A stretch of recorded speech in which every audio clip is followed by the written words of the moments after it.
Hey, what's going on? It's your boy BT, and I came here to talk some boxing with the thousands of True School Sports subscribers. What's going on, guys? Now, hold on. Make sure I get this all situated. All right, so this is the official. I said it, the official. Yes, the official Gennady Golovkin versus Daniel Jacobs live fight reaction. Bit of a special edition. Usually I kind of go on an hour before the fight. This is a fight that I'm really excited for. You got Roman Gonzalez on the undercard. You got you got Roman Gonzalez on the undercard. You got GGG versus Jacobs. Big fight in the middleweight division going on. So I'm excited for it. And I figured, hey, undercard, the untelevised card isn't even bad as well. So for the 9 people that are in here right now, let me know where you guys are from, where you're watching from, who you got in the fights, predictions, all that good stuff. And we'll definitely communicate for sure. As far as this fight goes, man, we have a lot to talk about. A lot's being said in the boxing world, in the YTBC. So I figured we run through some of that while we wait for the preliminary bouts to start. I'll give you guys my live commentary for the Andy Lee fight, which is on the HBO YouTube channel. So I think you can go check it out there if you want to go see it. And then I believe you have Andy Lee and you have Ryan Blue Chip Martin, who's a prospect as well, fighting. So I'll give you guys my commentary on that. But I kind of want to just run through some things, some new developments that have come out today. You had Daniel Jacobs this morning coming out and saying, or not saying, but missing the second day IBF weigh-in, which has become a rather big deal over these last couple of weeks. Like you had David Lemieux last week missing his weigh-in, and he came in, very big. We know it's a known fact that he struggled to make 160. I believe the James De La Rosa, right? James De La Rosa fight, it was canceled because of him missing the weight. So obviously Lemieux's had a problem making the weight in the past, and it was no different here. I now have a video that's coming out soon. I talked to some people that I know from the Lemieux's team, and I got some information about what happened. I will be dropping a video on that, so you guys do stay tuned for that. It will be a good one. But it's funny because I knew this fight with the way the YTBC is and people in the YouTube boxing community are. You can't just think a guy's a great fighter. It's always got to be a race thing. It's got to be always something about you don't like black fighters, you hate white fighters, or whatever the case may be. There's always a problem. And, I made my opinion to this fight very clear. I think Gennady Golovkin will put on a masterclass performance. I think he's the best middleweight in the world, and it's not even close. And I'm sticking to that opinion until Daniel Jacobs or someone else shows me otherwise. So he missed the second day IBF weigh-in, and that was that caused quite a stir because some of the same people in the YouTube boxing community that called Lemieux out for him not going to the IBF second day weigh-in, they've kind of slid it under the rug or spun it a certain way to where now Daniel Jacobs, he gets a pass, which, people want to criticize me for being biased. A lot of people unjustly, I feel, just because I think a lot of fighters are better than the fighters they like. I get criticized for being biased. I get criticized for being racist, and you guys can't even be honest and call out when Jacobs is doing wrong. So, it goes both ways. It goes both ways. So there's that. A lot of double standards going on in boxing. But I wanted to break down this card a little bit before these preliminary bouts starts and recap some of the action that went on last night that I didn't get to make videos about. And by the way, guys, feel free to comment down below. Let's get some dialogue going. Talk boxing. You had the Michael Conlan fight. I did a video on that. Go check that out if you like. It's on the channel. But Michael Conlan fought last night at Madison Square Garden in the small room for his pro debut. It was a rambunctious, spirited crowd. On St. Patrick's Day, nonetheless, he seems to be kind of trying to be a guy who headlines those dates every year in New York. And it makes smart business sense because, Michael Conlan, Irish, well-known name from the Olympics, good fighter, talented fighter, good personality, wants to entertain the fans, give them exciting fights. He comes out, and the fans embraced him, and he tried to go out there and deliver a great performance. And New York has a big Irish population, so it has makes a lot of business sense for him. And Michael Conlan went out there last night. Now, mind you, the guy he fought was really a nobody. I think his name is Tim Ibarra or something like that from Denver, Colorado, 4-4, 1 knockout. He went in there and he did pretty much what you'd expect. He had some early round jitters.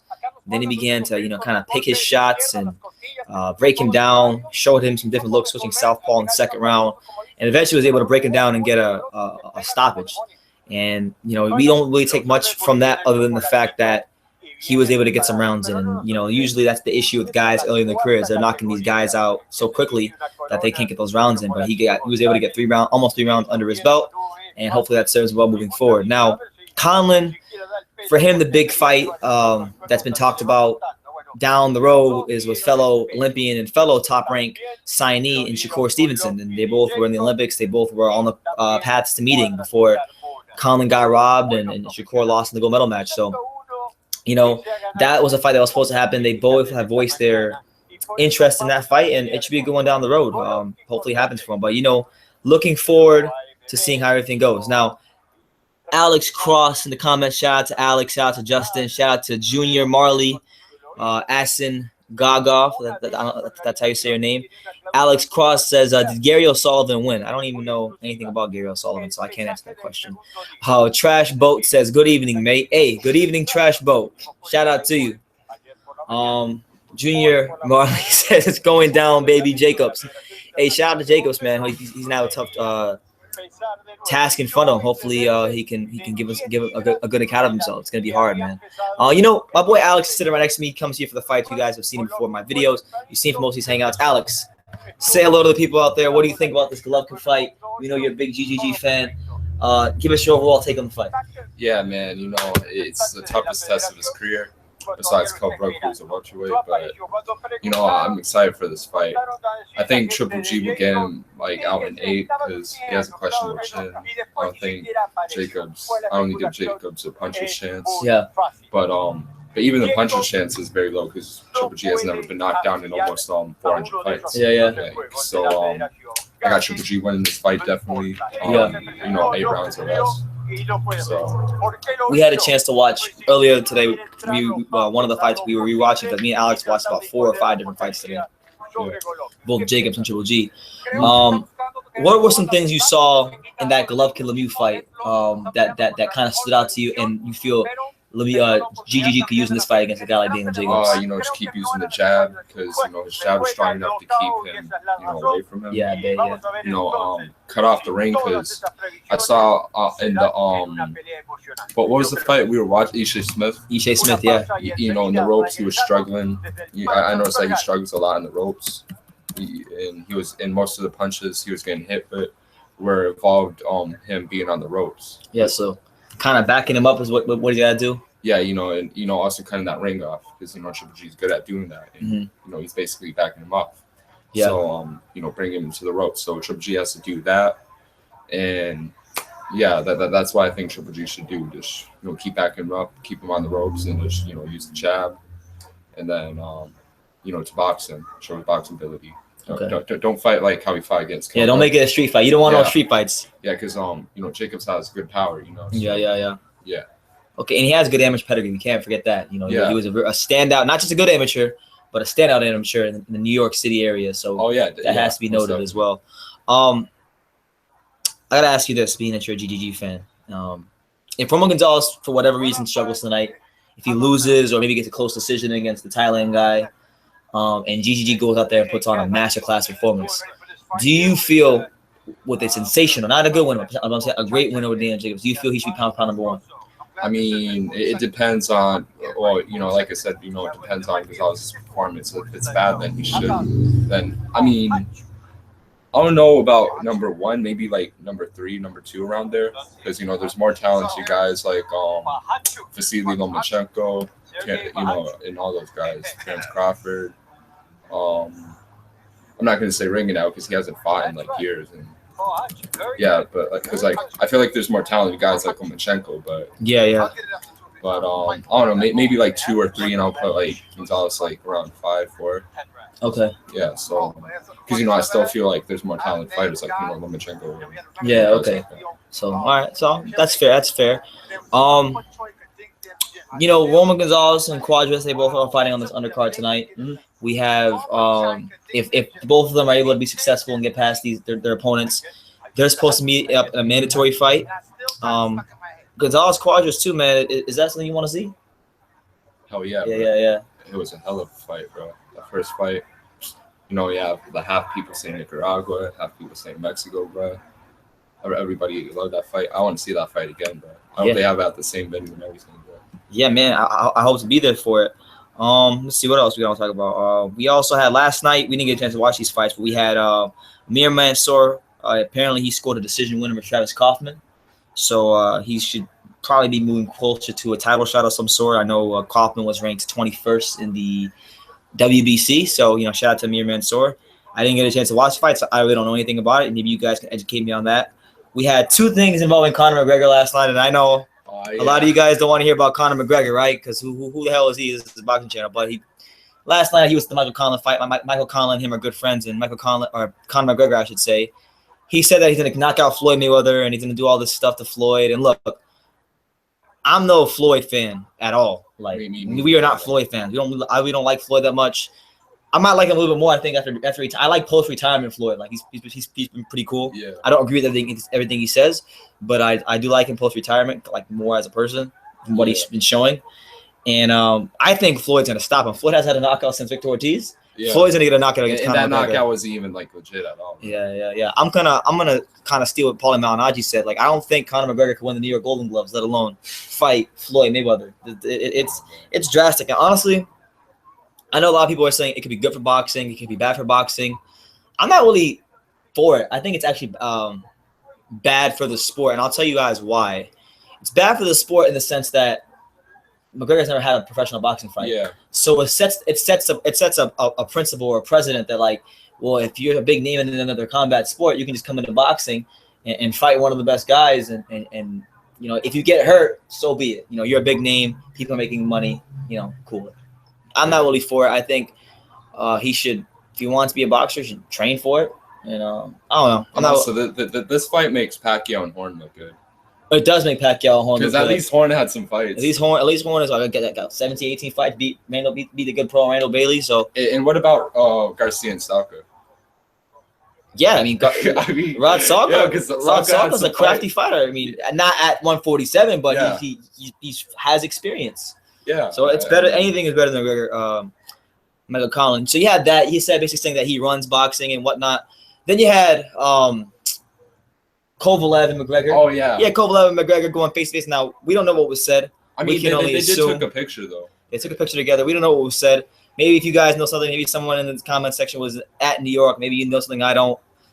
I thought it was interesting. I wouldn't mind seeing him fight Kovalev. How do you think Conor McGregor versus Kovalev will go? Bro, okay, bro, I'm sorry, but Conor McGregor will be down in like definitely the first round, bro. Yeah. I mean, Kovalev killed a guy in the ring, man. You really think Conor McGregor doesn't even have any boxing experience either, so like I don't give him a chance at all. I mean, Kovalev knocked out Andre Ward. Andre Ward's been knocked out one time. Two, bro. I'm saying before Kovalev. Oh, yeah. Before Kovalev. Darno Boone. So he had no problem knocking down freaking McGregor. That's easy work. That would ever happen, but it won't. So there was that. Steve Cunningham also fought on the undercard. I believe he won, but he won. He got a stoppage, right? I'm pretty sure. Unanimous decision won, I believe. Let me make sure because I feel like I saw him last night. Anybody know what Steve Cunningham did last night? Because I saw him posting on his Instagram, and I just wanted to be sure. Yeah, he beat some guy named Felipe Romero or something. He was ranked like 21st in the WBC rankings. Felipe Romero? No. Oh, I was about to say. Cunningham. I'm pretty sure. Did he get a stoppage? Yeah, you're right. He did get a stoppage. That was. No, it was unanimous. No, I'm saying he got a unanimous decision. Okay, yeah. That was his first fight since the Golovkin fight that he lost on the Spence Algeria undercard. So good to see him back in the ring. Hopefully, I don't know. Cunningham's one of those dudes that's always in exciting fights, but he hasn't been able to win like the big ones that really mattered. So, all the best to him in his career, but he's definitely on a latter stages of his career. And Kermit Citron had another technical decision trial. He did. Let's see. Let's look at these comments. When is the fight on? Pros DeBosso. Shout out to you, Pros.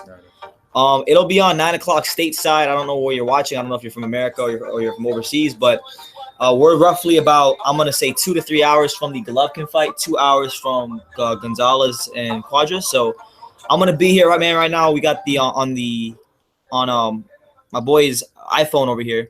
We're streaming the preliminary bouts. So I'll be talking about these preliminary bouts as well.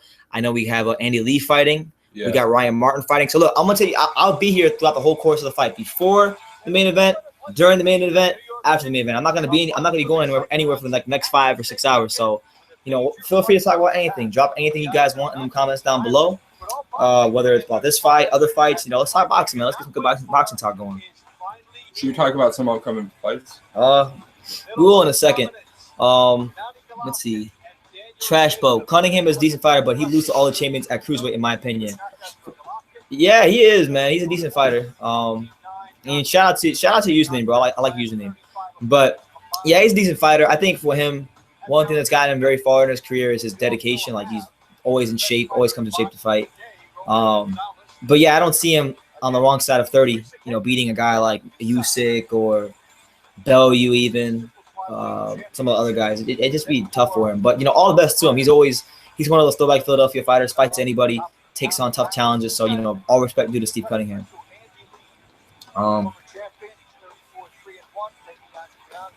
So yeah, we'll have right now. Which fight's coming on? Do you know? I don't know. I think they're showing like what will be showing on the pay-per-view card. All right. Well, anyway, in the comments, let me know what you guys think. I'm gonna go to boxing scene and just like kind of go through some boxing news because we have quite a bit of it that's come out, and I haven't had a chance to cover it all on my channel. And by the way, there's 10 people in here right now. If you guys aren't subscribed to TSS, go hit that subscribe button. Go check it out. Actually, while I'm talking about that, go check out Alex's channel. He actually just started a boxing channel. Big Payback Boxing. Alex is a youngin. He's 15 years old. Loves boxing. Watches fights constantly.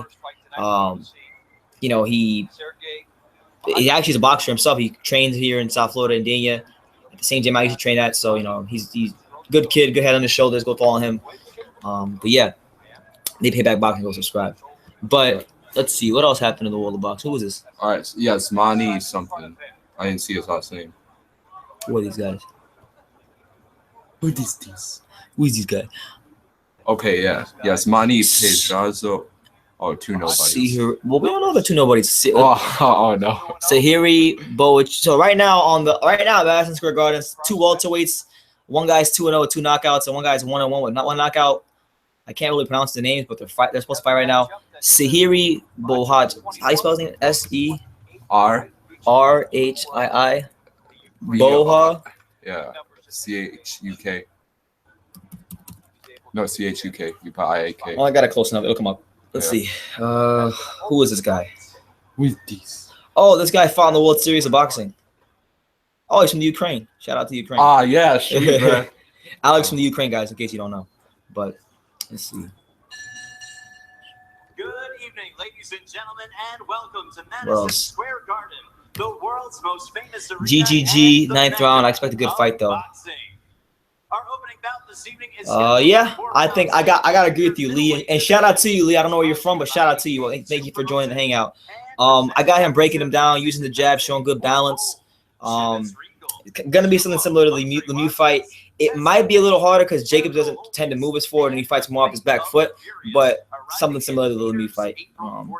Nelson Vargas, we will see a different Chocolatito. He has to work on it. He's worked on his power. Yeah, I think so. He's more accustomed to the weight.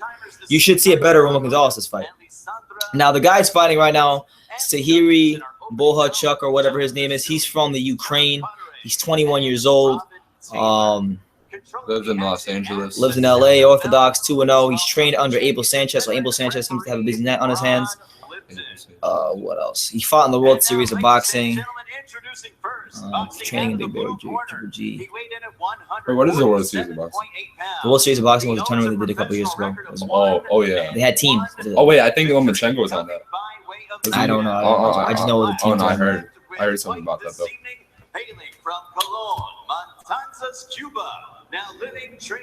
Cuba versus Ukraine, bro. This guy's from Miami. Miami. I wonder if he trains at Fifth Street. Let's see. What else? Sahiri Bohal. Yeah, he apparently this guy fought really well in the World Series of Boxing. So I'm looking forward to seeing this, man. If you guys are interested in watching some of the preliminary fights, there's a 4-rounder going on right now between the Cuban guy and a Ukrainian guy. The Ukrainian guy fought in the World Series of Boxing. So we'll check that out. If you guys are interested in some boxing, I'll have my commentary on that, as well as any questions or comments you guys have on the right-hand side of this video. I'm here to have a good time, man. It's going to be a fun night. So Should have a lot of fun. Let's see. His nickname is El Flaco. Wait. Oh, the Ukrainian Guy's nickname is El Flaco. He's a 6-foot welterweight. Jesus. Wait, what does El Flaco mean? Skinny. Oh, skinny. Yeah, I mean skinny. May my commands respect each other. I guarantee this guy's either from Gold's Fishery Gym or where Rick and Di trains. Okay, so let's see how they. Yeah, he's too tall for one. George Mill says link. Oh, by the way, before we even get started, because this happens every time I do one of these. Look, I'm going to explain this one time and one time only. If you ask for a link, I'm not going to give you a link. And we can't show the fight. We can't show the fight on television because I'm going to get a copyright strike. So, with that being said, I'm not going to point my computer to the TV and get a copyright strike. But what I will tell you is, if you want to see the preliminary fights, you can go on this HBO Boxing YouTube channel, and you can go watch some free boxing there right now before the main fights start. The main fights you got to order on pay-per-view, or you got to go on Facebook and get a good stream. And if you can't find one on Facebook in a boxing group, I would recommend you go onto Reddit. That's all I can tell you. But this is the only time I'm gonna say it. If you ask for a link, I'm not gonna say anything. So that's my answer to that, George. And if you have Facebook, join a channel called Real Boxing Stream. Real Boxing Streams B2 on Facebook. If you guys want to go, I don't know if they have the stream for this fight, but they should. That's what it is. How many LC? Ruben Crespo, what's up, man? Let's go, champ. Mike says, what time is the GGG ring walk meant to be? So, Mike, the HBO card starts at 9 o'clock. There's going to be 2 fights on the undercard, so... Maybe 3, I think. I'm not sure. I don't know. No, it's Gonzalez, Cuadras, and Golovkin, right? Yeah, and I think it's Andy Lee, too, though. I'm not sure. Nah, maybe it isn't. Well, I mean, I'm gonna give a hard estimate. I'm going to say sometime around 11 o'clock, we should expect to see GGG and Jacobs, 10:30, 11 o'clock-ish. That's where we're going to see... those guys enter the ring. So, but regardless of the fact, I'll keep you guys posted on what's going on. If you can't watch the fight for whatever reason, once the actual fight comes on HBO, I'll have the audio on my TV, so you may not be able to watch the fight, but you can hear it clearly. I'll be giving you my commentary on it, so hopefully that's at least something. And I'll keep you guys posted. Right now, you have these 2 guys. Right now, the Cuban guy, I can't remember his name right now, and the Ukrainian dude Bohachuk, who's fought in the World Series of Boxing under Abel Sanchez right now. Sergey Bohachuk. That's a lot of I know. But right now, I've seen him in the little parts of the first round I've watched. This Sergey Bohachuk guy, he's been digging to the body nicely here in some spots. He looks like he's trying to establish his range with that jab.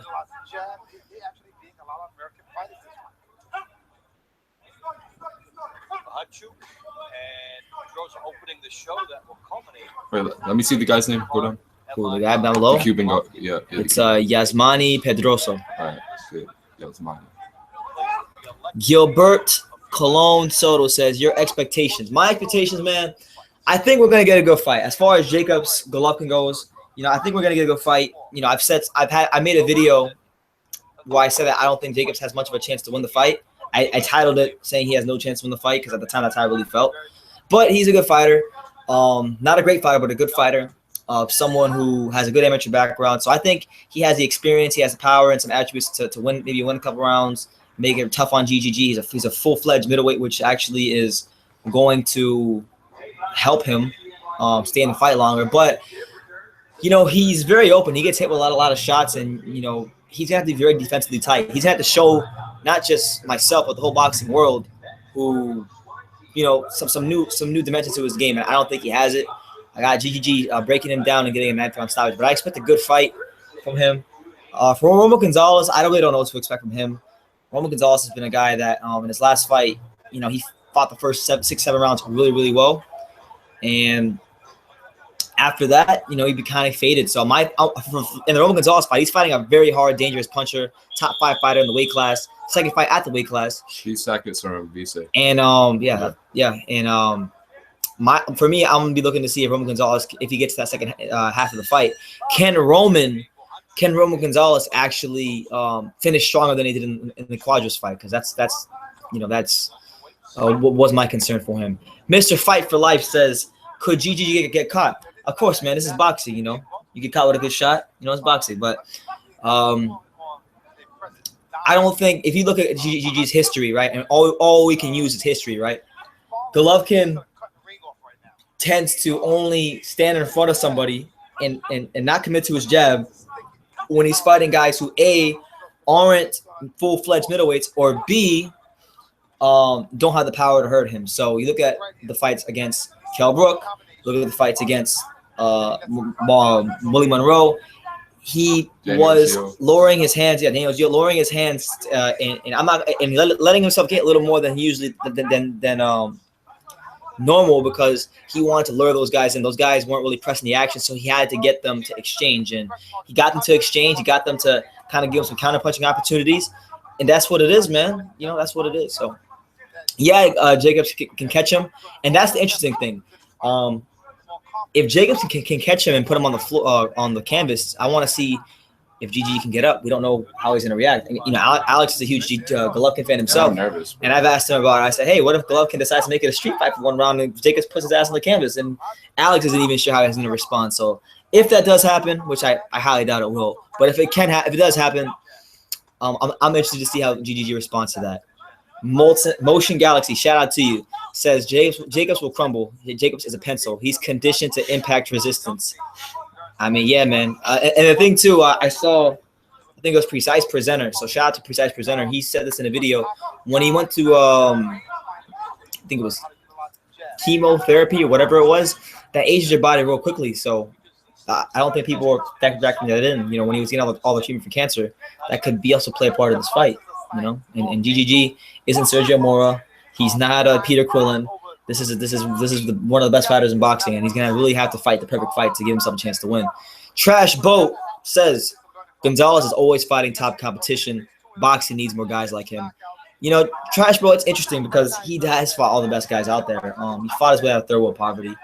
He's beaten damn near, with the exception of the Cuadras fight, he's knocked out every fighter that was a champion in the weight class. And basically, you know, basically with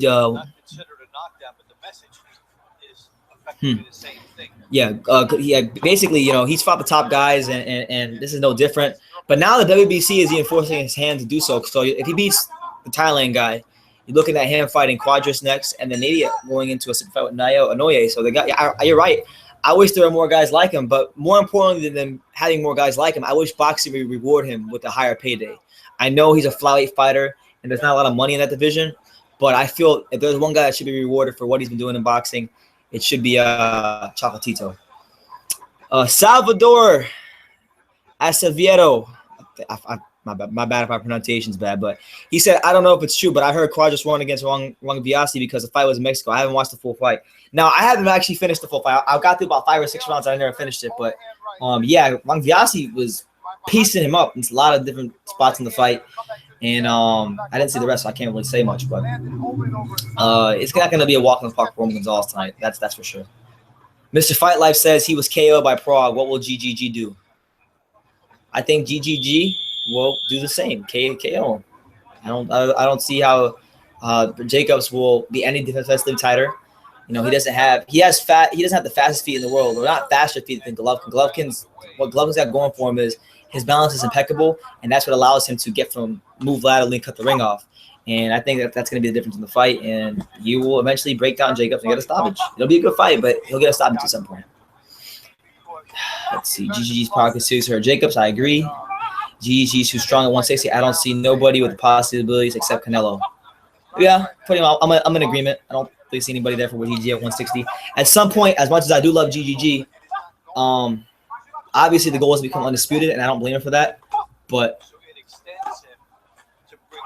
I I want to see him go to 168. And if he can't, look, I know he's older now, but I would like to see GGG maybe even fight at light heavyweight one day. If the money's right and the right opportunity presents itself.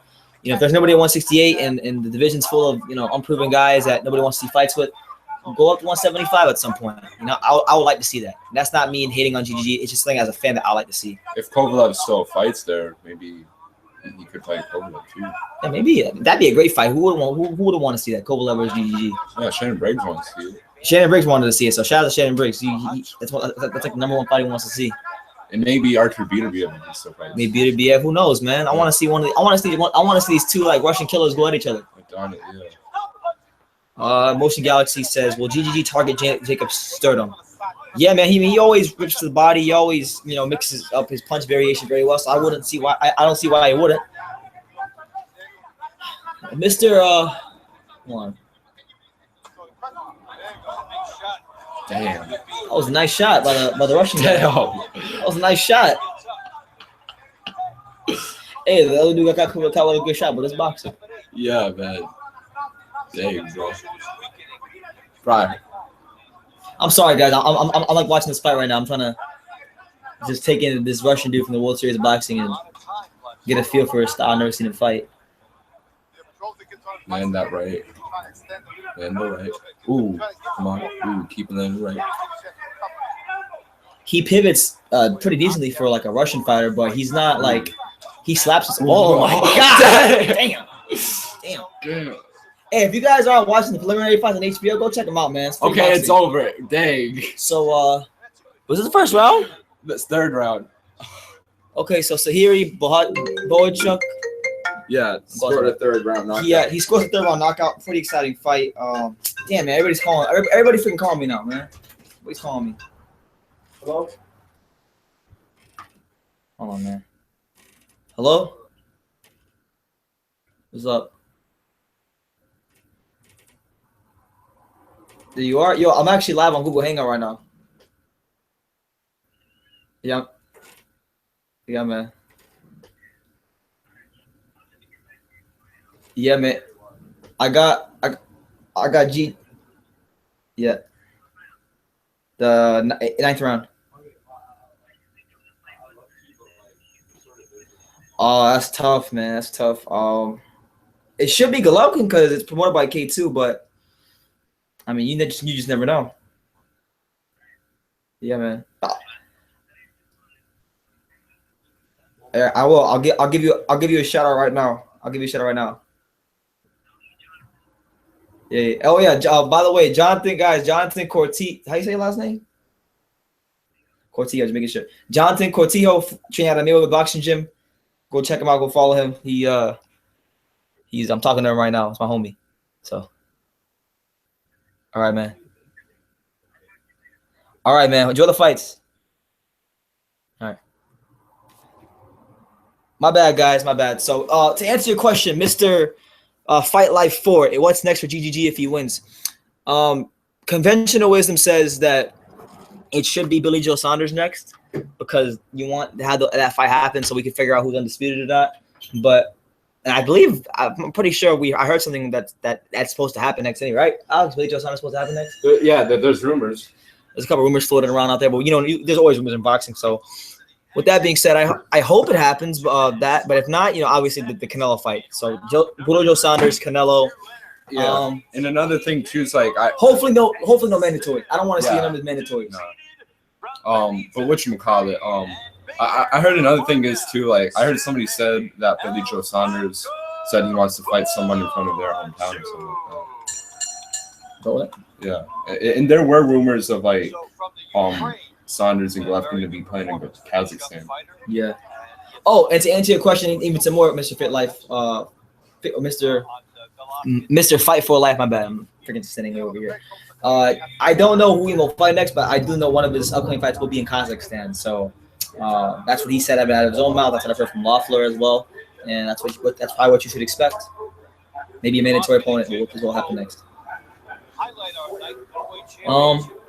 So yeah, the Russian guy, Sergey Boychuk, or how you say his name, dude, the 6-foot welterweight from the Ukraine, fought in the World Series of Boxing. He looked pretty good, man. I like what I saw from him. Picked his shots real well. Had, a good jab, pivot. Most Russian fighters don't pivot that well. Yeah. And he did slap at a couple of his punches, but man, some of them he really turned over really nice as he saw in the knockout. Really devastating knockout. Looking forward to seeing what he does at welterweight. Up-and-coming fighter, go check him out. So 3-0, 3 knockouts. Training under Abel Sanchez and the Big Bear gym. So, yeah, Kovalev and guys like Kovalev and Beterbiev don't really pivot. Kovalev, well, when Kovalev first got to the States, he was like, your classic Russian stand-up boxer. And then as he got more time with John David Jackson, he started to bend his knees a little more. And then he's actually really athletic. So then as he got more accustomed to, blending that American style into what he learned as a Russian fighter, then he began to pivot a little more. Yeah. But guys that are like straight up like Postal, Mikhail Kessler, those guys, straight up and down. Yeah. Well, Kessler's like Danish though. He's Denmark. European fighter. Yeah, European. Yeah. Canelo versus GGG. That's what we want to see, man. That's what we want to see. That's what we want to see, man. Hey, what are some fights you guys are excited about? Personally, the fight that I'm most excited for is Kell Brook versus Earl Spence Jr. I think it's gonna be a great fight. What about you, Alex? Oh man, there's a lot of them. I've been watching Jorge Linares recently, and and I've been interested in seeing this rematch of Anthony Crolla. So I'm interested in that fight. I'm also interested in AJ versus Klitschko, and now Shannon Briggs versus Frederick Hamilton. That fight possibly will be. That fight's gonna be here. If you guys are in the South Florida area, I know it's not like a great title fight, nothing like that. We know Frederick Kendo's old. We know Shannon is old. And neither me or Alex are saying that they did anything to deserve the title shot. But we know how boxing is, guys. They're in the rankings for whatever reason, and you guys want to see Shannon Briggs fight a notable opponent. And he's fighting Frederick Kendo, a notable opponent at the same level. Yeah, fight should have happened like years ago. Should have happened years ago. Let's see. Oh, someone else is in the ring. All right, so right now on the HBO preliminary card, an Irish guy, Ireland, with a whole Irish get up. He's in the ring. I'm not really familiar with this guy. Let me Google this guy while I'm at it. Who is this guy? This guy looks like a bum. J. Kerrigan McFarland. Oh, I think he's the Irish guy. Wait, we gotta see Matt McKinney.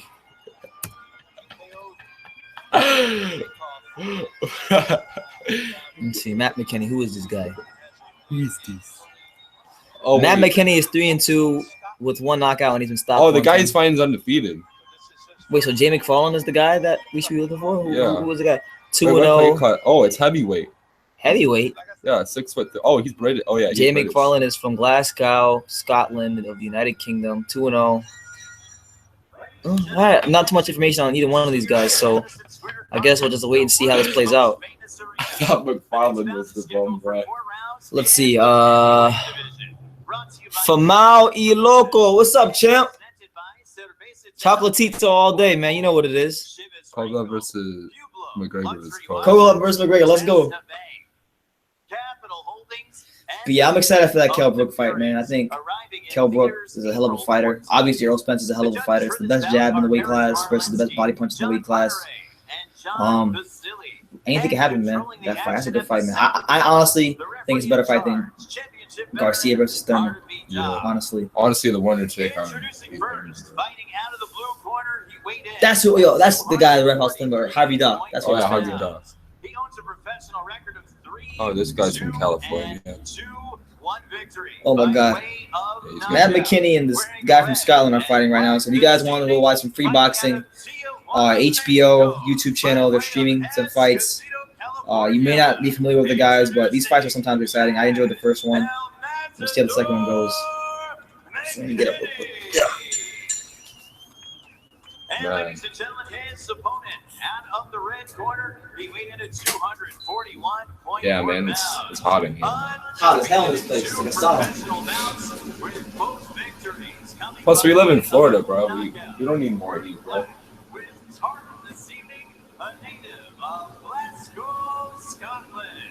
J. Kerrigan McFarland.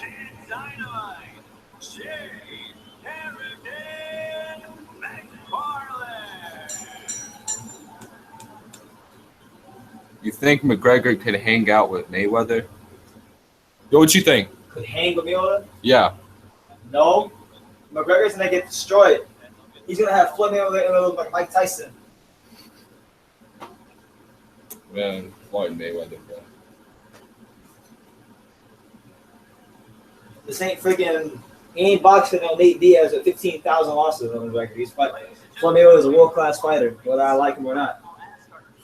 Exactly. Put something on the ones and twos just for a moment.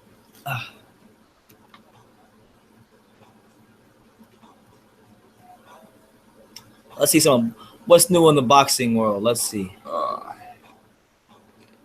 Andy Lee hopes to land Golovkin. Daniel Jacobs says he has a plan A, plan B, and a plan C for Gennady Golovkin. Well, everybody has a plan until they get punched in the face. So we'll see. We'll see how many plans he has. Kovalev calls out Ward again. He says to Ward, "Are you a man or a girl?" Let's see Let's see what our boy Sergey the Crusher said to Ward. Sergey, let's go. Former world champion Sergey Kovalev it was a medium match college, which Kovalev exercise. He said, "I'm already feeling good because I understand that people's love for me means much more than the titles.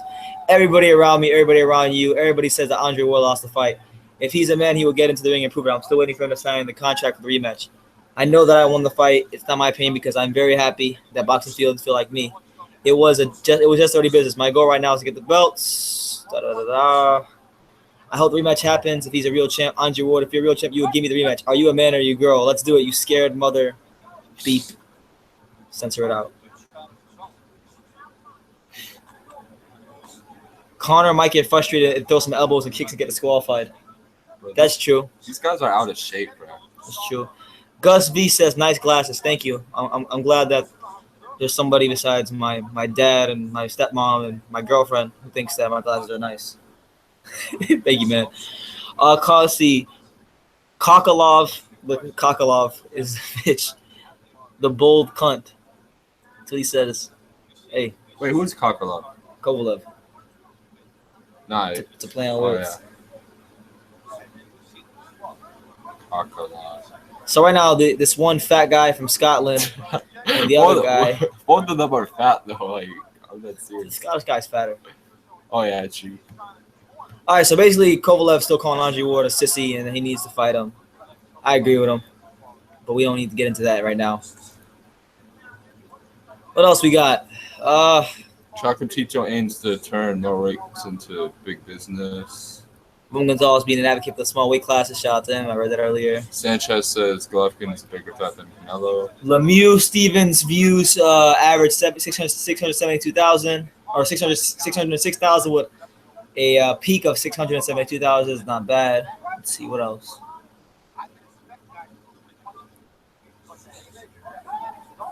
Not much, man. I'm just waiting for these damn fights to start. I don't know about you guys. GGG versus War needs to happen.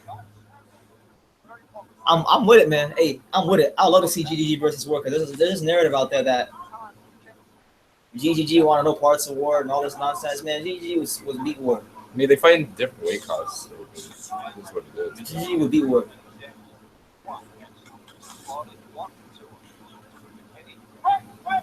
I'm with it, man. I'll love to see that fight happen. But yeah, man, it's been a good day so far. For the 15 of you got people in here that aren't like, if you guys aren't familiar with me, go subscribe to the channel. Monday, I should be going to the Heavyweight Factory to go interview Shannon Briggs. So, and Lord knows who else is there. So, stay tuned for that. Got a lot of good interviews coming out. I've been releasing a lot of good exclusive Holyfield stuff you can't get nowhere else. You can't get it on Dante's Boxing Nation. You can't get it on Boxing Ego. You can't get it nowhere else but TSS. That's right. Exclusive Holyfield stuff. He got more in depth around me than pretty much any other fighter. So I've been dropping little videos here and there. I got a couple more to drop, and then the full 50-minute version between him and Riddick Bowe that's coming out soon as well. Mr. Fight for Life, or Mr. Fight for Life said, "What's your dream fight?" My dream fight. I mean, I have a lot of them, man. I think for me personally, one of my dream fights is Roman Gonzalez and Michael Carvajal. That's one I really can't pick a winner. I don't know who would win that fight. Both are so talented. You have any more? Make sure you ban that crackhead friend. He got a red card. Well, first of all, let me say, shout out to you, DW International. Much love, my friend. I'm not sure what you're referring to, but if you're referring to, I don't know if you watch soccer, but if you're referring to the Everton game earlier, homeboy got a red card.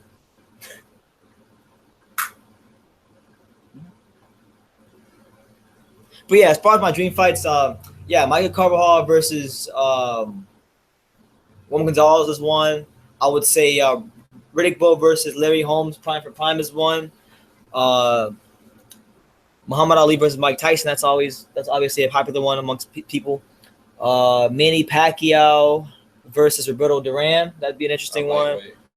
Tommy Hearns versus Floyd Mayweather's an interesting one that I like to see. Yeah, man.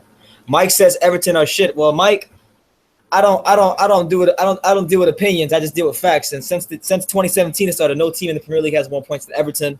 Last 2 games, I know we haven't really played anybody that good. We played West Brom. We played Hull City. Blew their asses out right out of Goodison Park. So we're in the top 6 now. We just leapfrogged United. And, I'm looking forward to it, man. We got some big games coming up. Lukaku's in good form. Barkley's in good form. Koeman's got these guys playing really well. And you're wrong. So you're wrong. Hey, and I know you're a Liverpool fan. Best of luck to you on April 1st. But, Mike, you're going to have to hold that L. Lukaku and my boys ain't playing. Barkley, Lukaku, Tom Davies, Schneiderlin, Ghana. We're coming for the blood. So it's gonna be a bloodbath at Anfield. HBO is having some type. Oh, sorry about that. It's gonna be a bloodbath at Anfield, so you just be ready for it. But right now, on the HBO preliminary cards, there's technical difficulties, so that's what it is.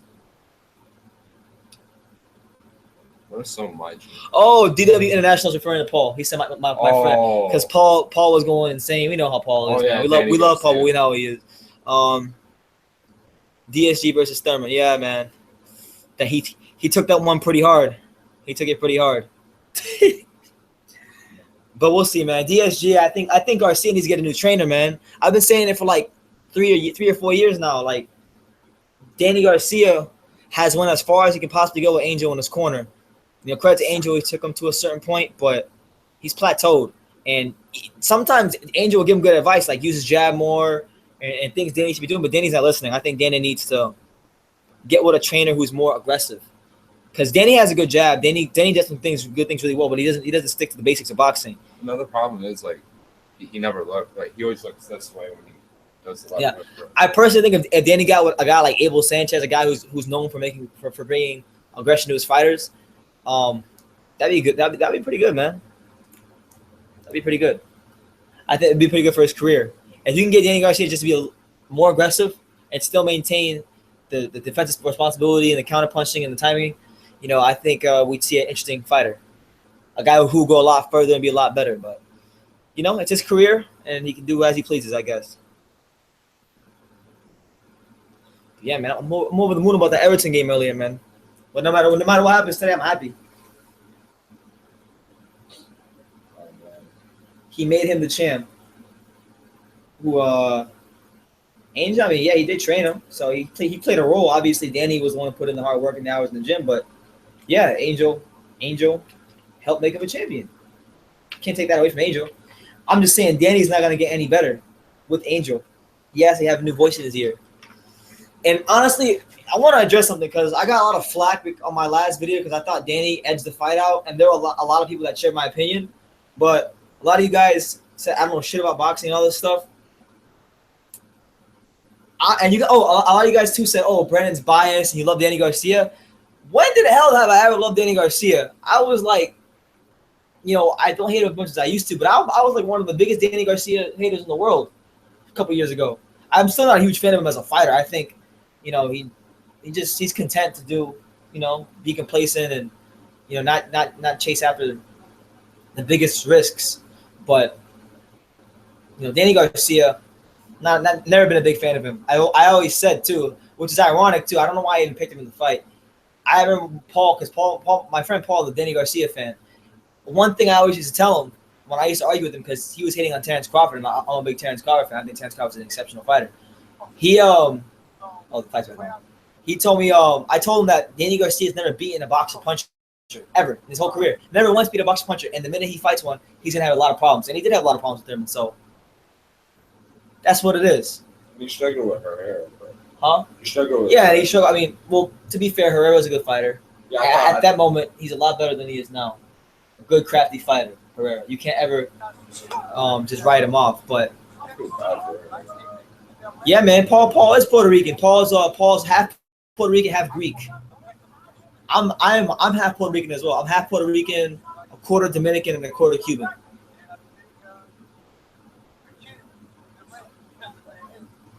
It's Riley says Garcia is a bum. Hey man, to each his own. To each his own. There's a lot of fighters. There's a lot of fighters who I think are bums that people think are A-level fighters. So. Oh my God! So right now on the preliminary fights, the two fat dudes that are still fighting. That's the what? It's the third round. So we got another round to go. It's a 4-rounder. Should be over soon. And then I don't know what comes after that. So I'm keeping you guys posted.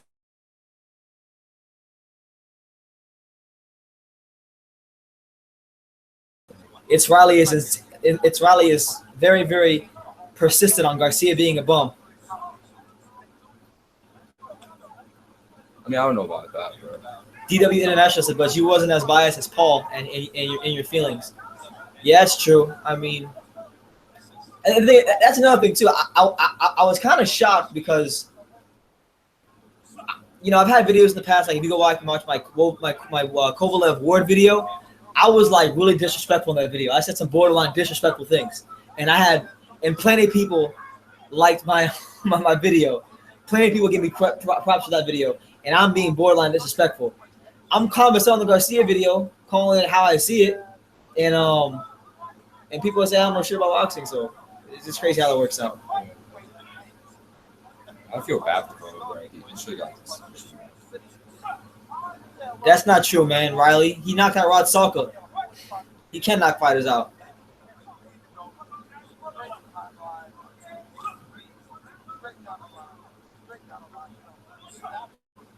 Rod Salka is known for being ducked by Muhammad Ali.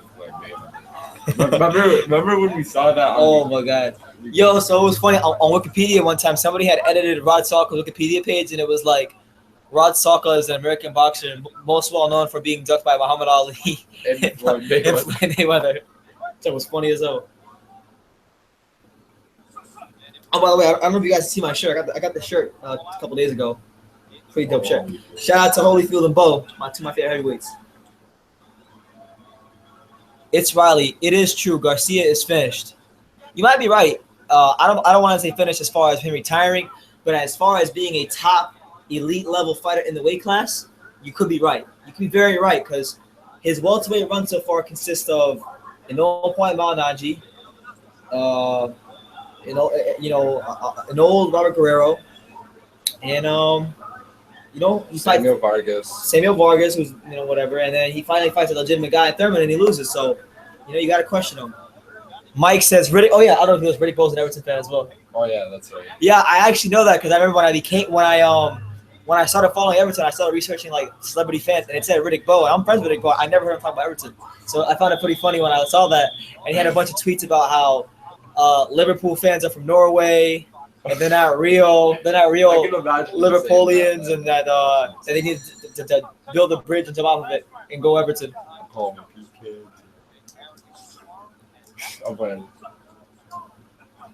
Great fight in the UK.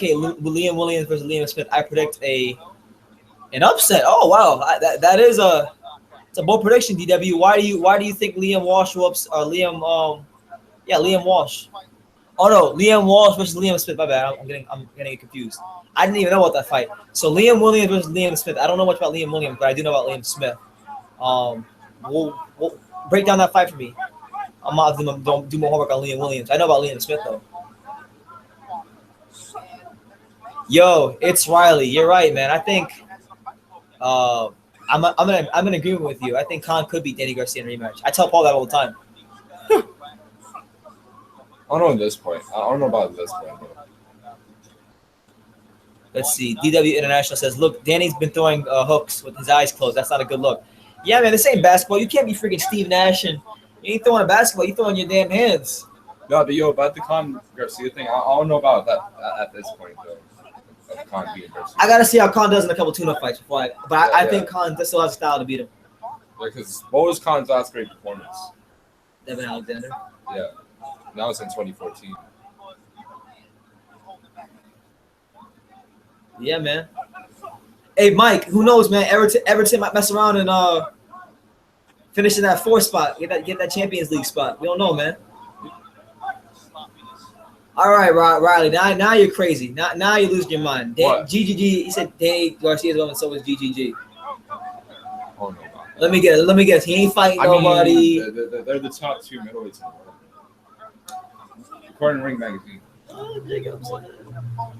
I don't buy into the rankings all the way. You think Jacobs is the second best middleweight? Well, I mean, who has Billy Joe Saunders? Who's he beat? And Lee, okay. All right. Okay. Who's Jacobs beat? Peter Quinn. Okay. What's Andy Lee's best win? Oh wait. Hold on, bro. I know he was an underdog too, bro. And he was the most feared man. He was started by Peter Quinn. He's Russian. Yeah, he's Russian. One of the most feared fighters in boxing at the time.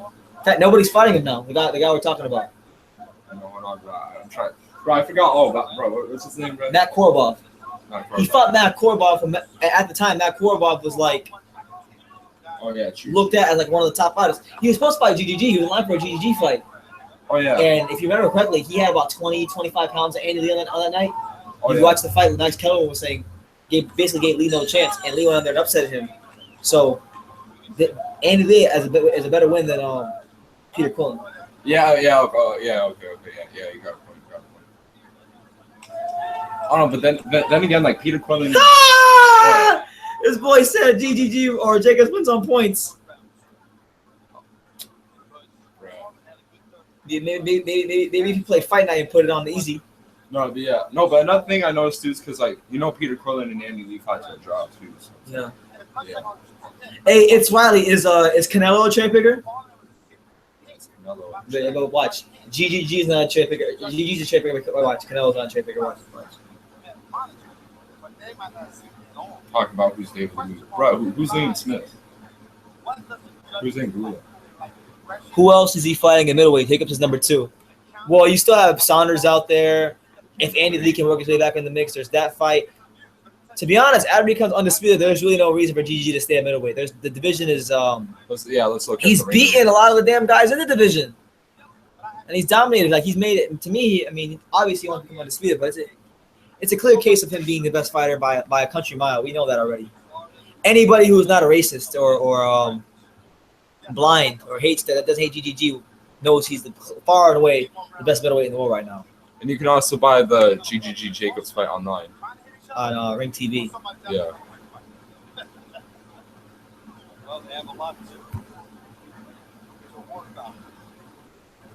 All right, middleweight. The world will be shocked if Jacobs wins tonight.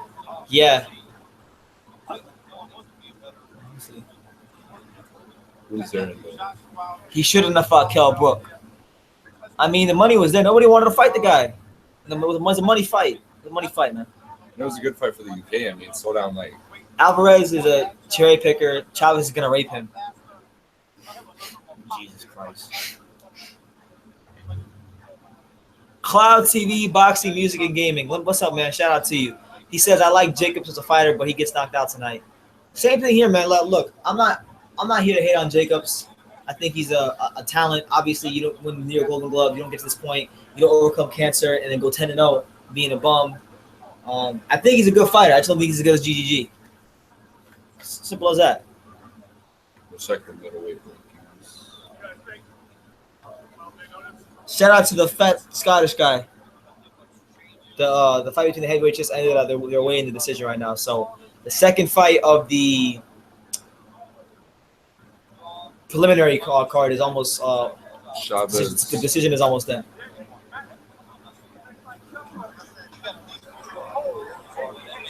Money fights ain't good for boxing. I'm good. I'm right there with you, DW. Look. Hold on. My pay-per-view's coming on. All for one. 1 for 1. Oh yeah, it's 8 o'clock now. Everton's the team that plays beautiful football. Story that is Everton from days of Dixie D. About 38, a draw. Overruled by judges at ringside, John Ponderay and John Basili. who both saw the bout 39-37 in favor of your winner by majority decision. Fighting out of Tijuana, Mexico. Oh wow, Upset. the 3-2 guy, whatever his name was, Matt McKinney. He improves to 4-2 with one knockout, beating the Scottish guy, the previously unbeaten Scottish guy. So I guess good win for him. Shout out to Matt McKinney. I don't know much about him, but I guess he did what he needed to do to win. Money fights, yeah, but I'm in agreement. Money fights aren't the best thing for boxing. It's about the best fighting the best, and I think this year we've been getting a lot more of that in comparison to last year. So I'm with you, man. But I'm not against the Kell Brook fight, and I'll be honest with you.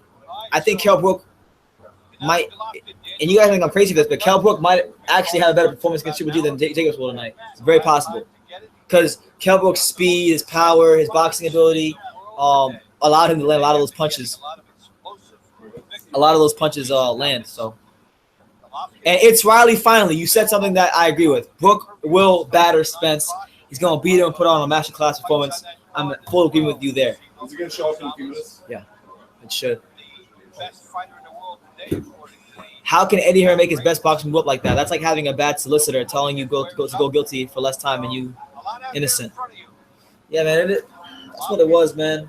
But it's crazy.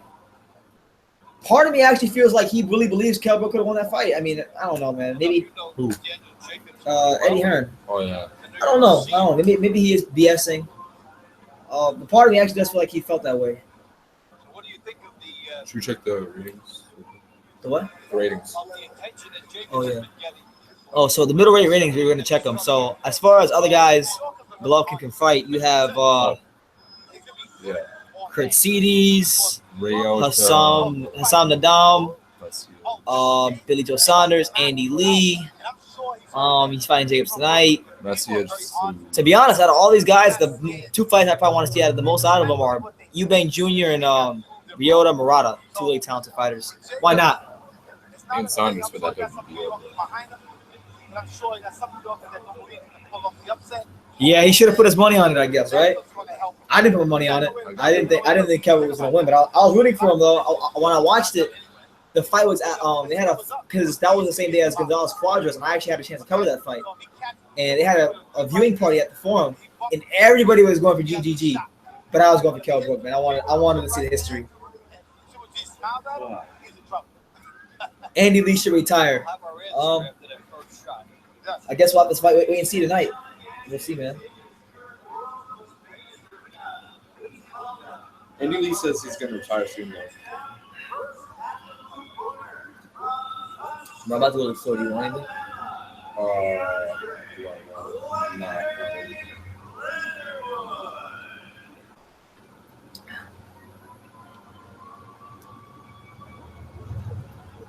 So Leatherwood makes his way in. 19-3-1. Keandre. Oh, the Andy Lee fight's on. Speaking of Andy Lee, the Andy Lee fight is actually going to start right now. Keandre Leatherwood. He's fighting Keandre Leatherwood. Let's see. So, yeah. Keandre Leatherwood seems to have some semblance of punching power. He's 19-3-1 with 12 KOs. Let's see, for Andy Lee, this is actually his first fight since losing the title to Billy Joe Saunders in December of 2015. And oh my God, life was so much different back then for me. But it's been a while since he fought. Keandre Leatherwood hails from Birmingham, Alabama. Same place as the Bronx Bomb with Deontay Wilder. He's lost to the likes of Hugo Centeno Jr. and John Jackson. So a couple of notable names on his resume. He lost to those guys. He's 28 years old.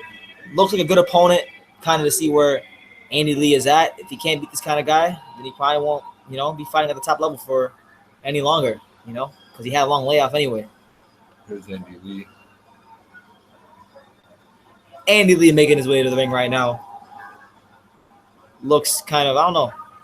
Andy Lee's last 4 fights were pressure cookers. KO over John Jackson. Please tell me how that fight goes. Yeah, I'm actually going to commentate this fight right now. And Leatherwood trained Leatherwood was a sparring partner for GGG. That's why his name looked familiar, because I remember I watched the video where his sparring partners broke down his power, and that's why the name sounded familiar to me. So, former GGG sparring partner here. Canelo is also fine. Andy Lee reminds me of a punch with a. He reminds me of Conlan with a punch, with a punch but chin issues. Andy Lee actually, he reminds me of like a less skilled version of Tommy Hearns, because he's kind of skinny and wide, and he's like one of those wiry, strong guys with power, one punch power, but he has no chin.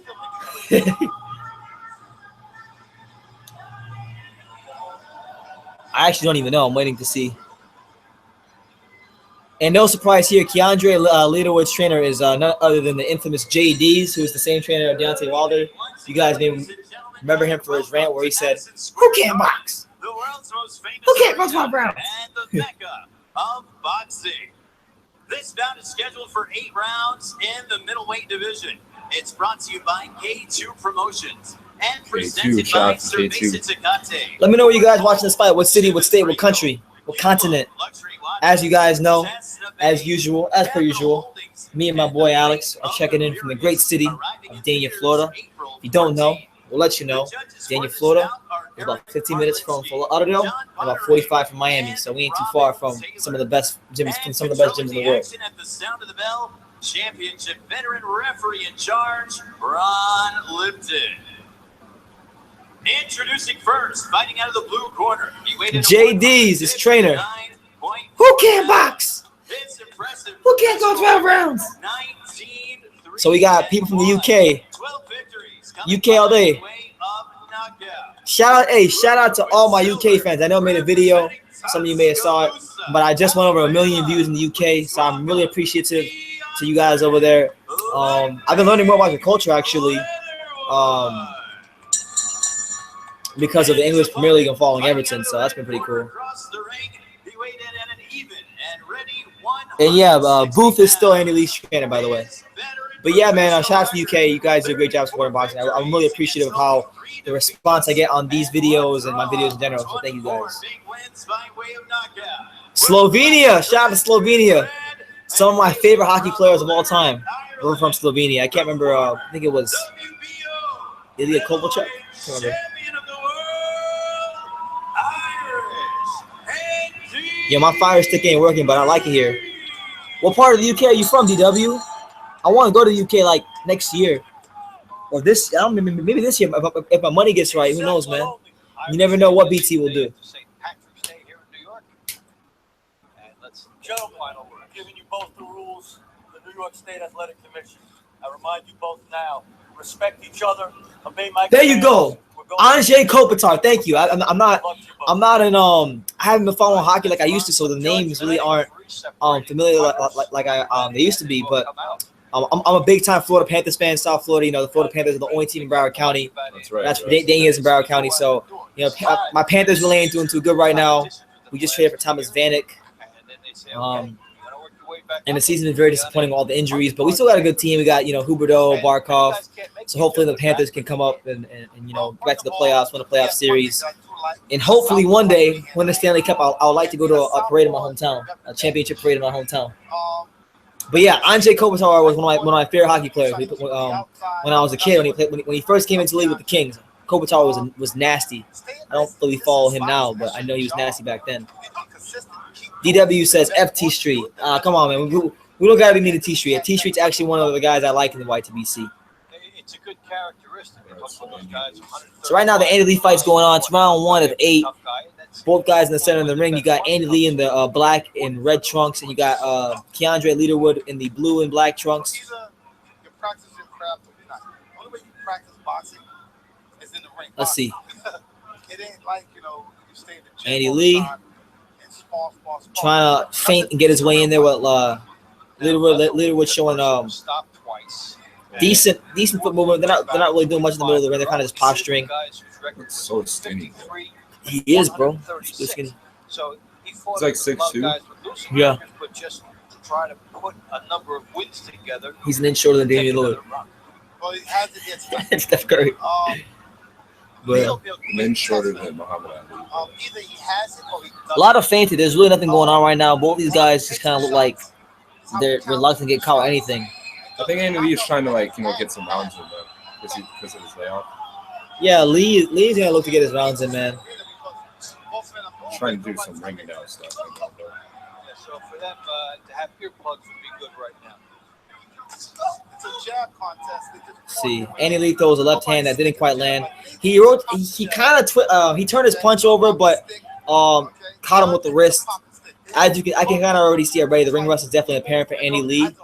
Not much has happened this round, but there's definitely ring rust there for Andy Lee. It's gonna take him to come around to settle in and get any kind of rhythm going. As for Leatherwood, he's not doing much either. He's very straight up and down, which is kind of ironic. Like, it's kind of weird. Usually, a lot of, and this is not to be racist, but a lot of African American fighters aren't very straight up and down. He's very straight up and down with his From what I've seen, I've never seen any of his fights. I'm observing him right now. He looks very straight up and down.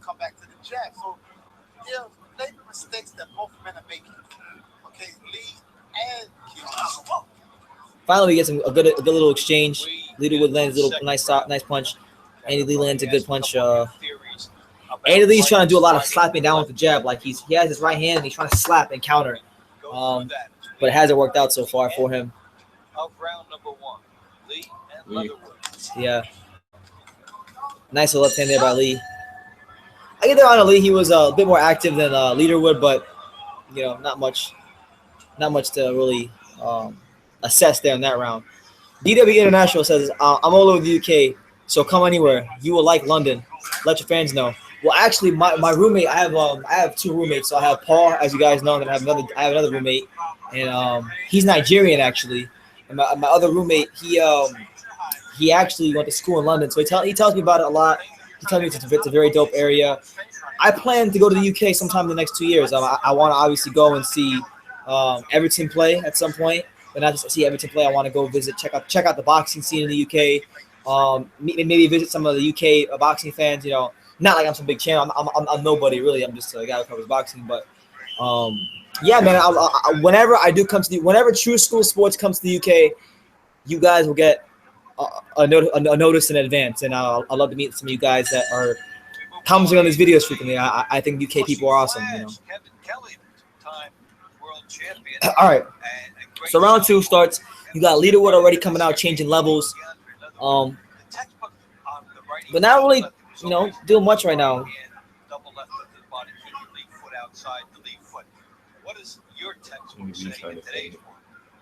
Neither one of these guys has got any leverage with the lead foot at all.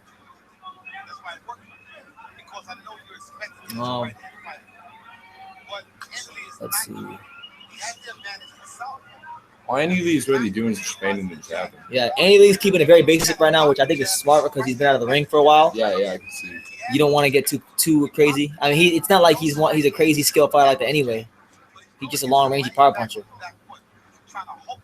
He can counter punch a little bit. DW International says, I'm thinking girls for you, bro, plus the football. Well, nice counter there by Lee. As far as girls go, now look, I can't do the whole girls thing. I got me a girl, and I'm madly in love with her. So I gotta no girls for me, man. Gotta honor my girl. But as far as the English football goes, I'm down for that. I'll go watch any team play in the Premier League. I don't care who it is. So that would take away the definition of lead right here. Exactly. You gotta come behind the jab. Leatherwood is not doing anything in this fight right now. I don't know anything about him, but not really showing me much as a first impression. You did a great demonstration about a year ago, Shai, getting classic right hand going into that. Andy Lee with the southpaw being used, it's like you did some kind of a combination of squared up and then going back to lefty, and how you could walk a guy into the track. That's what I used to do was the opposite. I know that you're trained to stay with the right hand. So if you guys want to go watch free boxing right now on the HBO telecast, the HBO preliminary bouts, you got Andy Lee fighting right now. It's free on the HBO YouTube channel. All you gotta do is just go on YouTube, type in HBO boxing, click the channel, and it should be there. You can watch Andy Lee fight right now. But to be honest, you're not really missing much right now. It's a boring ass fight. Andy Lee with the left to the body. Jab him. Jab him again. Nah, man. DW, I really don't. When it comes to girls, like I'm very picky. Like, maybe when I was a bit younger, I'm still young, but I'm saying when I was younger, maybe you know, I would go ccrazy. But I've calmed down a lot, and I like this girl too. And you know, she's open to learning about boxing, so I'm good. I'm good with it. She's fine too. She's half Mexican, half Native American. Real fine. So. Oh, finally, Leatherwood finally lands his first significant punch of the fight. A right hand counter snaps Andy Lee's head back, so maybe he begins to develop a little bit of rhythm and work his way slowly but surely into this fight.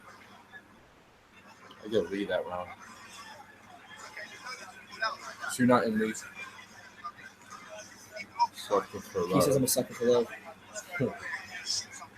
Bruh, use some of that kinky ketchup, but cool.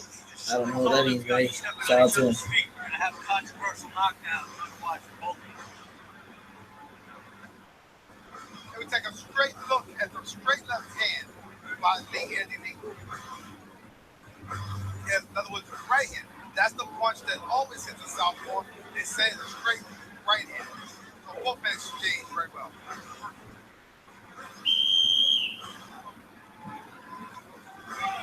Back in, please.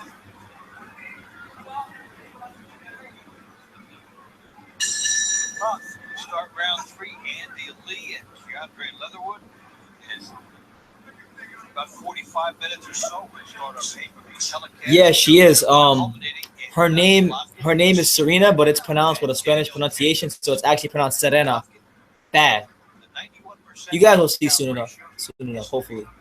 But nah, she's cool, man. I honestly, she's the type of girl you settle down with. Not saying I want to settle down. I'm only 22. Take things slow. We see where God leads us, but that's what it is, man. Anyway, enough about BT's love life. Back to the fight. Andy Lee comes out round 3 against Leatherwood, or how you say his name. He's been jabbing him. He's been jabbing him, feinting. Andy Lee's doing a lot of feints. I think he's getting a lot of opportunities and taking advantage of Leatherwood's feet. He's a very straight up and down boxer. And he's fading him, and he's getting in very nicely, and he's able to use his length. He's landed a couple of nice flush shots. So not the most sensational performance in the world, but it's definitely been effective so far for Andy Lee. Can't take it away from him. Yeah, it's basically just like, you know, he's shaking off the ring brush, trying to get some odds. Using a bit of lateral movement here, standing in the center of the ring.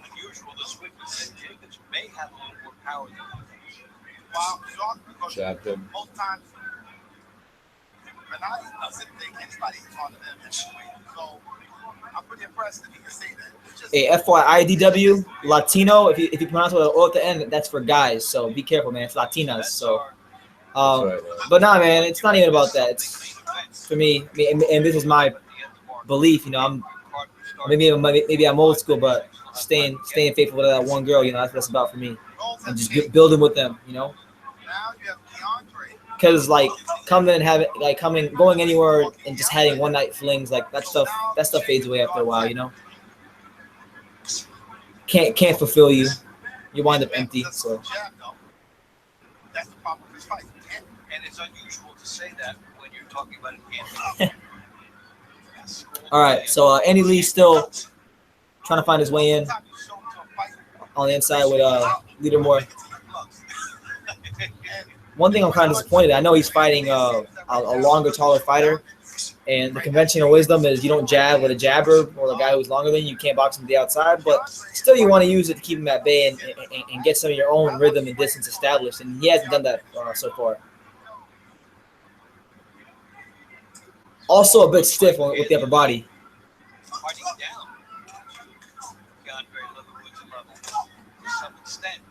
Lee's finding a lot of success with the left hand, but it's a bit too close. Power's getting smothered a little bit.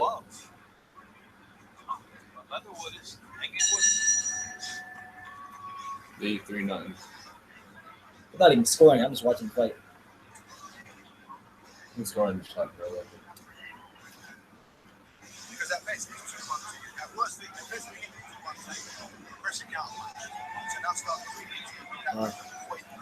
to each his own, man. To each his own, DW. I mean, I can't tell nobody how to live their life, man. But I'm about keeping things pure, man. Keeping things pure, my love pure, my mind pure, my soul pure. So I can't be messing around like that. But it's each his own, like I said. Don't think it was it. One round at a time. All right.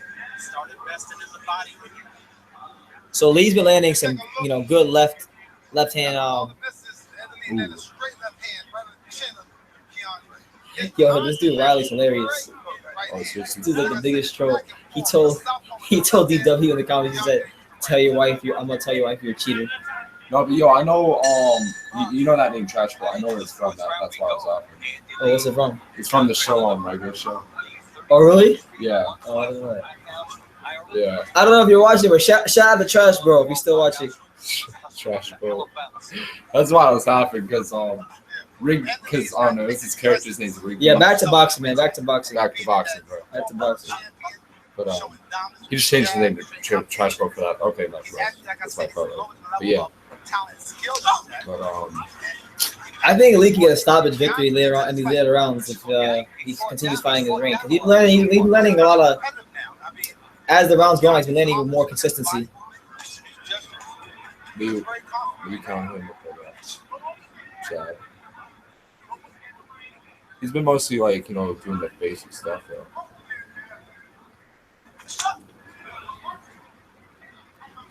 By the way, this guy named Justin Bourne, or Justice Bourne, he commented on my River Bow Shannon Briggs video. What did he say? And he said, never mind, forget about it. None of you have ever been in a boxing ring. Well, hey, that's your opinion. You say you that's what you want to believe. That's what you will believe. I've been in the boxing ring. I'm not here to argue. If you believe that, that's your belief. You're in the boxing ring with me too. This guy said I'm an amateur fighter, 20-0. Shout out to you, man. Good luck to you in your career. Wish you the best. Thank you. I wish you the best, Riley. Shout out to you. Oh. Nobody calling him out. So either he's a durable challenger or he's the next big thing. Well, these fights put me to sleep, dog. The best fight so far has been the Russian. The Russian Cuban guy. Lee's beginning to pump that jab through Leatherwood's guard. Leatherwood now comes back with a good little combination. There's 37 more minutes. Maybe hopefully you just watch it now. Too patient. Because you're not letting punches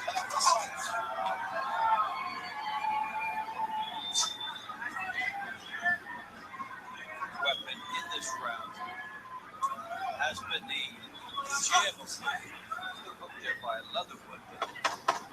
All right, round 4 is about to conclude.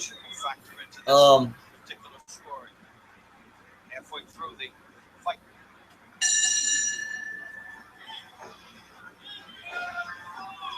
Look at that round. Read the ball. What? DW. I'm just saying straight up, 20-0. What you got?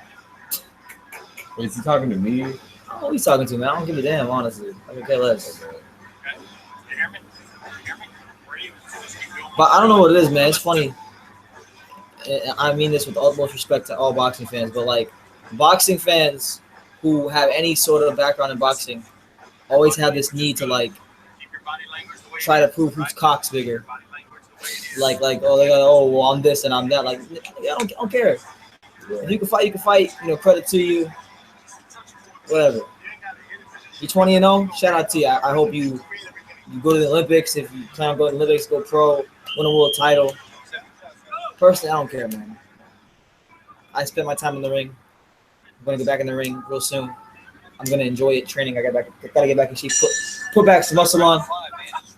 Got 20 in the bank. Says That boy said you got 20 make $20. I've been scoring this fight for the last 3 rounds. I haven't scored. Actually, I have Leatherwood winning by 1 round. He's had some great moments. 39-38, of course, unofficial. What? what? The guy who's scoring the fight right now, he said he has it 1 round. He's up by 1 round. Who's up by 1 round? So he said. Well, He scored. I have a 3-1. I can see maybe 1 or 2 rounds we give Leader more. He's not that active enough.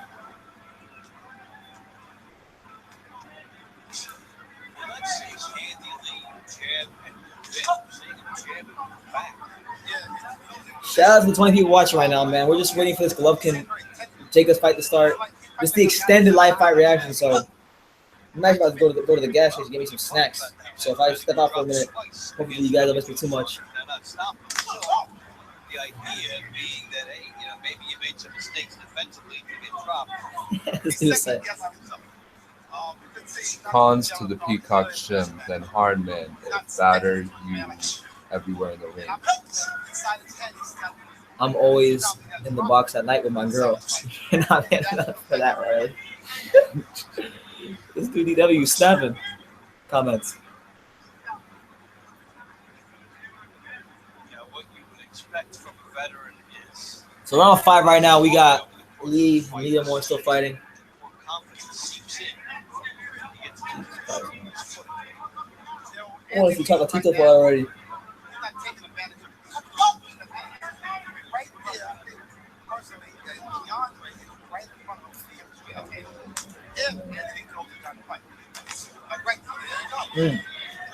Good left hand pull count by Andy Lee.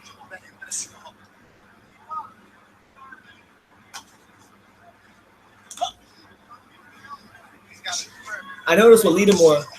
Oh, what Leadermore does, he'll hold his hand low, and he'll maybe stick it out there and use it as a rangefinder, then bring it back high and kind of come down with the jab. He's been doing that. He's been changing the positioning of his lead left hand a lot. So I just found that interesting.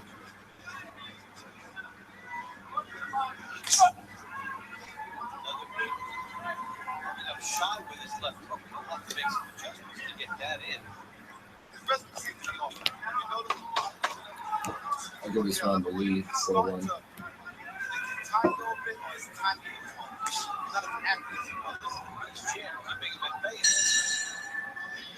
Okay, now I need this. Now you should knock him out, bro. Is that water? Oh, I saw it by default. It's still water. Where? You didn't drink that yet? Thank you, but I saw it by him last night. Yeah. Oh, damn it, I'm hungry. I'm thirsty. You're hungry. Not hungry. I'm thirsty. I was about to say, man. I'm full, man. I have like what, 2 Whoppers? What time is it right now? 8:28. At 9:05 or something like that. 9 o'clock. Ugh. Wait. They come up second and the third. Why don't we go to the store and get the water for you? Yeah, actually. Crap. Head along in the second half of this fight. The number? Leatherwood. 1956. 1956. Think of how they're counseling Leatherwood. I'm gonna add this fight Give me like 2 smart waters. 2 smart water size. Thirsty as hell. Yeah, I'll be right back. GGG is gonna get a boxing lesson tonight. You know what, Riley? GG's gonna get a boxing lesson because Daniel Jacobs is so athletic. He's so good. He beat all the greats. He beat all the dudes in the contender. Well, I gotta trust you giving information to trainer. That's a plus. You gotta believe that with something.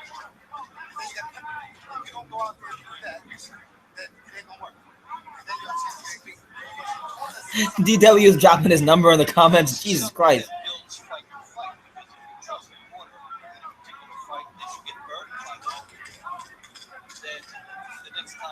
Andy Lee right now. Placing his punch pretty well right now. Lee's backing him up to the ropes. Oh, man, I'm tired. So tired right now. So freaking tired. Starting to get into gear.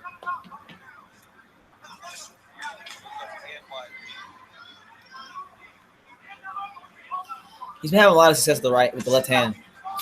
been a solid performance for Andy Lee despite the long layoff.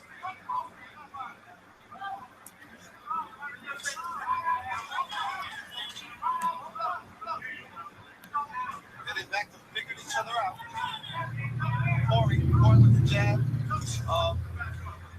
Right now, Lee had a great momentum. And he abandoned the momentum he had. So that allowed DeAndre back into the fight. Once again. You're right, man. I think he should have got it over with. He's been finding enough flush punches. Maybe it's just a matter of either him not being at a certain level anymore, which is very possible, or ring rust. That's really it. I haven't honestly been. Honestly, I really just want the damn card to start more than anything. But right now we got what? It's 8:31 here on the East Coast in America.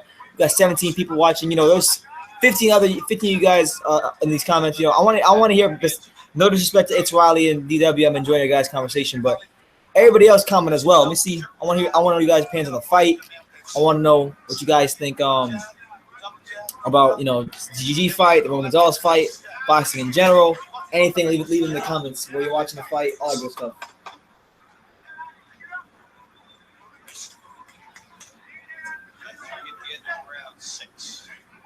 Andy Lee is a bum. That's why. Well, he's not an ill fighter, but he ain't no bum either.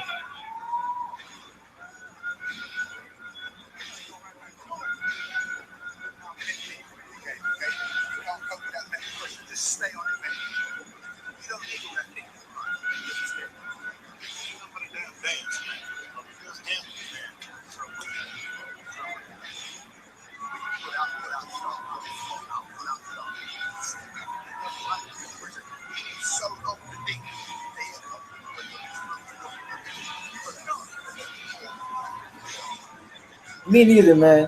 Me neither. But I don't know, man. I was excited, and then I saw a picture of him. Tyson Fury's like 400 pounds or whatever. Nigga, the dude is huge. The dude is heavier than Jarrell Miller. So I'm not really sure how excited I am anymore. I'm excited for the excitement, like the build up and the trash talk, but that weight, man, it seems like he's been enjoying way too much cake and ice cream.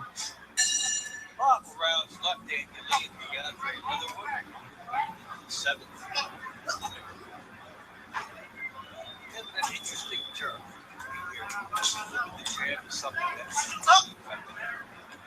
What? Deontay beats Anthony? Nah, man. That's not happening. Deontay Wilder has too much skill.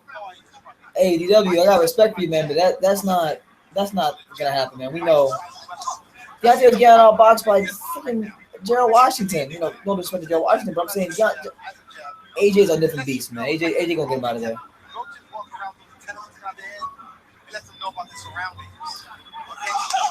Let's see.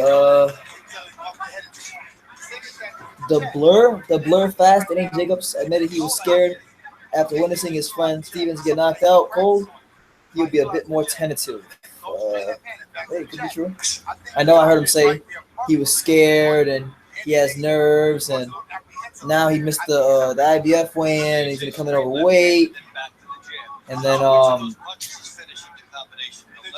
there was a picture that surfaced of him and Chris Algieri eating chicken wings. So it's a lot to take in. It's a lot to take in.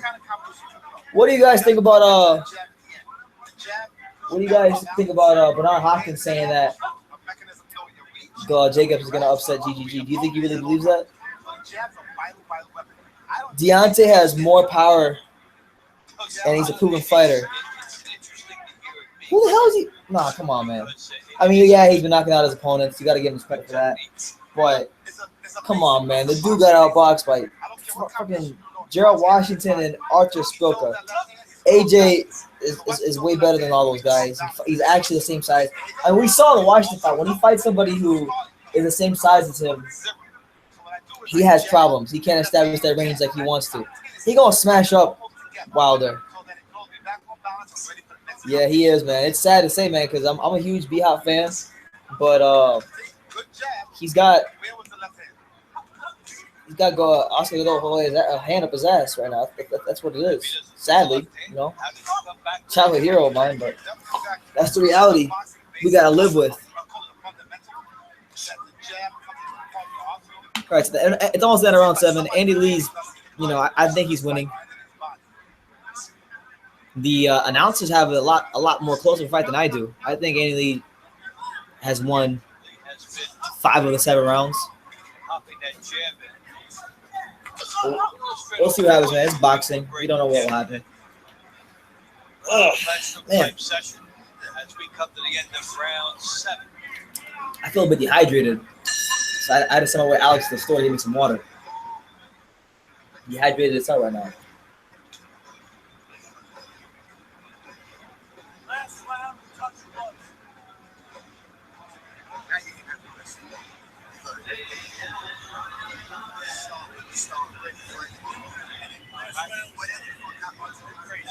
Right?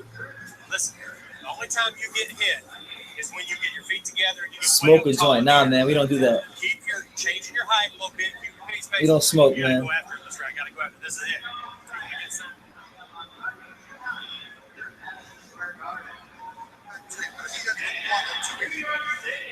Three minutes, right? You're in great shape. You're in great shape. 3 minutes. All right, so the final round of Lee versus Keandre Leatherwood. It's going to happen right now. So I'll be keeping my eye on that. Meanwhile, it's going to be chilling, man.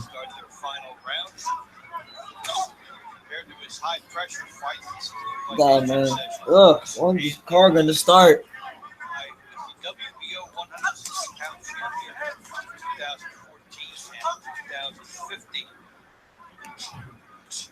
He's starting to take the initiative. The thing that fighters don't talk about is called effective aggression. Now Anthony is effective aggression. I mean, very simple. It looks Here's your water. And here's your receipt. Anything happened in the This dude said, no, huh? Anything happened in the fight? Not much. Same thing. Oh, it's still on? Still on. It's the 8th round. No girls, no smoke, any bets. Well, no, that's not true. I have a girl, but I'll have girls as plural. Nah. So no crazy amounts of girls anymore. Maybe when I was younger, but not anymore. No smoke. Any bets? Nah, man. I don't bet either. I guess I'm what you call one of those good guys. I guess you know. Unsmoked is just bad for you, bro. Anthony's having a hard time. Trust me. This is a workmanlike effort from a guy who was putting it to Chavez Jr. and then was stopped and landed a one-punch right hook knockout. You're a church boy. I am actually. Shout out. Thank you for noticing, man. Lighthouse Community Church. Lighthouse Community Church. The guy that landed 18 punches in a row to beat Matt Karabov. Where the food at? Dude. Yeah, nah, man. We actually just went to me and my boy Alex went to Burger King before we came out here and did this. We feasted actually, Yeah. but I haven't been drinking as much water as I should have been, so I just feel kind of dehydrated. Anthony's starting to take over and trying to dominate this fight at Jack. But we're good now. We're good. We got the water. You can see right here, but Things have improved. sloppy when it goes to right here. Okay? Usually I have pizza, but for most of the fights I usually have pizza. He's having very good rounds. I got to support unofficially, of course. I'm offered that everything.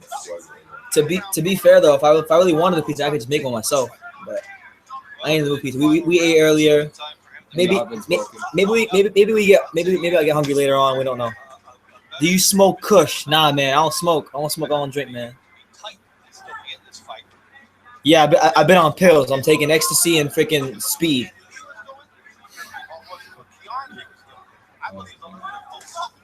How long have I been a Christian? I got saved. Well, I kind of grew up around it my whole life. It's the 8th round, by the way. The fight's gonna end. But to answer your question, DW, I kind of I grew up in a Christian environment for most of my life. Like my dad didn't force it on me. He kind of just let me make my own decisions on my own. And I grew up in a Christian environment for the majority of my life. And then as I got older, probably throughout my teens, I kind of strayed away from the faith for like maybe, I'm going to say from age 13 to like 17, I was just like, I was wilding. I was wilding, man, like doing all kinds of stuff. And, you know, it was a lot of emptiness in my life. And eventually I found God and some things happened to me that I can't really get into. And basically, you know, God's been set on my life ever since, and I found my identity when I found Christ. And you know, there's really no reason to indulge in a lot of things that the world offers, man. It's really just leads to you nothing but emptiness. So that's what it is. But to answer your question, I didn't really answer your question. Like the concrete answer would be, see, 13, so 4 or 5 years.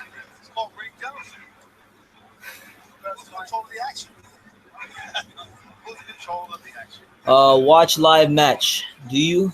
I'm gonna watch it. If that's what you mean, Reza.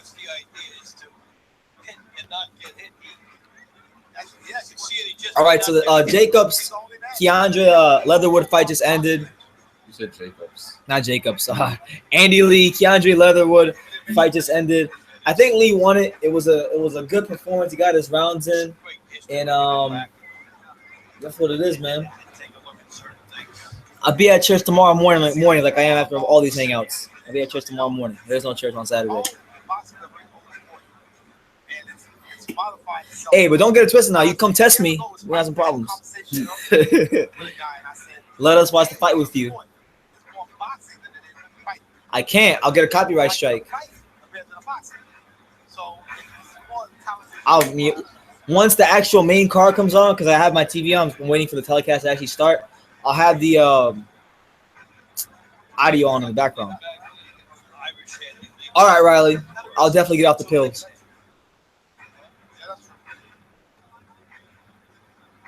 We actually take ecstasy. Who, me? Yeah. No, I'm joking, bro. Oh, okay. No. You're missing the point. It's about living your life, bro. Safe from what? Come on, bro. Life is about you live and you learn. Nah, you're right. And I have lived and I learned. I lived and I learned at a young age. So just safe from like a lot of the. Hold on. The decision's coming in. So I'll tell you to you in a minute. Did the announcer just said action pack? Hold on. Something about 78-74. And Judge Robin Taylor, something about 79-73. All three judges in favor of your winner by unanimous decision. From Limerick, Ireland, Irish Andy Lee. All right, so I don't know if you guys heard, but Andy Lee gets the decision. It was a good performance. He worked his jab in there, used his height, exploited the size advantage that he has over most guys, and you know it was a good performance. Not the most exciting Andy Lee fight we've ever seen, but still a good performance. What's funny is that the announcer said action pack rounds. Yeah, it is what it is. Yeah, I saw it 78-75. But to answer your question, DW, because I was waiting for the decision. Yeah, man, just like a lot of the temptation and things that kind of will lead you down an empty path. That's you know what I'm talking about, man. You know, drugs, sex, girls, alcohol, all that stuff. I am living my life, man. I have a blast. You know, I got some of the dopest group of friends you could ever ask for. I got a ton of great people around me. You know, I get to cover the sport I love. I get to travel the country, the world, and cover boxing. I live a pretty fun life. I really wish some people could experience this joy that I'm having, not just covering boxing, but the life I'm living in general. Religion is a mind game. Well, I'm not religious. Because religion is doing things to get right with God. But, you know, I don't want to get into the whole debate right now. But I have a relationship with Christ. There's different. There is a difference, but I'm not getting. I really don't want to get into that right now. ADW, are you on Facebook or Twitter or Instagram?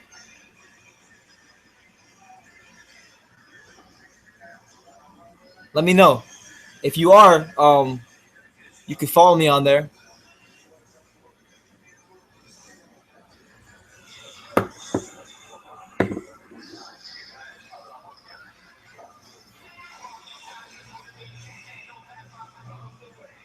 All right, so that should conclude the preliminary fights before the main card starts. So right now, as I'm speaking to you guys, it's 8:44 p.m. here on the East Coast in America. The main card, the preliminary bouts, will basically start around 9 o'clock. So 15 minutes from that. So I'm probably going to take a break. Alex, do you want to talk for 15 minutes? Yeah, sure. If you don't, do you or do you not? Okay. All right. So what I want to do this. I'm gonna go off camera for about 15 minutes, guys, and then I'll come back. I gotta go do something real quickly. So don't go anywhere. I'll be back in about 15 minutes, and just stay put. The preliminary fights are over. The Cuadras Carmona fight should be next. So in 15 minutes, I will check back in with you guys, but don't go anywhere. I'm not gonna X the video out and stuff like that. So stay tuned.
All right, so we're back. My bad, guys. Thank you for the wait. Apologies for the wait.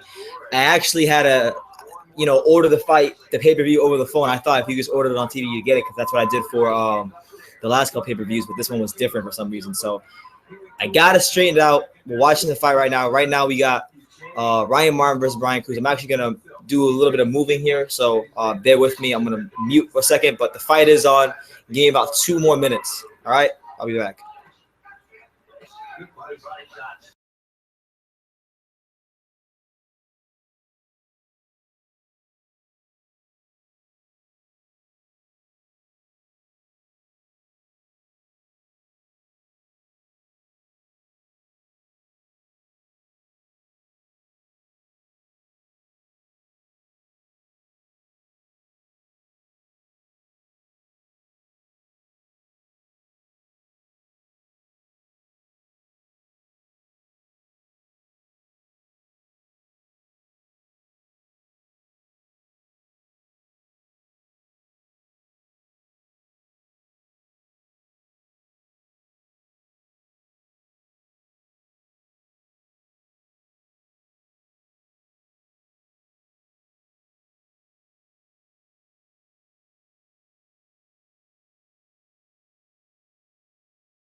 All right, so we're back.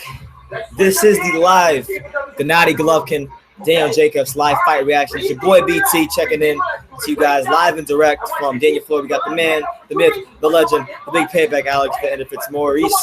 And right now we got the Ryan Martin, Brian Cruz fight going on right now. So that's where we're at. I'll keep you guys posted as we get through the card and we move closer to the main event. But I had a bit of an issue with the pay-per-view. I had to call Comcast, and finally we're here. So here we are. Now, Ryan Martin, I know a little bit about him. He fought on the first of all, he's a good amateur. He's a good amateur. I know I can't remember. I think it was Jarrett Hurd and a couple other guys he fought in the amateurs that he knows from the amateurs. I had a chance to interview him when I covered the Gonzalez Carlos fight in LA. Cool guy, tall, long, lanky boxer, and he goes by the nickname of Blue Chip. He has high ambitions and high hopes for himself. And I'm watching the fight right now, and he's backing up Brian Cruz, and Martin has had a that's what it is. 59 edge. So yeah, here we are, guys. Let me know in the comments down below what you think.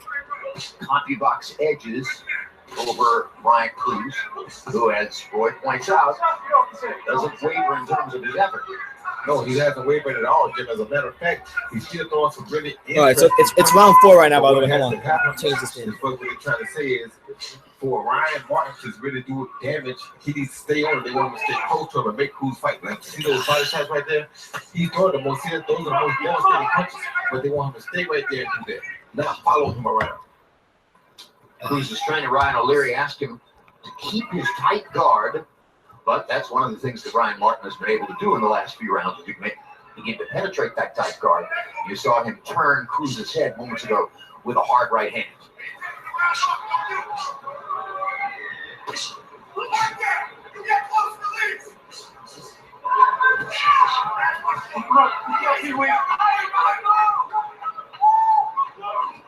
A good uppercut by Cruz from a distance. What's going on, guys? What's up to the 50 people watching this? What city, what state, what continent are you watching from? And give me some predictions for the fight. What do you guys think about tonight's fights? Who's going to win what fights and how? Right now, Ryan Martin's throwing some good combinations. Cruz is tough, though. Cruz keeps coming, and he's giving Ryan Martin some good looks. He's a shorter man, but presenting some good challenges. But Ryan Martin, credit to him, he's staying committed to his jab. I like to see head movement, but he's pivoting well. Ryan Martin just needs to stop leaning forward. He's leaning a lot over his knee. Oh, nice right hand by Ryan Martin, and then he turns and lands another right hand. He seems to have found his rhythm and his confidence now. He's pivoting, and he's doing some. He's making a statement right now. Ryan Martin, blue chip. No, not yet. Cruz is still in it. Cruz is still fighting. He's smiling. He's still throwing bombs.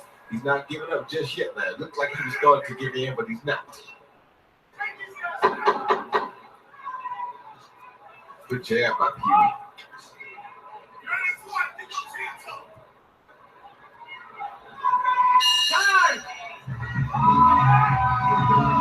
April 24th is the premiere of Canelo Chavez Jr., a fighting tradition. A 30-minute special looking at the history of great Mexican fights and fighters. April 29th, it's face-off with Max Kellerman with both fighters. Then May 6th, it's the live. Nah, I can't do that. I can't do that. Unfortunately, I can't. Only on HBO pay-per-view. I want fight card. He touches you with 2, you come back with 3. You hear me? Don't pause and wait for him to gas out. He's not gonna. He's got talent. He got all his air. You got to break him right now. Here we see Ryan Martin with a good jab, followed by a little. Yeah, I like Ryan Martin's fundamentals though. That went through the guards, followed by an attempted body shot, which was very smart. Then right here, you see him right on the inside. This is Ryan Martin's first fight of 2017. This is for the WBC Continental America title. Away from a tall fighter. But yeah, for those of you who don't know, Ryan Martin was a pretty good amateur. Had over 200 wins. A number of national titles. I remember him when I talked to him talking about Ryan Blue Chip Martin in the back. He fought Jarrett Hurd, and I believe scheduled fights on this pay-per-view telecast. he's a big guy. He's a big lightweight. He's 5'11". How do you think he's 5'11" who lightweights? Bro, his body looks weird at lightweight too, bro. Just look at the shape of his body, bro. Quick look at Harold Levin's unofficial card, on which you can see that Ryan Martin has won every round.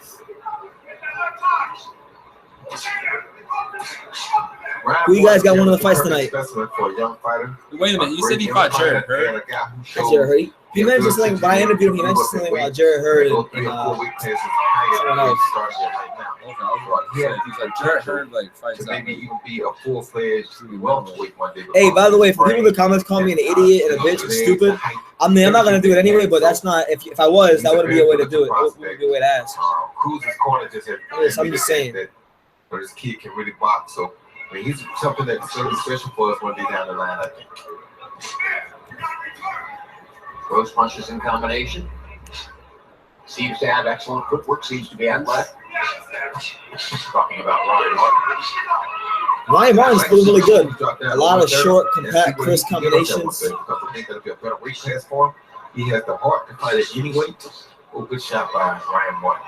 Great right hand. One thing I have to love about Martin Roy Jones, so many times you see tall fighters. This might be the first time. I don't know. Maybe you guys can tell me, but this might be the first time he's fought on HBO because I don't think he fought on the Gonzalez Carlos HBO telecast. I might be wrong. I'm pretty sure he didn't. Constantly and with real power.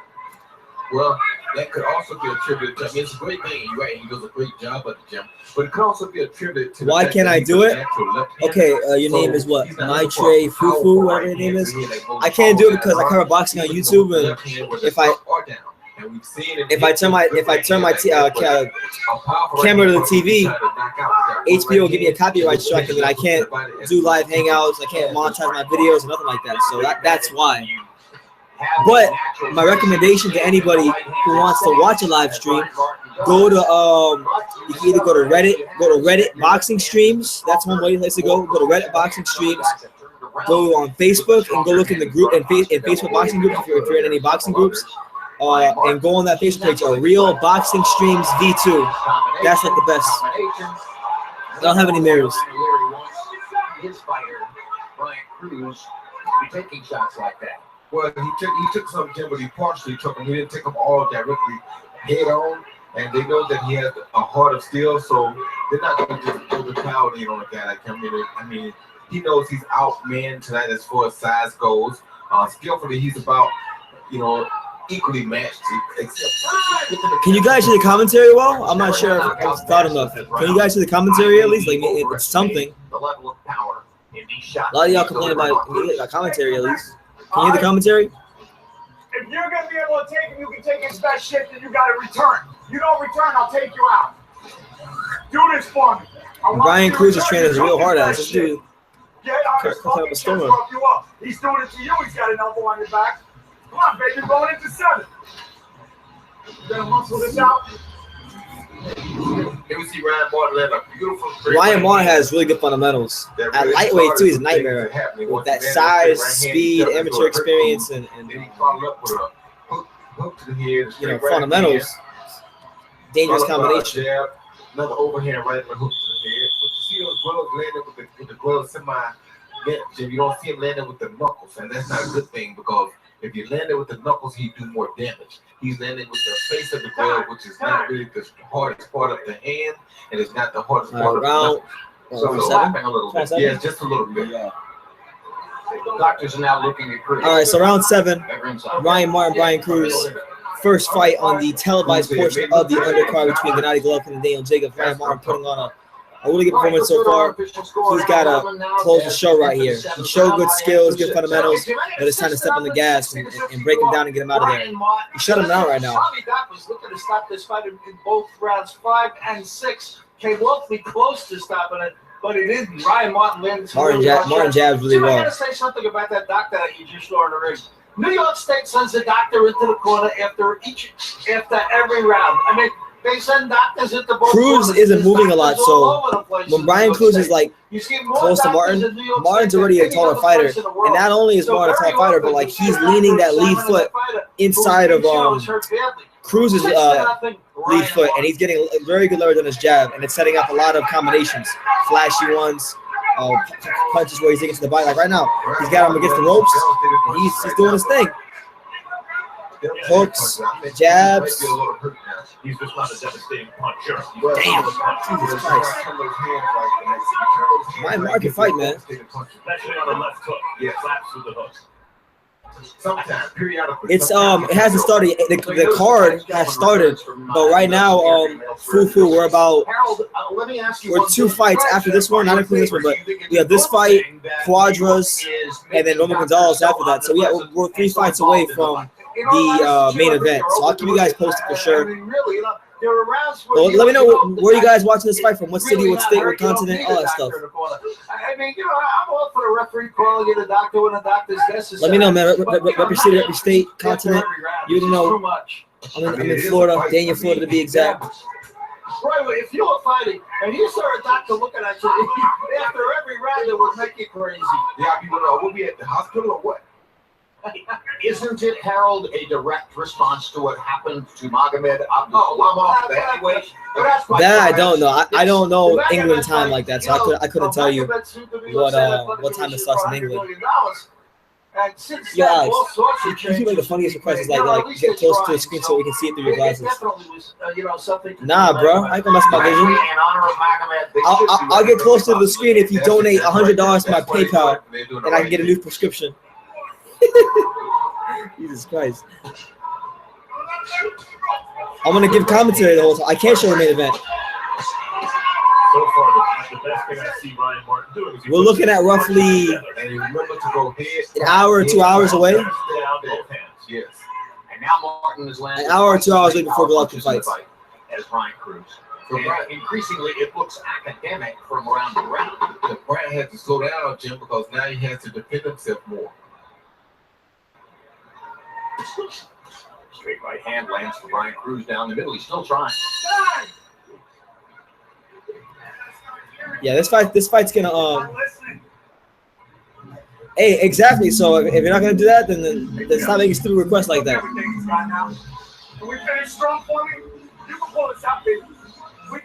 Right now in America, it's 9:35. So I'm thinking around 11 o'clock, 11:15. that's when you should expect Golovkin or Jacobs to be in the ring. I think that's a good estimate. 11-15. But like I said, I'm gonna keep you guys posted. This fight with Ryan Martin and Brian Cruz should stop any minute, so they're not only the Gonzalez and Cuadras fights. Hey, proud of you, kid. I'm proud of you. Why not? You're ready to fight. My prediction, I got Golovkin winning. I think a lot's been made about Golovkin and how he fought Kell Brook, how he got hit a lot, and same thing with Willie Monroe.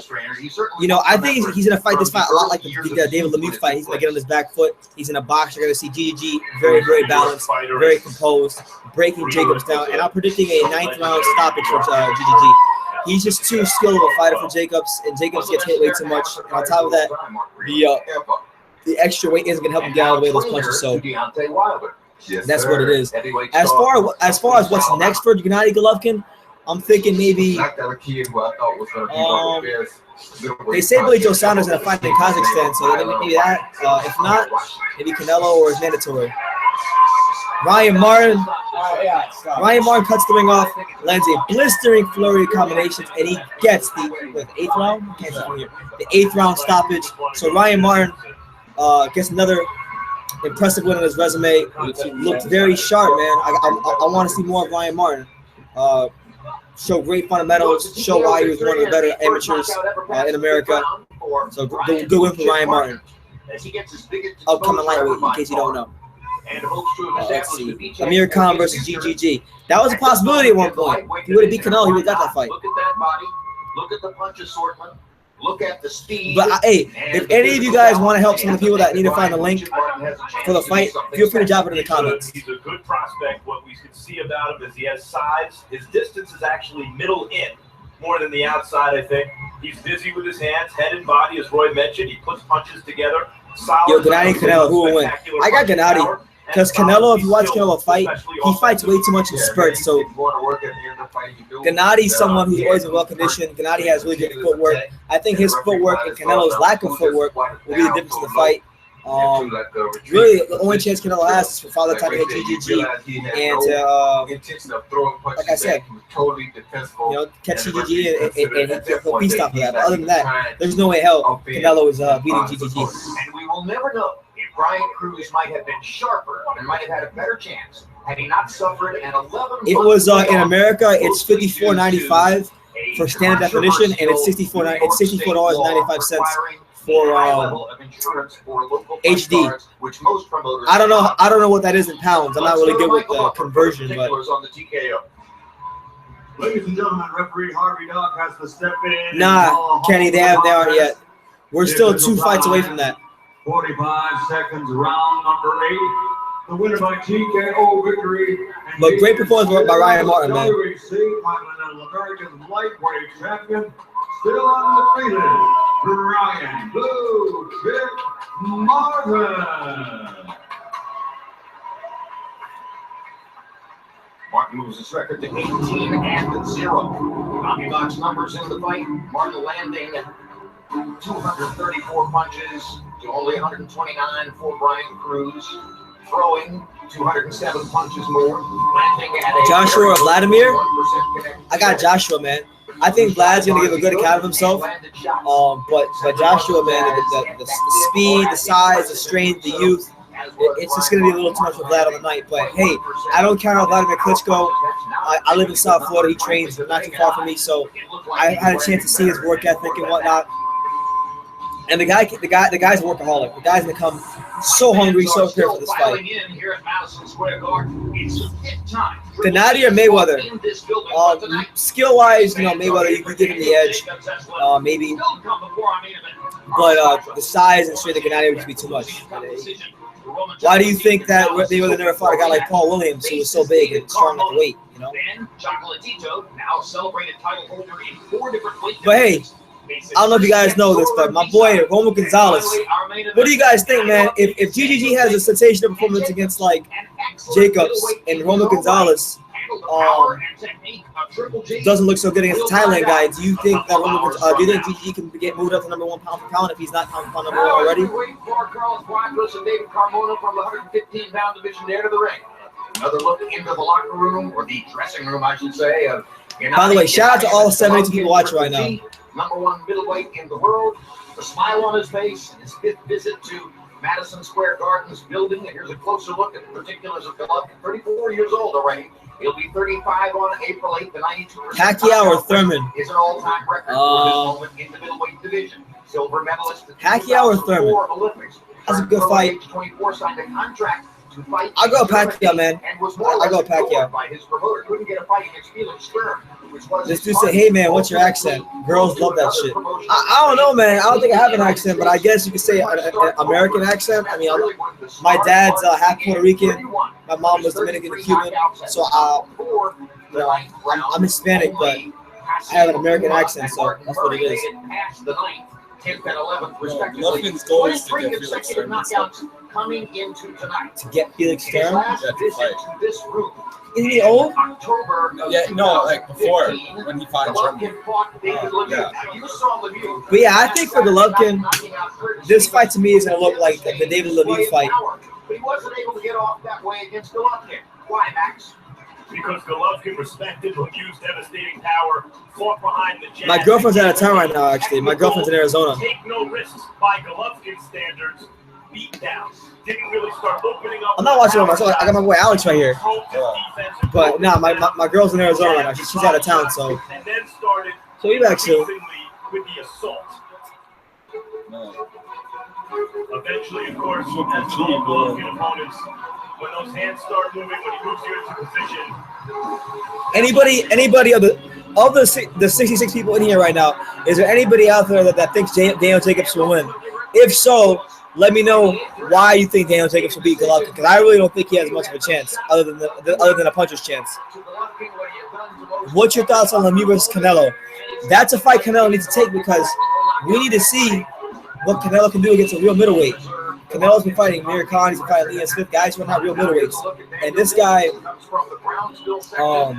Canelo hasn't fought at a real middleweight. And Lemieux, pound for pound, is one of the most explosive, thunderous, hardest punches in boxing. And if Canelo's able to be a guy like Lemieux, withstand Lemieux, then he's ready for GGG. It would validate that for me. Thank you, Fufu.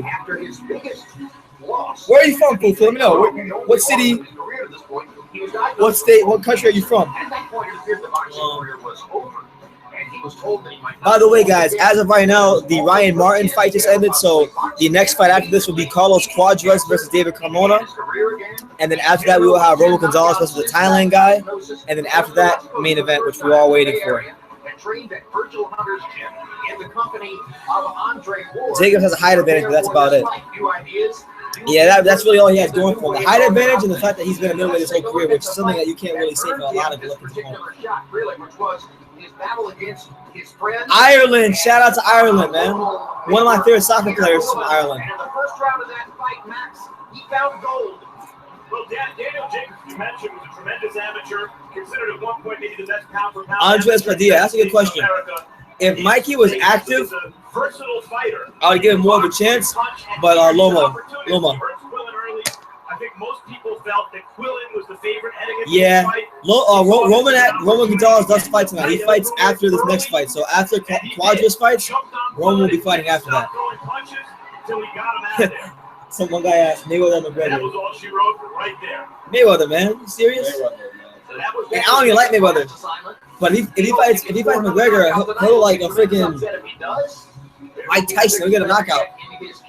Meanwhile, the number one pound for pound fighter in the world, rated even ahead of Golovkin, is Roman Gonzalez. Last September, he won a 115-pound title in a terrific fight in Los Angeles against Mexico's Carlos Cuadras. Cuadras wants a rematch with All right, so the Cuadras, David Carmona fights gonna happen. These guys have been rivals. They were rivals in Mexico. I believe the amateurs they had a fight or something like that. So Tail of the tape. Quadras is 3 years older than Carmona at 28 years old. They're both the same height at 5'4". Same arm length. And David Carmona is half a pound heavier than Quadras at 116 to Quadras is 115.5. So pretty much even. Tail of the tape. I don't know much about David Carmona, so I'm not going to say that like I do. I just know Quadras is a hell of a fighter. He's a hungry fighter, and he wants that Chocolatito fight, so I know he's going to come out and come in guns blazing. So I'm looking forward to an interesting, exciting fight. Lara versus GGG. I got GGG in that one. Mayweather versus GGG. I got GGG in that one as well. He's too strong for me. Too strong for Mayweather. New York City. We go to our next contest. And so brought to you by K2 Promotions. This dude said, yo, I subbed your channel because you remind me of my cousin in Brooklyn. Hey, shout out to you, man. Shout out to your cousin. Shout out to Brooklyn. I went to Brooklyn last year in April. In the right way. For the Earl Spence Algieri fight. I was there for that one. So, no, thank you, man. And for anybody who's not subscribed to me that's watching this, go subscribe, man. I got tons of great interviews, exclusive with Holyfield. I'm going to the Heavyweight Factory on Monday to interview Shannon Briggs and some other fighters. So, yeah, got a lot of good stuff, doing great things here in South Florida. This contest sanctioned by the New York State Athletic Commission. The What's your vote, bro? judges assigned to ringside: Eric Marlinski, John Potteray, and Robin Taylor. And inside the ring, in charge of the action at the bell. Oh, that's a good fight. GGG versus Leatherwood would be a good fight. I can't pick that one. I don't know. I think skill-wise, you got to give GGG the edge, but Leatherwood is a strong guy. He's a really strong, sturdy fighter. Out of the blue corner, wearing white trimmed with red and green, officially weighing in at 115.8 pounds. His professional Andres says, F out, DC chill. Hey, I am, man. You know, 3 defeats with 5 even. I talk boxing, man. I'm always putting videos out. I'm one of the up-and-coming channels in the YTBC in the YouTube boxing community. So, yeah, man, I live in South Florida. I go to a lot of the gyms like the Heavyweight Factory, which is where Shannon Briggs trains. Waiting out of the red corner, wearing black. What's it called? The Fifth Street Gym, where David Hay and a lot of these guys train at. So I'm getting a lot of exclusive stuff. And if you go on my channel, you'll see that like Holyfield, Riddick Bowe. You'll enjoy, man. Go ahead. Go and go check it out. How many countries will GGG versus Jacob be shown in? That I don't know, but I think I heard Tom Lawler say 100. So 100 or something like that.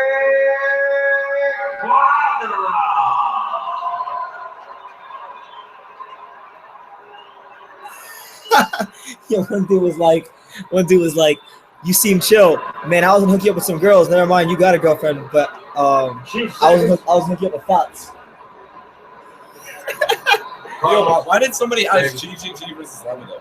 It's a good fight. I've given you both the rules. The New York State Athletic Commission. I remind you both now, respect each other, obey my commands. Nah, man, I don't want no more thoughts, man. I had enough thoughts in high school.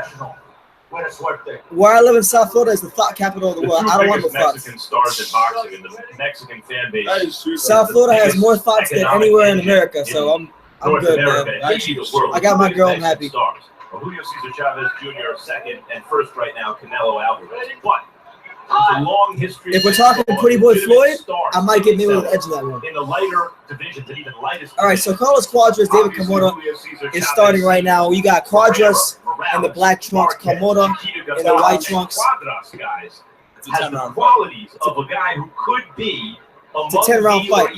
Now, when we talk about Cuadras, guys, I think Cuadras is one of the top 15 best fighters in boxing. And we got to see if we can hold up to that claim for me. Now, let's celebrate the opponent, David Carmona, who is 25 years old today. Happy birthday, David Carmona, on this trip to Madison Square Garden against Carlos Cuadras. Carmona's biggest credential is actually one of his losses. He's 20 wins, 3 losses, 5 draws. The last loss in May of 2016 last year was to Naoya Inoue of Japan. Oh, God. Inoue of Japan is regarded as a potential future opponent for Roman Chocolatito Gonzalez and is also seen as the biggest puncher in the 115-pound weight class. And Carmona is a rare example of a fighter who went the distance against Inoue. Oh, that's right. Says Carmona is the guy that gave Inoue the toughest fight. That's right. To try to knock out Carmona. a guy whom Inoue couldn't knock out. That's right. Inoue is it's not just the biggest puncher. He's a phenom with very few pro fights. He won a belt at 108, jumps up 112, 115, and yeah, right now you got Cuadras and Carmona in the middle of the ring. Right now I see Cuadras is getting slightly better at the punches. But Carmona doing good work as well. Nice left hand and nice right by Cuadras. A rematch this time, winning against Chocolatito the first fight. Cuadras returns fire. Well, let me just tell y'all this. Cardona has already landed some good daggone punches on Cuadras. One thing I've noticed about Cuadras so far is he's not as mobile as he was against Roman. He's holding his ground more, and he's sitting and he's fighting more in the pocket this fight. So this is a fight that Cuadras may want to focus on first before he even considers. Side note, Cuadras also has a Hublot sponsor on his trunks. It was a birthday right hand? Yeah, I guess it was. Carmona is a real fighter. Yes, he is a real fighter. Punches with those hands open a little bit, but it's funny because he's landed some beautiful counter punches on Cuadras early. And like he said, he's the one, Cuadras is the one that has something to prove, not him. So he's out here fighting on free time. He's the young guy from Mexico City who's not expected to beat Cuadras. And I don't know if I've ever met a fighter, much less a Mexican fighter, who in only 28 fights has nice right hand with a couple of hooks by David Carmona. That's a tough one to score. Usually a guy with 5 draws has had some bad decisions somewhere. The 3 of them in the first 3 years of his career. And he's been in tough. Nice punch by nice left hook by Carmona. And a series of body shots. Man, that's tough on the score. What do you get about to Alex? I'm waiting around. Cuadras, I guess. Cuadras? The jab. Let's see the jab. Yes. I gave it Carmona. But another thing, the jab I thought Carmona landed some. All right, not a slow jab.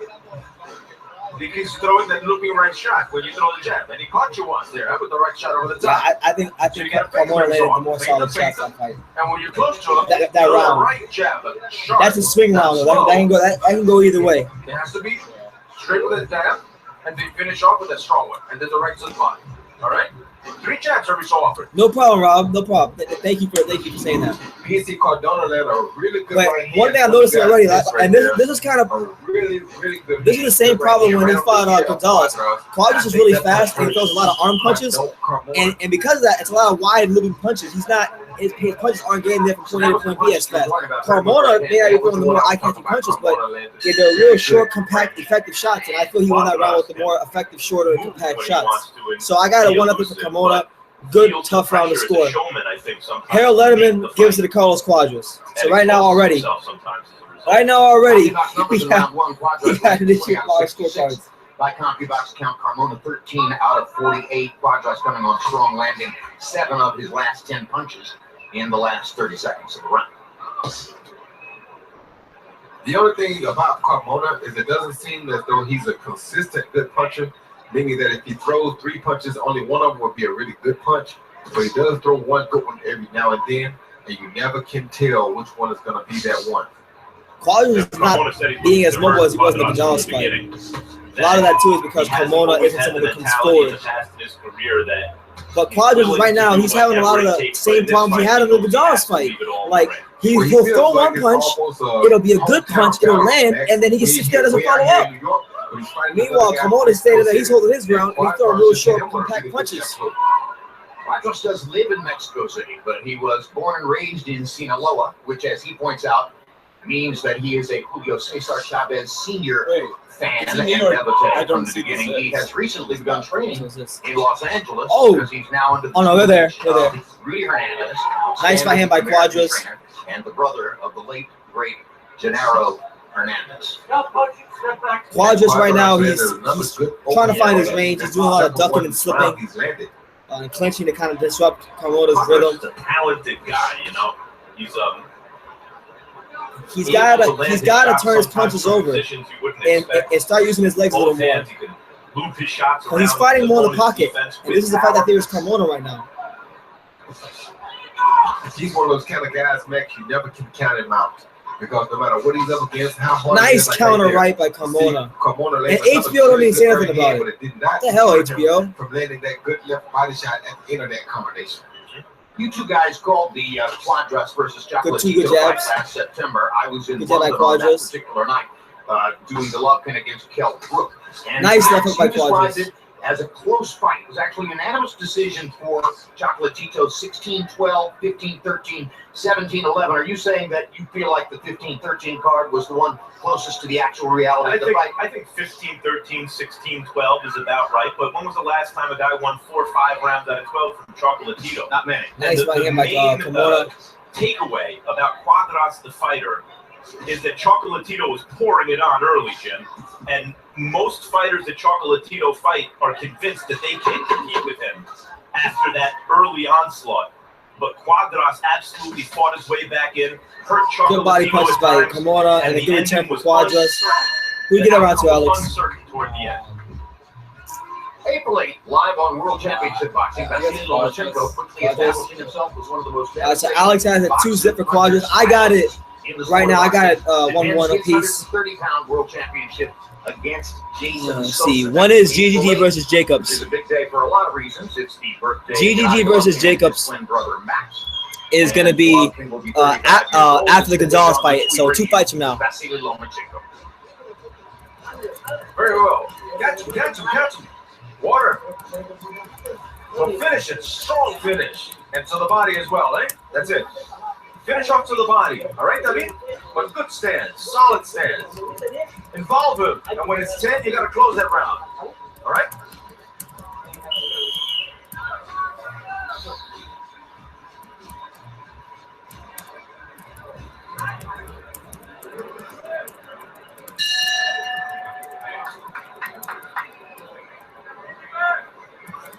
All right, so round 3, I got a 1-1 apiece. Good fight so far. Last September in Los Angeles is that Carmona's getting a little bit more wild right now. It was abundantly clear that Roman Chocolatito Gonzalez had absorbed more punishment and showed greater effects from the punishment than was ever previously the case in his career, suggesting, Roy, that Cuadras is very fast with shot as well. I want to add that. Chocolatito may have reached it at 115 pounds. Yeah, he Pivoting can't reach really it. nice He's never like had usual. someone to put that kind of pressure back on him. Never had This is a someone good to durable do fighter that he's type of fighting. damage to And a him. good test to And see where he never had stacks up someone because that he's a guy that they know he pressure fought. that he usually applies. So he may have reached the envelope for as high as he can go up in weight. And also, he was fighting a guy in Cuadras, as I mentioned. Cuadras versus David Carmona. We see this across the sporting landscape in any sport. The athletes who not only have that ability and put in the work, Carmona's pawing with but his jab, big trying to get his imagination distance. about who they are, can reach that next level. And Cuadras has a chance to do that because of his own self-view.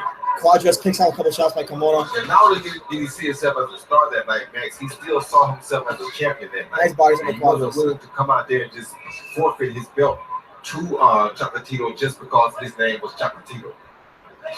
Good action so far, but no really In a private hard, room like separate some good meeting shots, but just nothing us, the devastating yet. So we're still waiting for his first the day devastating before the punches fight. Some from either fighters guy. walk into the room and need to be led through the meeting. Some of them are really I got it 1-1 right now. I think Cuadras is being real busy. He's landing some good shots, but Carmona, his punches are a lot shorter and they're getting there quicker. So I think he's doing a good job as well. And is obviously very Good counter right by Cuadras. He's a salesman. Yeah, and there are fighters and athletes with that quality where they like to talk big, but they're not always charming. They're not always that interesting to listen to. They just, they fill it with volume. But Cuadras is legitimately charismatic. He's a charming guy and an interesting listen. And but if he can win some big fights, he could be a big star, especially in Mexico. So what's Carmona doing now in the third round, Roy? Well, he's trying to land another big shot. He's having a hard time because Cuadras has tightened up on the punches he's throwing. So it's forcing Carmona. Oh, Cuadras has a little bit of taunting. You see, showboating to mentally mess with him. But he's been throwing big Cuadras is a little tiny. He did a pelvic thrust to taunt Carmona. Cuadras is an interesting fighter, man. He likes to taunt his opponent, which I like about him. He's an entertaining fighter to watch. Mind exchanging punches with the best of them. If Carmona can establish his jab, he's going to be able to hit Cuadras because Cuadras is he's in the pocket and not using his legs as much as he did in the Gonzalez fight. I get around the Cuadras. I thought he landed the harder, effective shots. He definitely controlled the tempo of that round and outworked him. So I give Cuadras round 3. I got a 2 rounds apiece. I got a 3-zip. Alex has a 3-zip. I got a 2-1. He's doing what I want you to do. Wait for him. Then enter you good stance. I want more punches, David. Please, David. You gotta go out to win, David. Remember I talked about how Carmona throws one hard punch that counts sometimes? Yep. Here's one of those hard counter punches. See, Boom, see? That's what I'm talking about. They can show the replay. Cuadras throwing a bunch of arm punches. Carmona throws one short, compact one. Boom. Counters him. It's a really good quality. But I did get that round of Cuadras. I think he landed more shots that round. But I mean, nah, Carmona in the white trunks.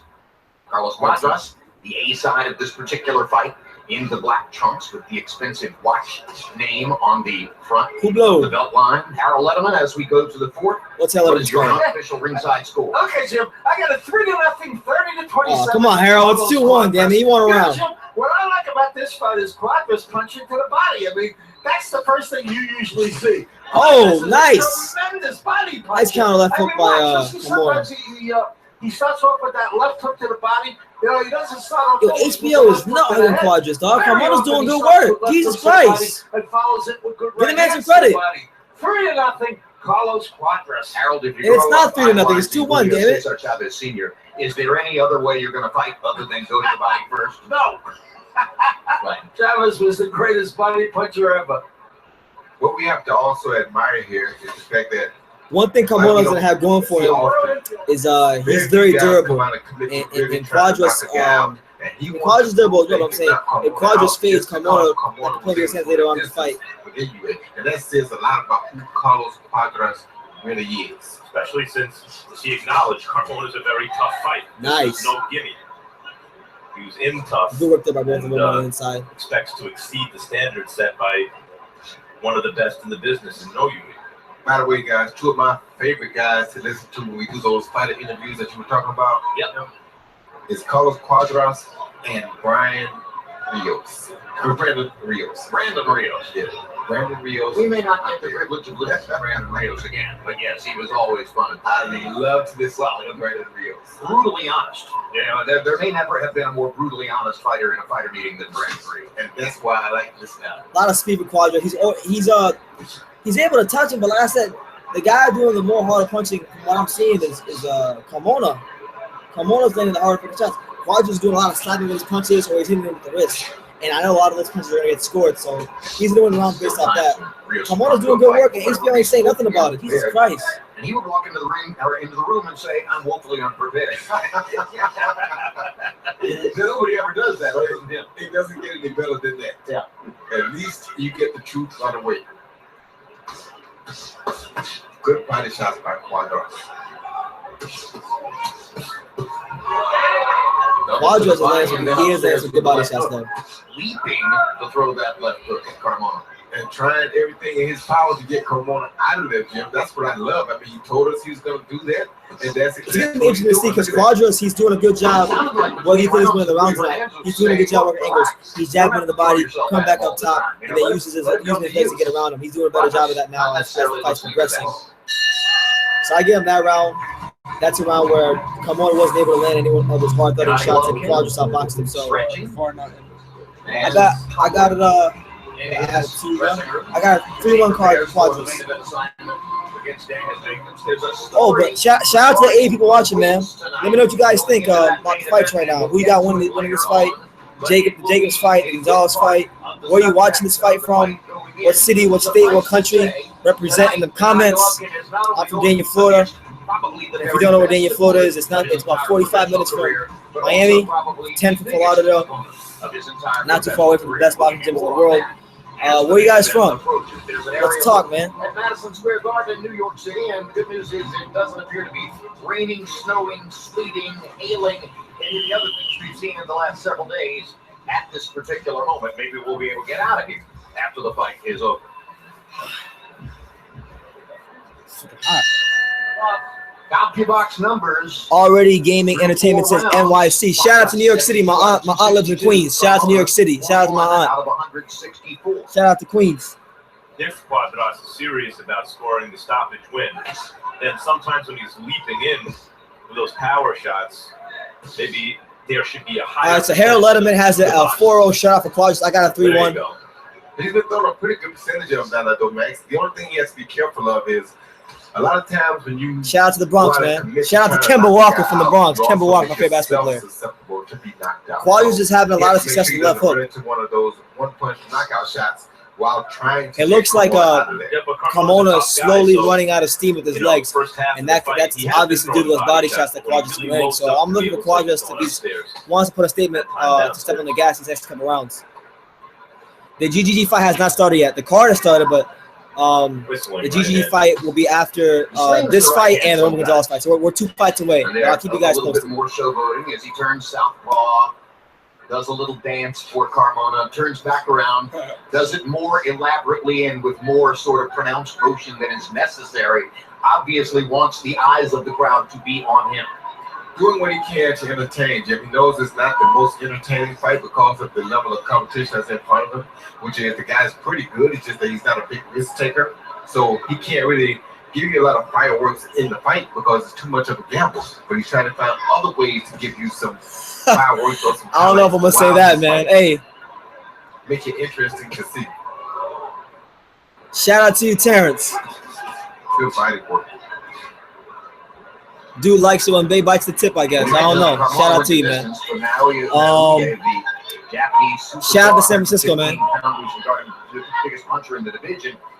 And it should be pointed out that midway through that fight, Inoue damaged his power hand, his right hand. And I'm sure the people in Inouye's camp would say, okay, the only reason he didn't knock out this guy was that he damaged the hand. And obviously, Carmona would say, no. He didn't knock me out because he wasn't hitting me hard enough to knock me out, and I'm too tough for that. God bless Terrence. Whichever way you like it, the bottom line is he did go the full distance with Inoue, and was the first to take. Cuadras is throwing a lot of punches, and he's doing a lot of good work, especially that body. Cuadras on the but he's reaching a lot. He's reaching a lot of his punches. So if he gets hit with the right punch by Carmona, pretty lights out for him. Easy to hit with the jab.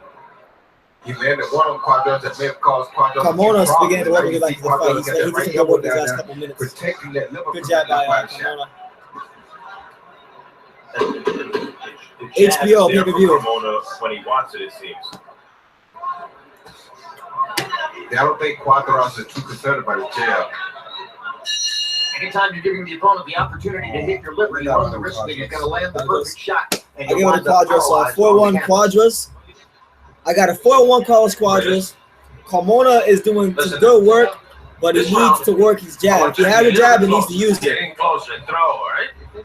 But that's what it is, man. So let me know what you guys think. Who you got winning these fights? Why? What city, what state, what continent you from? Let me know in the comments down below. Welcome to the official True School Sports Gennady Golovkin vs. Daniel Jacobs live fight reaction. We do these quite frequently. Shout out to the 100. We got 109 people watching right now. 109 people. So let me know what part of the world you guys are from. I want to interact with you guys. That means that that fight is pretty bad. So round 6 coming up. Cuadras. Round 6 of the scheduled 10. Carlos Cuadras in the black trunks, David Carmona in the white. Harold Letterman unofficially on his scorecard has Cuadras winning every round. So Harold Letterman has the same scorecard as my boy Alex over here. As he chases a victory that he hopes will set him up for a rematch with Gonzalez. I got a 4-1. I got Carmona to good work in the rounds. And they say, round 6. Cuadras himself said we shouldn't count out the guy that's fighting. Cuadras has some good bouncing on his toes. He said this southpaw guy is Thailand fighter is Carmona, so he's doing good work when he closes distance, but what Cuadras is doing really well is not letting him cut that distance. So Carmona comes in, and he's not able to use that jab to work behind it, and it's giving Cuadras time to use his legs and box him. He's doing really well. We're going to have some fun with that. Yes, we are.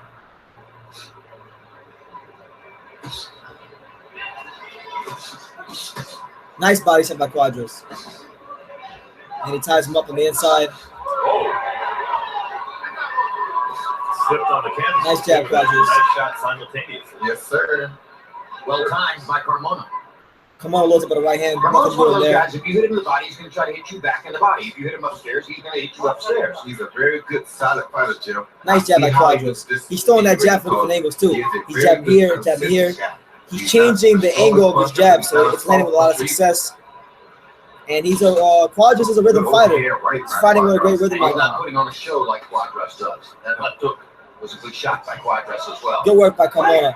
Anytime Carmona comes in, Cuadras is ducking a little bit beneath the hip, tying him up here or there.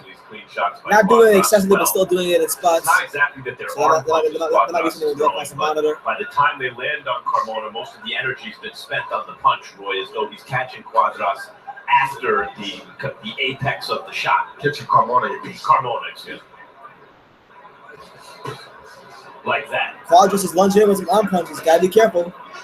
Gotta be careful with that. Carmona might catch his ass. More of He's an arm done low. puncher than he should be, yeah.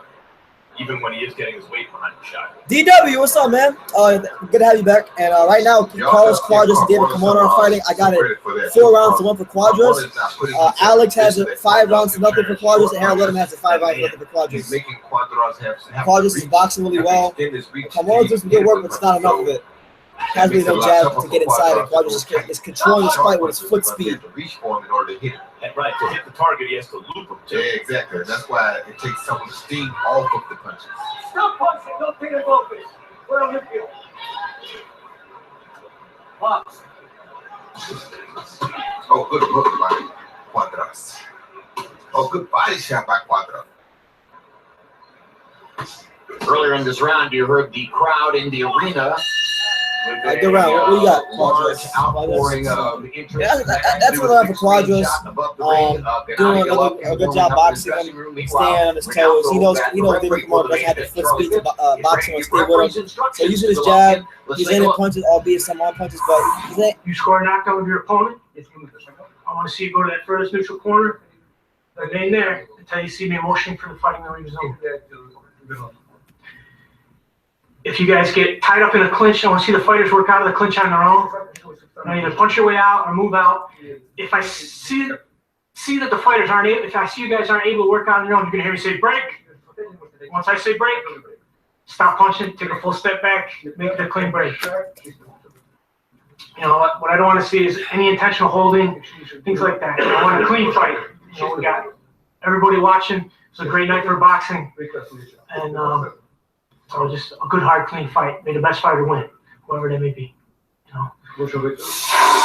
Golovkin will probably fight in the next hour and a half or so. I'm thinking 11:15, 11:30-ish. Almost all the time, but the fellow in the blue jacket standing next to him All right, is so, really yeah. interpreting what Fish said. I don't know whether it was in Kazakh Okay, that's a slip. Carmona fell to the camp. It was a slip, guys. So variety of different round 7, I got Cuadras up 5-1. Only a few words, Carmona's got to do a better job getting but inside and cutting that distance. Cuadras' foot speed is too much. His foot and hand speed is too much for him. And someone's pointed out the back acne. We have to always speculate with Cuadras with that back acne that he is on something. Harold Letterman speaks boxing. He looks way different in this damn fight than he did at the convention. At the WBC convention when I met him. Carlos Cuadras. You know, David Carmona's got a shout out to Texas. I mean, the guy has taken some shots that really would have knocked out ordinary Shout out to New Jersey. Shout out to Australia and Jeff Horn. Shout out to everybody watching, no matter where you're at. Shout out to all the boxing fans around the world. Go subscribe to True School Sports for the latest in boxing news, interviews, and commentary. He does things that I really appreciate. Round 7, Cuadras landed some real crafty punches, changing his head positioning, punching angles real well. It's a fight he looks like he's going to cruise and get an easy decision. That was a good body shot, but that hurt Cuadras bad. Look at his mouth. Oh, that hurt him really bad. He got hurt bad. Cuadras got a low blow and hit by a body shot. So right now he's grabbing his balls, holding his family jewels. And he gives Carlos Cuadras the 5-minute break. Accidental low blow. That's what he's calling right now. Cuadras taking a timeout. As he's kneeling down, that's a lot of damn back acne. He needs some cocoa butter. Gives him a rest by throwing 3 low blows. He looks a little bad with a legitimate body shot, too. Very bad. DW International asked me, what do you think of Earl Spence? Earl Spence is a great fighter. I had a chance to actually cover his fight last year. I was in New York City when he fought Chris One Algieri. thing we've said over and over and over in this situation is we've never seen a fighter take He's the 5 best minutes. body puncher at We've 147, and I seldom think seen a this fight fighter with Kell take more Brook, than 30 or 40 that's going to be a hell of a fight. That's I'm not about picking him what to win Cuadras did right just there. because of the experience, the style matchup, but Get himself back great fighter. I think he beats most welterweights outside of Kell Brook. It's currently the 7th round. He was hurt really, really bad by the side Jim.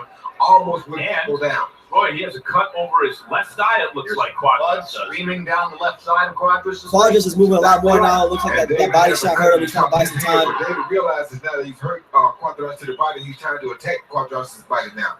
Oh, nice body shot by Carmona. Left hook to the body lands. Quadras lands. Cuadras to the head too. But he knows now that he has Cuadras hurt badly to the This is body. probably Carmona's best round so far. He's not even his best work so far with his body shots. And he's getting inside Quadras' guard a lot easier. There's some drama in a fight in which Cuadras was, I think, pitching a shutout, as Harold does. He was not pitching a shutout. He lost the round. Yeah, was that to make the liver a harder target? Yeah, to make it a little harder to get to. And it didn't matter because Cuadras landed 2 left hooks, one when Cuadras was a southpaw and one when he was orthodox. Carmona just keeps throwing the left to the body. And also Carmona. I know it was well, Carmona's doing some good work on the inside. He has Cuadras hurt really, really bad. So 7th round there, Carmona comes back. I got him winning this round as Quadras knocks him down or something. Quadras' feet look a bit unstable after the body shot and the low blow. If he can follow up on the advantage of this. I gave that round to Carmona. I was 6-1. 6-1 Carmona, 5-2 for Quadras. 6-1 for 6-1 Quadras, 5-2 Quadras. Was earlier in the fight. He got up above the left eye. That's a substantial cut, Roy Jones. Alex said that he's got Quadras up 6-0. 6-1. DW, to answer your question, I think the answer to your question can be found in the Alejandro Barrera fight. Earl Spence isn't the tightest fighter defensively, and he is yet to fight a fighter who has any jab, any hard jab, any foot speed, or any power. And Barrera was very awkward, very slow, landing a lot of flush shots. And I think the lateral quickness and the counter punching of Kell Brook will be the difference in the fight. And not just that, he's a real strong, sturdy welterweight, so he won't be able to impose himself and rip those body chops like he's used to. So I see Kell Brook outboxing Earl Spence and getting a 12-round decision. The scoring of that round will never tell the story. It'll be scored 10-9 if it's confident in the score. All right, so but going into the round, 5-2 Quadras. Carmona is more in the fight. He can send a good hard jab that snapped Quadras' head back, and HBO didn't say a damn thing about it because they're not paying attention. Damn it, HBO. And basically, I don't give that round to Carmona, by the way. I know. Harold Edom scores in a 10-9 round, underlining Max's point that the score won't necessarily tell the story of What's up, Pops? What's up, Dad? My dad's in the comments. Left eye, and as you saw between Alex says what's up, too. Hernandez, the trainer, he's also the cut man. In fact, he probably works more prolifically in the sport as a cut man. Everybody say hi to my dad in the comments. Bottom line, he's one of those jack-of-all-trades guys who can do anything in your camp or in your corner, and he's doing both things, training and cut man tonight for Carlos Cuadras. Nice jab by Quadras. In the corner, tell his corner man he Quadras' front foot looks very unstable. Up a little bit. If Carmona can get inside, he's going to do some good work. He likes to fight with moxie, Cuadras. It's the way he enjoys fighting, even when it's A not knockdown would his be best huge for interest. Carmona. Oh, nice. He's pivoting well. Quadras can't move like he used to because of the knockdown. Trickle of blood because Carmona has a cut in his scalp, but he's paying no attention to it. When you cut like that up in the scalp, Roy, I don't even know if you feel it. No, the momentum is going so big, the adrenaline rush has where you can't even know, you won't even know until after the fight that you have a cut in the area or between rounds if someone tells you. Quadras is not the same explosive fighter he was earlier in the fight. He looks like he might be fading away. Remember when it happens, but the next day you notice after you try to brush your hair or something that wow, this hurts. Oh, good left hook by Carmona as Cuadras. Carmona is doing some real good work right here, and he looks very confident. Oh, beautiful body work. Gets in and gets out. Your punches up. This is your warning. Referee gives him a warning for low blows. I thought those punches were fair. They were just above the bell line. And now that was the warning to Carmona, suggesting that the next time a low blow happens, he might be penalized. Exactly how you give a warning. You let him know this is your warning. And that hurts Carmona because he needs everybody. Nice uppercut by Carmona, man. Cuadras has no legs on him. He can't be mobile like he used to. And his punches even look like they're flattening up a little bit. The last 2 rounds, Carmona is bringing the leather and Cuadras quite often. Wow, Carmona. You the effect of the punches. Good 4-punch combination by Carmona's doing some good work, Like guys. Carmona's offense, he's taking what Cuadras is giving him. Oh, nice counter. Little jab, clever and then counter that right hand right opens up there, like hand, and then the Carmona. hook to the body has now opened up stuff upstairs. Carmona. Definitely his best round. I give that one to Carmona. 5-3 Cuadras. Premier 6-2 Canelo Chavez Cuadras. Jr. Fighting Tradition, a 30-minute special looking at the history of great Mexican fights and fighters. April 29th, it's face-off with Max Kellerman with both fighters. Then May 6th. If he had a good outing in sparring against those guys, which I've heard, it's been confirmed by people I know in the Mayweather's camp. You know, that's great for him, but to be fair, Adrian Broner is a really 140-pounder. Floyd is not a big guy. Kell Brook is a guy who could easily campaign at 154, and not just that, he's a boxer puncher. So he brings different attributes to the table that Earl Spence, I don't believe can deal with. Not a knock on Mayweather or Broner, but they don't have the natural size that Kell Brook has, so it's just different. It's a different challenge, DW. Different attributes. And we all know 2 rounds in which Carmona has been able to punish Cuadras. Carmona with a 25-20 edge in power. Let me know where you guys are watching this fight. What country, what city, what state? Represent in the comments. Let me know. Where are you from? Arm punches while All right, round 9. to get his weight behind a lot of his Round shots 9. in this period of time. Carmona is very much in this fight. Those low blows in the 7th round. Looking carefully at the replay, it appeared to me that Cuadras was somewhat complicit in the low blows because he had reached out and grabbed Carmona by the head and the shoulders and pulled him down as he did so. Oh, nice right hand by Carmona. He's landing at will almost. But right now, He's picking his shots real nice though. He's not rushing. of the 2 fighters, He's turning his punches up. He's picking his shots real well. So Carmona is very much a live dog in this fight. Yeah, something big, you know. He's coming back after Cuadras has given him everything that he had, and now he's saying, okay, now this is my time. Do you think it's unfair to say, Roy, that Cuadras, cruising, winning the first 6 rounds, seemingly fairly easily, might have gotten a little bit full of himself? Cuadras is throwing some real wide looping punches, and he doesn't have the foot speed like he had earlier in the fight. So you better be careful. Carmona might slip him in the later rounds. Anytime he's ready to beat you, he's prepared to capitalize on any mistake. The GGG fight is after the next fight. The next fight's Roman Gonzalez. From great fighters. He's a good fighter, but he needs an opportunity to make the best of the moment. He can't go out and just create his own opportunity.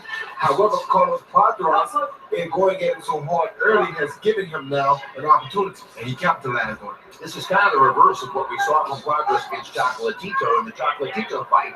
It was clear that Gonzalez had the edge in the first 4, 5, 6 rounds, and then Cuadras closed pretty strongly in that fight. Here, slightly the other way around. He's a little bit like myself, Jim, because we're Good body shot by Carmona. entertaining type of fighters. If we don't have something to keep our mind busy, then we lose focus. Good job by Like you Cuadras. just said. So he could have let his momentum go down some because of coming down. Carmona at some point in these next couple rounds has got to find a way to back Cuadras up and overwhelm him with some punches. So he had to come back. Or just hurt him. Meantime, you mentioned all the Counter him and hurt him. Carmona's record, and we asked him about it yesterday.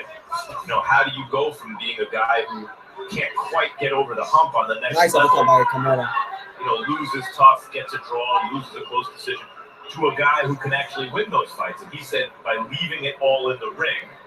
And it's going to be interesting to see the last several rounds of this fight, because Carmona seemed to have seen DW, I disagree with you. Roman won that the fight. last couple rounds. And maybe Yeah, Cuadras throwing a lot of wild punches right now. A lot of wild punches. I think those body shots though early from Cuadras also helped him take his foot off the pedal a little bit, because now they're starting to show up a little bit. Cuadras landed a very good right hand to the body earlier in this round. 1 round to go in this 10-round fight. I gave Carmona that round as well. So what you got it? 6'3" Cuadras. Alex got a 6'3". I got a 5'4". I got it as a real close fight. Stay close. Stay close. Right here. Group home living proof. Don't go far. Group home living proof. Don't attack him with the spear. Turn. But You know what I'm saying? he has nothing. Don't stay still there. You understand? Turn. Keep going. Turn. What's wrong? You better close. Put Vaseline on it, Marco. This is the last run. All right, we gotta go. Pressure. We're losing now. All right, you gotta go to close. You gotta go close to fight. Move it.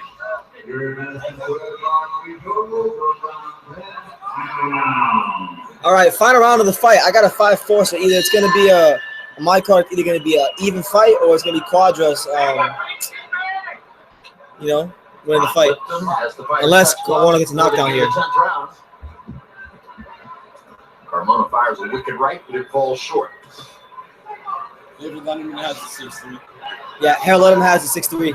Why did I keep calling him David Letterman? Yeah, my bad.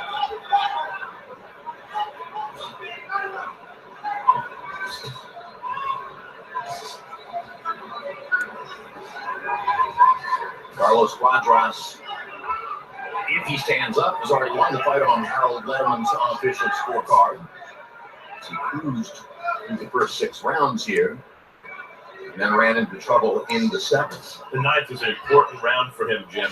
For Carmona's come that distance, and he's ripping some body shots. He's been the better fighter in the second half of the fight. No ifs, ands, or buts about it. Round knockout, so he needs to go to work right now if he's going to get it. Yeah, not only does he win 7 of the potentially 12 rounds on Harold's card by winning the 9th, but he stems the flow of the fight a little bit, which was going in Carmona's direction. Rudy Hernandez told Cuadras that Carmona has nothing, but I'm sure Cuadras said it to himself, but somebody got something that hurt my body. Exactly right. So I don't know if it's Carmona or the referee, but somebody got something that's hitting me to the rib cage.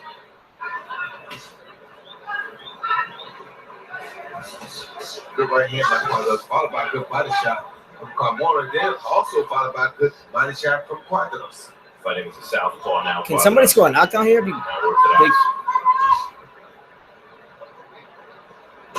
Good body shot by Cuadras. Cuadras has switched southpaw several times in the last 4 rounds, and every time I see it, I'm wondering to myself if he's doing it to make it a longer stretch for Carmona to get to the right side of his body and land a liver shot. Now, I don't think that's why you go to every time, Jim. I think some of that is also to mess with the confidence of Carmona. That he'll fight it any way he wants to fight it, left-handed, right-handed. It really doesn't matter because I don't have respect for you like that. So sometimes guys don't switch southpaw to hide or to disguise something. Sometimes it's just to intimidate the other fighter.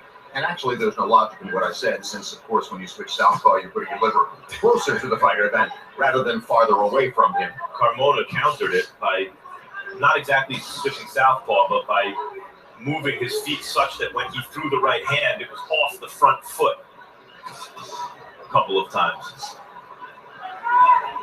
Cuadras with this southpaw. Carmona lands a counter right hand. That. Carmona brings his right foot forward, though he didn't do it at the end of a right hand. He did it earlier in the round like that. When Cuadras. I give this round to Carmona. That's the end of the fight. All right, so Alex has the fight 6-4 for Cuadras. I have it 5-5 a draw. I thought Carmona won the last round. So that's what it is, man. We're going to see what happens, man. What does your unofficial scorecard show us at the end? Letterman's card is what? 97-93, 7-3. Carlos Cuadras. I thought Good fight. Came back real strong, just like he called it. They ran 7, 8, 9. I thought he won all 3 of those rounds. I thought that Cuadras edged about the 10th. To make it 7 rounds to 3. But certainly David Carmona, a gutty fighter, takes a tremendous punch, put up a terrific show. I think Carlos Cuadras is probably saying to himself, I thought this guy was supposed to be easy. Well, he wasn't. 7-3, Carlos Cuadras. Harold, do you have a take on the 3 official judges who will score the fight for the state of New York? Okay, Chip. Eric Marlinsky is a relatively new judge in New York. He's, pretty good judge so far. He hasn't been working that much. John Potter, very, very well-known judge from New Jersey, works all over the world. I think Cuadras. And Robert Taylor also from I think New it's York. 5-5, but I think Cuadras will get the decision. She does a terrific job. So I think we got 3 very, very good I think a draw is fair. or Cuadras will get a decision. Because that 10th round was a swing round. So I can easily see this being a decision for Cuadras. The first and 10th round are close rounds here. And while we wait for the decision, The we'll first show round you is the final also close CompuBox round. numbers in the fight. CompuBox stats. 193 more. Connect percentage Wow. is So Cuadras outlands Carmona 184 to 126. According to CompuBox, and the power, the percentage is only 1% off. punches at the end. Cuadras throwing more than twice as many. And neither man really distinguishing himself with his connect percentage on the power punches.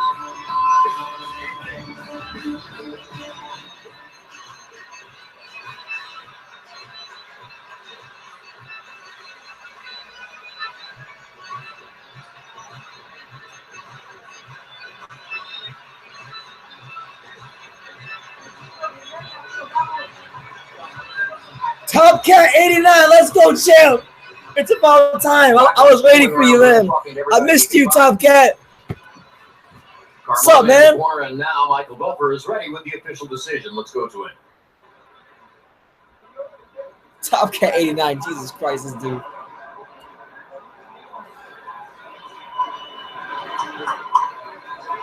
This is coming in right now. Madison Square Garden, we go to the scorecards. John Potter and Robin Taylor both score it 97-93.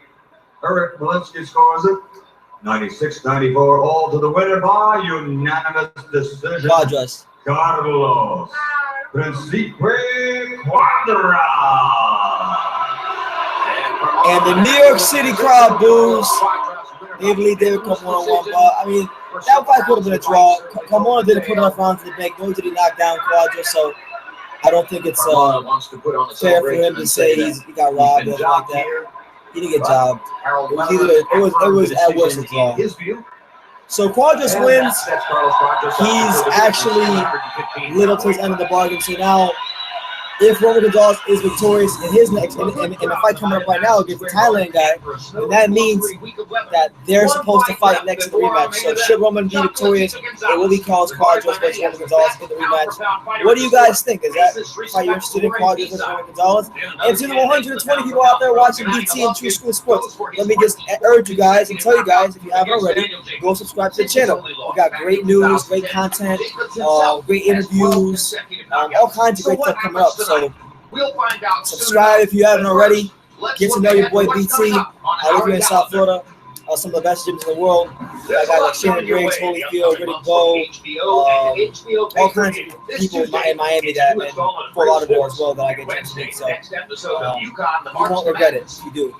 But we knew Cuadras gave the decision. Carmona didn't put enough rounds in the bank, nor did he knock him down at all. So it goes without saying. But to the 122 people, he's in here. Tell me, where are you from? What city? What country? What continent? Represent in the comments down below. I want to interact with you guys.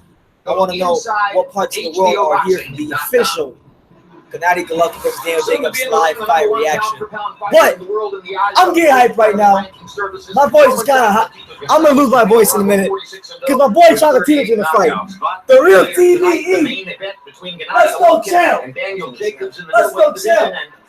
Just a little bit earlier, Max Kellerman spoke to both participants. Roman Gonzalez, pound for pound king. You were here a year and a half ago, just about. For another pay-per-view. It was your first pay-per-view against David Lemieux. Big puncher. You fought a very technical fight, beat him up and stopped him. What's the difference between that fight and this fight tonight? It's not a big difference because I feel the same because this is the second pay-per-view and unification. Of Patterson, California. Shout out to Patterson, California. I hopefully this the same fight for me. Yeah. Shout out to Brooklyn, like Top Cat. I don't know you're from Brooklyn. Shout out to Brooklyn. Because David, he's from New York. And the apricot capital of the world. Shout out to the apricot capital of the world. Let's go, champ. Right now, both Daniel and me, Bay Area, like home. We're staying home. Of the world of clay, whatever that is. Daniel Jacobs is from New York. Yeah. And speaking of Daniel Jacobs, he refused to weigh in this morning in order to be eligible to fight for one of the sanctioning body belts. the day after the weigh-in. You have to be within 10 pounds. He didn't step on the scale, so we assume he's well over 170 pounds. You agreed to weigh in for Fight us. Sports You Nation, weighed shout out to you. 170. Arizona, He might Frank be Padilla, shout out. 180. Who knows? How do you feel about the fact that Shout out he to didn't DW in weigh bed. in to fight for that Shout out to sanctioning body belt? Pakistan. Obviously didn't plan to, so he has a big size advantage. Fight Sports No, I feel Nation.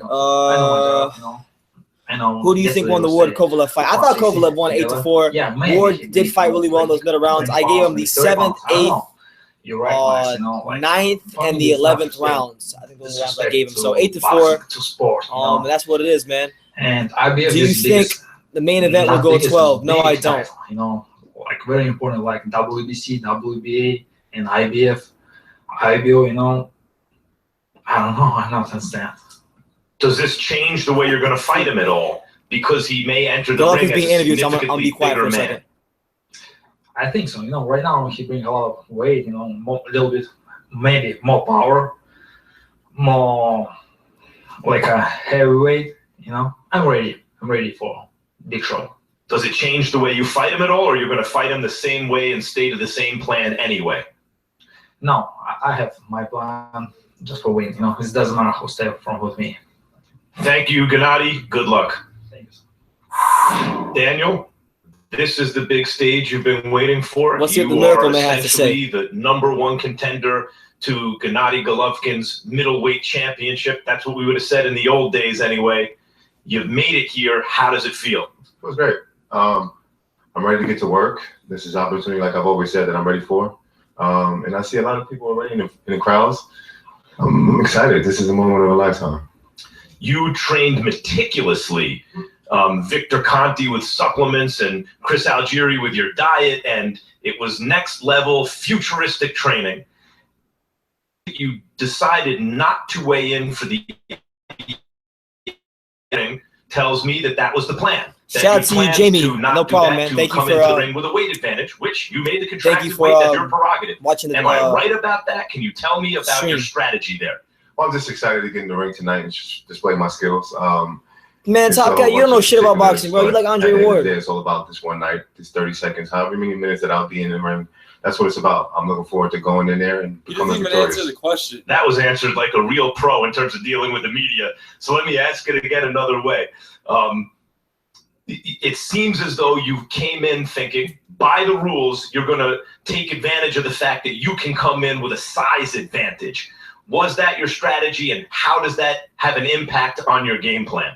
Well, my strategy is to go in there and, in order for like I Jacobs said to get the before, win, I think for use him, my best attributes to be he's victorious. gonna have to whatever advantages that I have is just not physical, allow it's GGG physical. to establish his I'm a bigger distance. I man. think the It is minute this show. fight becomes I've a said that distance coming fight, into so the once fight. GGG Wasn't my is able plan to to sit do any there, of those things. hit But him at the with end the of jab, the hit day, him with the jab, we got to focus on the plan ahead. and get his It distance. wasn't your plan not to weigh in this morning? It's Like I said game over before, for him. He's it's not going just, to out jab I don't even know if that, GGG. He will I not don't even outbox understand if that matters GGG. right now. Jacobs, My what he has to do in premise turn is is to get smother focused, GGG's power, and get take on one the of best inside, challenges that I've had so and far. basically So when just you like, talk about being the bigger man, does tie that him up, mean make kind of a imposing your boring, ugly size fight. He's and going to have to take kind of like an power early in the Andre fight? Ward. Guess we'll have to see. He's going to take an Daniel, Andre Ward thank approach you. to this, like kind of lean on him, get We'll have tired, more on the subject of and the in those actual 9th, weights 10th, of the 11th fighters in the ring rounds, for the main then event he's going to when come they on get in strong there and a go little for the bit gusto and later knock him on. out. But if Meanwhile, he's let's able, go into the if this ring becomes with a distance Michael fight to where GGG's boxing from the outside, it's all she wrote. Ladies and gentlemen, at this Jacobs time, didn't even answer please the welcome question in the ring the colors presented by the about the joint base IBF thing situation. McGuire, Dix, and Lakehurst United States Air Force Honor Guard.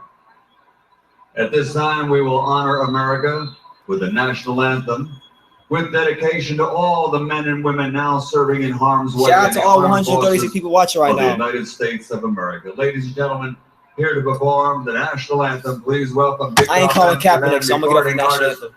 Sherry St. Germain. I'm going to get for the national anthem. I ain't calling Kaepernick now.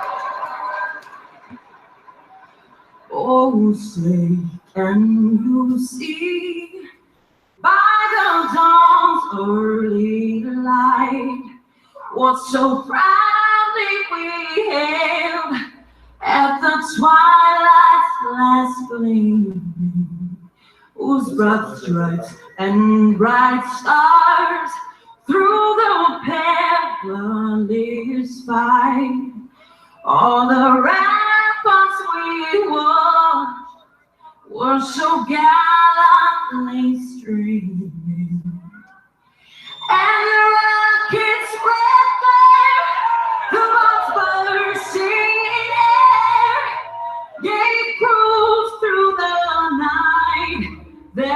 flag was still there. Oh, say does that star-spangled banner yet wave?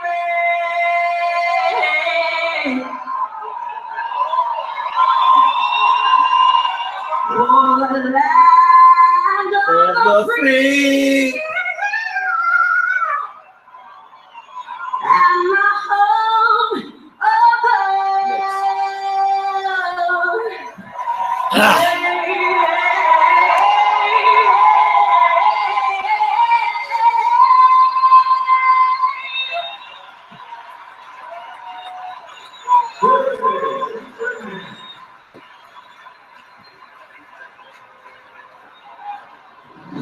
Now let's look at the tail of the tape for the last No problem, Hal. bout of the evening. Legitimate royalty in the ring is Roman Gonzalez, ranked by most credible ranking services as the #1. What's that situation? Enters the ring against a tough opponent from Thailand, Srisaket Sorongvisai. See the 1-year age advantage for Chocolatito. They're equal in height at 5 feet 3 inches tall. There's a half-inch arm length advantage measured from the armpit to the end of the piston for Srisaket Sorongvisai. All right, so This is gonna be special, guys. The Power Brown King is coming to the ring. Roman Gonzalez fighting Longiasi. He's 30 years old. 30 years old. Roman 29. They're both the same height of 5'3". The Thailand guy has a slight arm length, half-inch arm length. Roman has a half a pound in weight. So that's what it is. The Thailand guy is not making his way to the ring. Tough guy gave Cuadras a hard fight. This is his chance, man, to announce himself to the world, to show the people out there that he's here to stay, and he's one of the top fighters of the weight. So dangerous fight for Roman. Hard puncher gave Cuadras a tough fight a couple years ago, and it's not going to be a kick up for Roman. But one thing Roman has going for him is that foot speed wise, he's way faster than this guy. He can box around him. So only one loss. And the loss, by the way, was a technical decision loss to Carlos Cuadras. And that's how Cuadras won the title. That ultimately was taken away from him by Roman Gonzalez. So this guy has already proven himself as a quality fighter. It is regarded Max Kellerman as a legitimate test for Chocolatito tonight. So Rungisai, according to Cuadras, is a much harder puncher than Chocolatito. And his backstory, the story of him as a garbage collector to make ends meet. Yeah, that's really home to his family, otaku or nah. Such that there were times when it got bad that he would have to scavenge. That's really Jacob's only chance of winning the fight. Not completely atypical. Yeah, this is gonna be a good fight. I think Longiasi is gonna give a good account of himself, and it's not going to be a cakewalk. It's going to be a hard fight for Roman.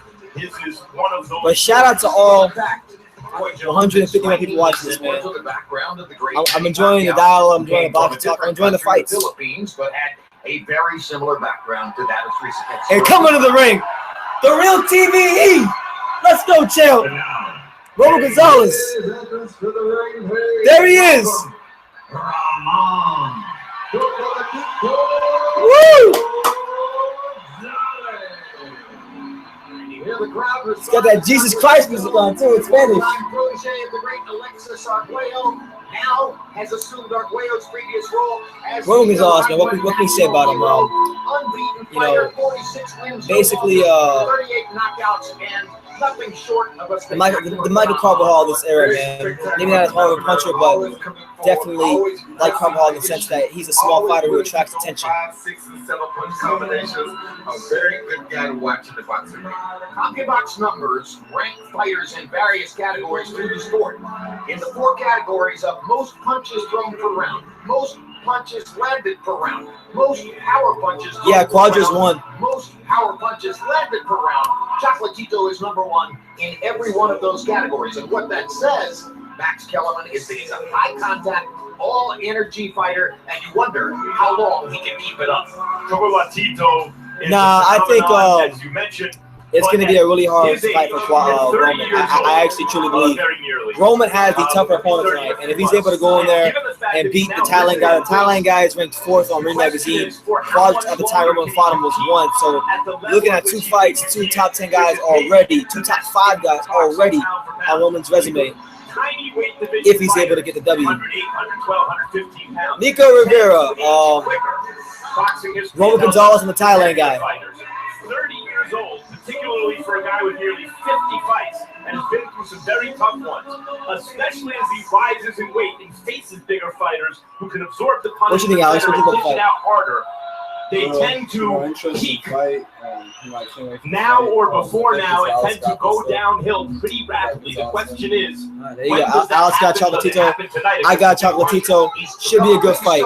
Here in North America. I don't have any mirrors, guys. My bad. Energized Madison Square Garden. Let's go to Michael Buffer for the introduction.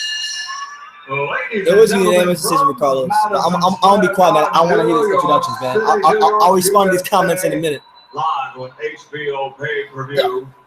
K2 Promotions in association with Taken Promotions is proud to present this special co-feature contest of the evening, a World Championship bout sponsored by Tecate, Born Bold.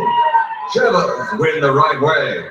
From Universal Pictures, The Fate of the Furious, in theaters everywhere, April 14th. Test the Bank. Capital Holding. Hublot, the timepiece of champions, and the International Expo 2017 this summer in Astana, Kazakhstan. This bout sanctioned by the New York State Athletic Commission and the World Boxing Commission. The 3 judges assigned at ringside. Let's see the judges, guys. Glenn Feldman. Oh, God. Julie Letterman. Oh, God. And Velasco Roldan. And inside Glenn Feldman and Julie Letterman are are the judges. the action, Steve Willis.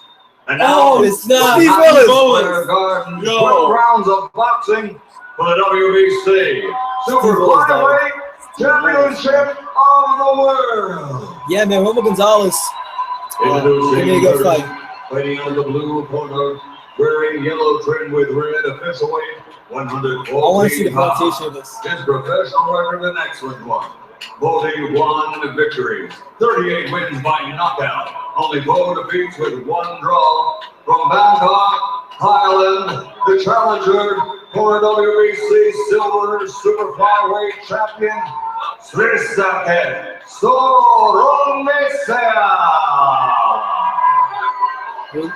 And his opponent, TBE, the real one.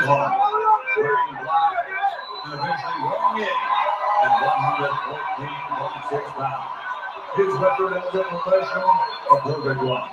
40 fights.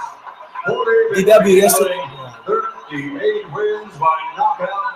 He's the former mini-weight, former light flyweight, former flyweight world champion, de Managua, Nicaragua. The full-time world Let's go, champ. the best in the world, the reigning, defending, undefeated WBC Super Flyweight Champion of the World, Roman Chocolatito Gonzalez.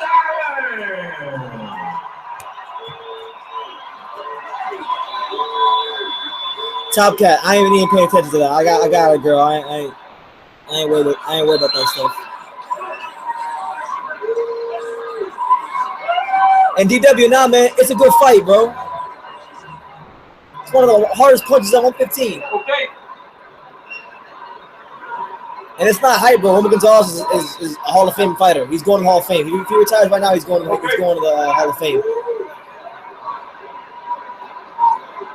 All right, gentlemen, you have your instructions, beta commands, protect yourself at all times. Everything under the letters is look. Everything under here? Pound number 1. But we'll see, man. I think, you know, as much as I like Roman, I'm a big Chocolatito fan. Folks, I think he's the best fighter in boxing. Big guys, but this should be brutal. Could be an for as upset. long I think as it could be an lasts. upset. Tough fight for him. This dude is one of the hardest punches, man. DW, go. You gotta go reference my why Roman Gonzalez is #1 pound videos. I broke this down already in great detail. A lot of excitement in the arena goes up. All right, so Roman Gonzalez comes out.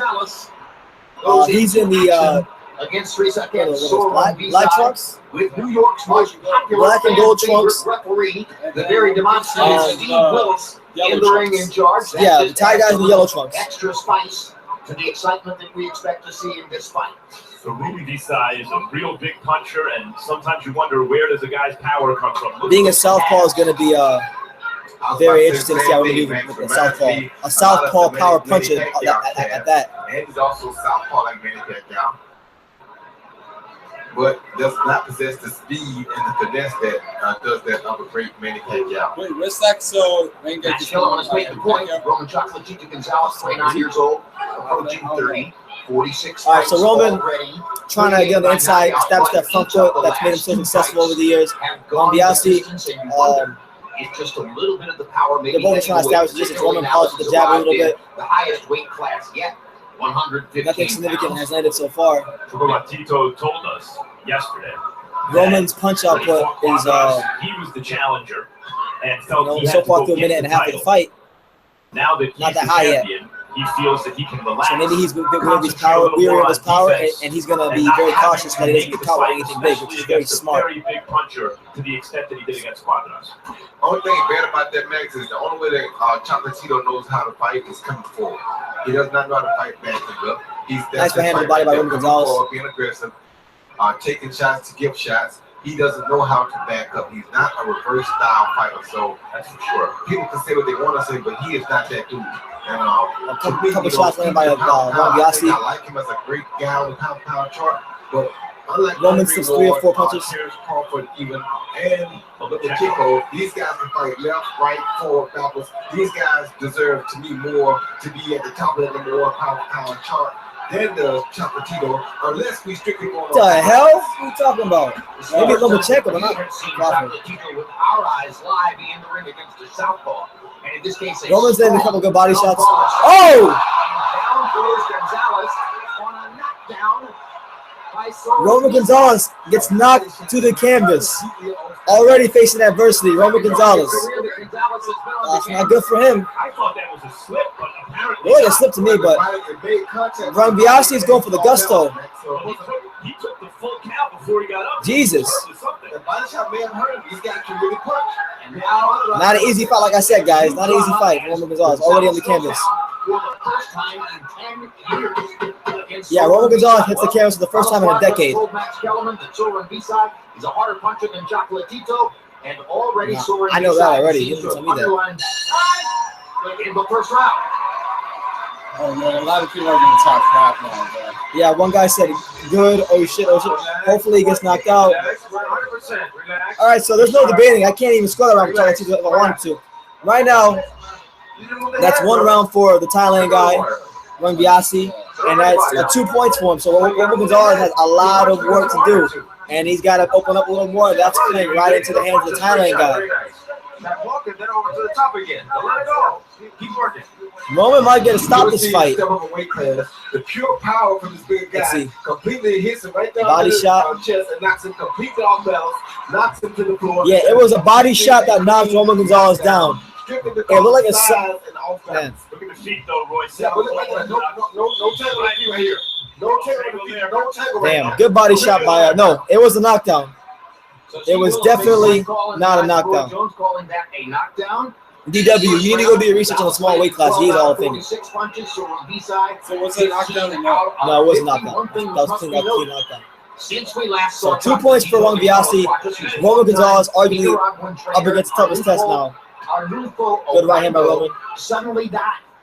And Chocolatito had to make a decision in this fight whether the head trainer in his corner was going to be his father, his original choice, or his former Nicaraguan amateur teammate, Wilmer Gonzalez. And at the last minute, he chose to go, or Hernandez, and he chose to go with Wilmer. I'm noticing that even though Ron Biasi, even when he's not throwing full power, he's able to move Roman Gonzalez. So strength for sure is on the side of Ron Biasi. Roman's got a tall task in front of He him. tried to get his bearings when he went down. He's gonna have to try to outbox him and break him down. And took it Good left hand by the Thailand before guy. he got up. That indicates that he felt that shot.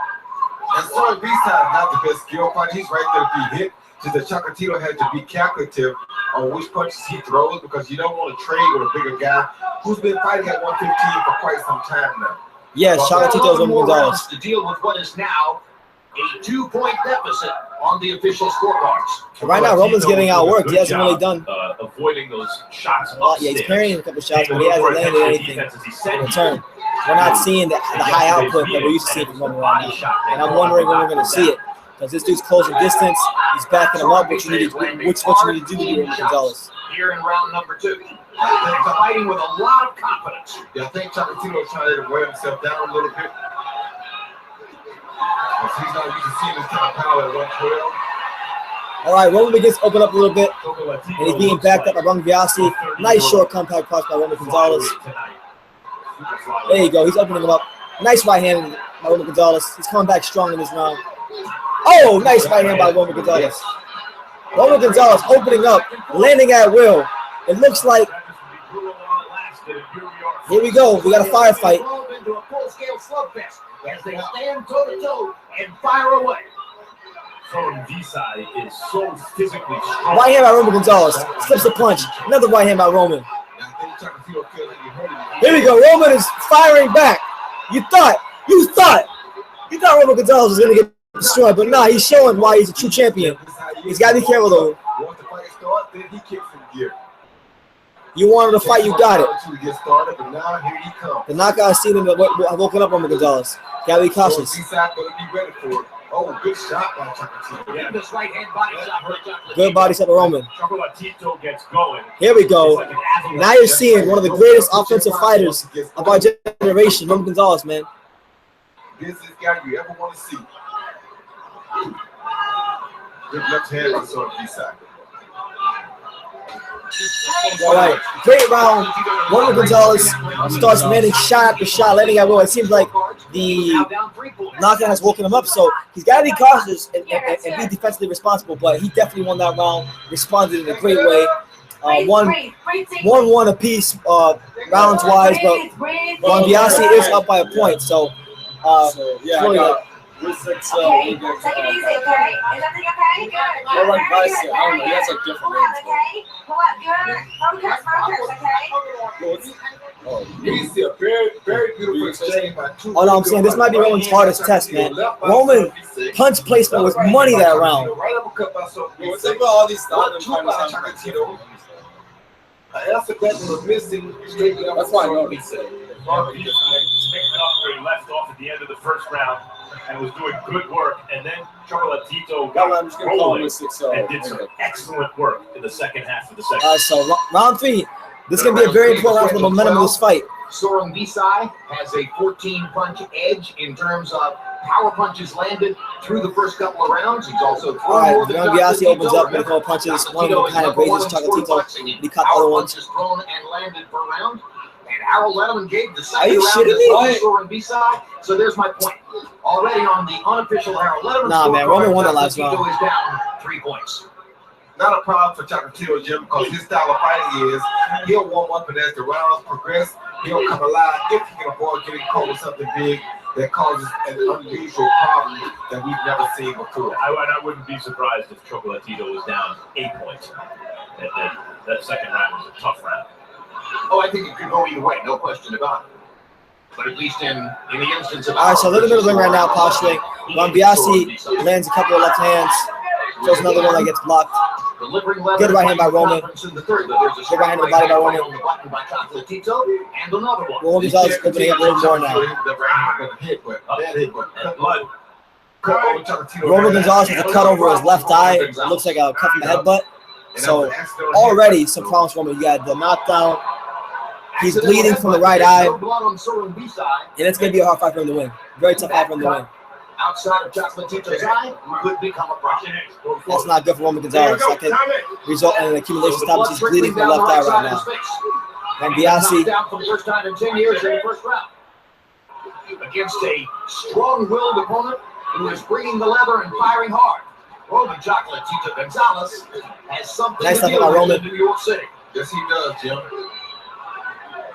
Physical strength doesn't always translate to punching power. Good left hand by Ron Biasi. Has both. He's physically strong. He can muscle his opponent around the Good right hand by Roman. He can really crack. Now Biasi's matching Roman's work rate. We'll find out tonight what he can take those next. Roman right now, he's standing right there and he's trading with him. trading with Ron Biasi, giving him a firefight. You want to fight? He said, here you go. You gotta be careful though. Biasi's still landing some good work. He's doing some good work. I think Roman's beginning to find his rhythm though. You will have to take him out today. He will not give up. Trust me. Some action in the middle of the ring right now. 55 seconds from now, one of the great cut in all of boxing. Argentine Miguel Diaz will go. Nice body shot, Roman. Good step by Roman. Good by hand by Roman. Here we go.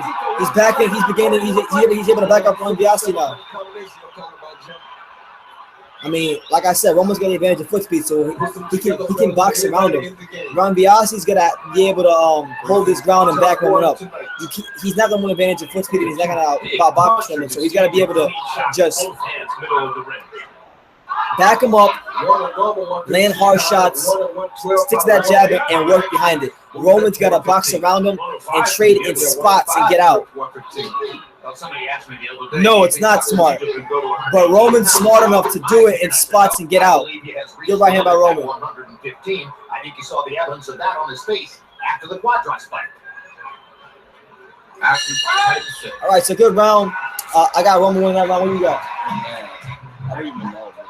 April 19th, it's the season premiere of my show. I got Roman winning that round, so to me, it's a draw right now. I got 2 points apiece in 3 rounds. Yeah, I mean, well, if we're gonna go by points, it's 28. What do you guys have to fight right now? What's your scorecard? How many rounds do you give Roman? How many rounds do you give Ron Biasi? Nothing there. It's nothing there. Don't give away the distance, huh? Come on, you're going in with the head. He doesn't know what to do when you're already close. You gotta go through more. Roman landed more power punches that round and combi box, so come on, let's go, I can see a card where it's like 3-1. I don't know. You see the guys moving on the inside, coach one another. With orthodox and left-handed fight. Usually that clash right there is what caused the cut over Chocolatito's right eye. Something that we very frequently see. We used to have a right-hander. Well, the ones that are watching the fight, who do you got that round? I gave Roman the last 2 rounds. I thought he landed the harder, more effective punches. Roman behind. It's 2-all, man. Maybe down by a point, but more than that. Going into round 4, Harold Letterman.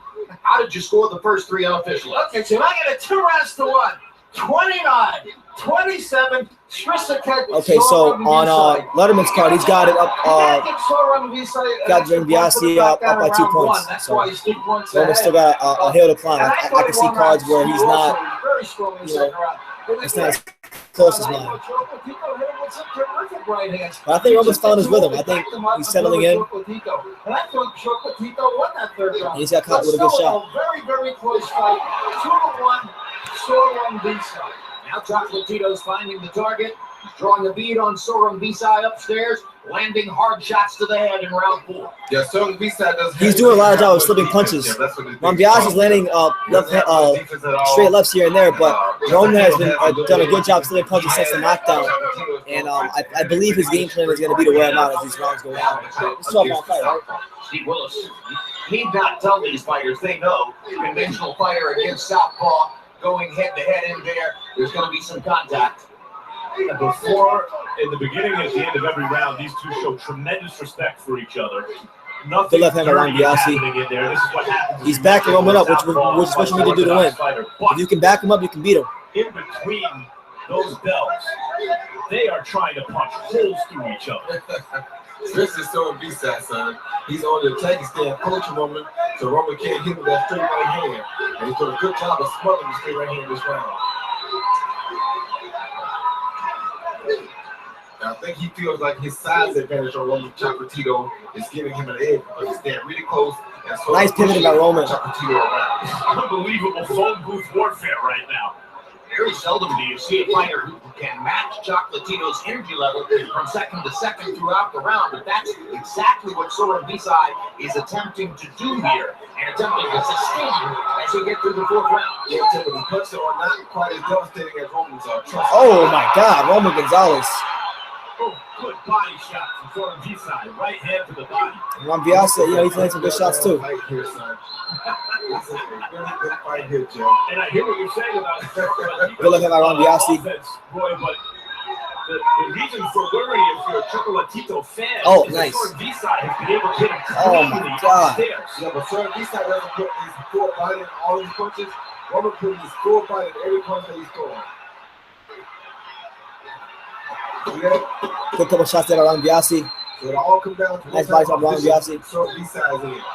B-side, some punch. Oh, nice right hand, nice left hand. Oh my God. What? I'm sorry, man. This dude's so. I love Roman Gonzalez, man. I know I am a bit biased. I want to see him win, but no, he's fighting a good fight. He's holding his ground. He's landing a lot of good punches. Ron Biasi's not the most defensively type fighter either. So Roman's been able to muster up a good attack, and I gave that round. That's 3 straight rounds, honestly. I got about 3-2. But I can see cards where Roman's either down by a point or to draw. I don't know, man. All right, so yeah, it's gonna be a close fight. And shout out to the 280 people watching this stream right now. Let me know, comment where you're from in the comments down below. Subscribe, do all the good stuff if you don't know me. Subscribe to me for the latest in boxing. And it's a good fight we got right now. Roman Gonzalez, Roman Biasi. Oh my God! I mean, I think Roman might lose this fight. Like, this is a fight that he might lose, and I thought that coming in. And there's some rounds I think you could give to Roman Biasi. Now Gonzalez is taking the lead. It's just the offense, bro. 35 to 105. They both thrown more than 300 punches and he's in the first 4 rounds of the fight. Okay, but Chocolatito now landing at a 43% rate. SoCal, shout to Dallas, Texas, shout to Utah, shout to SoCal. Harold Letterman gave Roman Gonzalez that round, so he's down by a point on Letterman's card. I got him up by a point on mine. Chocolatito's been knocked down in 10 years, only the 2nd time in his career he's ever taken the canvas. Good shots by Ron Biasi. Nice step by Roman. B-side looked a little bit the worse for wear as he's back into the corner at the end of the last round, and it's because of straight right hands like that. In the middle of the ring, lands 2 more. Roman's pivoting, changing punching angles and stepping around him. Ron Biasi's just trying to land the hard shots and back him up, which is what he needs to do. But Sir B-side has no head movement, Joe. He's not. And that's a good point. Roy Jones Jr. is correct. He has no head movement, and Tito's catching him a lot of straight rights. He gets caught him with one right there. To his ability to absorb punishment. For an aggressive, all-offensive fighter, he has a responsible defense, but he's there to be hit. And it's not just that he can dish it out. He has taken some huge shots from Soren B-side. Nice right hand by Chocolatito. Good luck by Chocolatito. Oh my God, good right by Chocolatito. This is a great fight. Bro, when he comes at you, watching Chocolatito fight in boxing is almost like watching the Golden State Warriors play basketball. If you watch the Warriors play basketball, when they hit a 3-point, they start coming at you in waves and hitting threes. You see Steph Curry and Klay Thompson just shooting 3 after 3 after 3. That's what Chocolatito is. He lands one punch and it's like 4, 5, 6, and he's doing that right now. And that's why I think he's winning these rounds. And he's slipping a lot of punches. Very, very difficult for Miguel Diaz to keep that cut. Occasioned by an accidental headbutt in the 2nd round. Good body shot.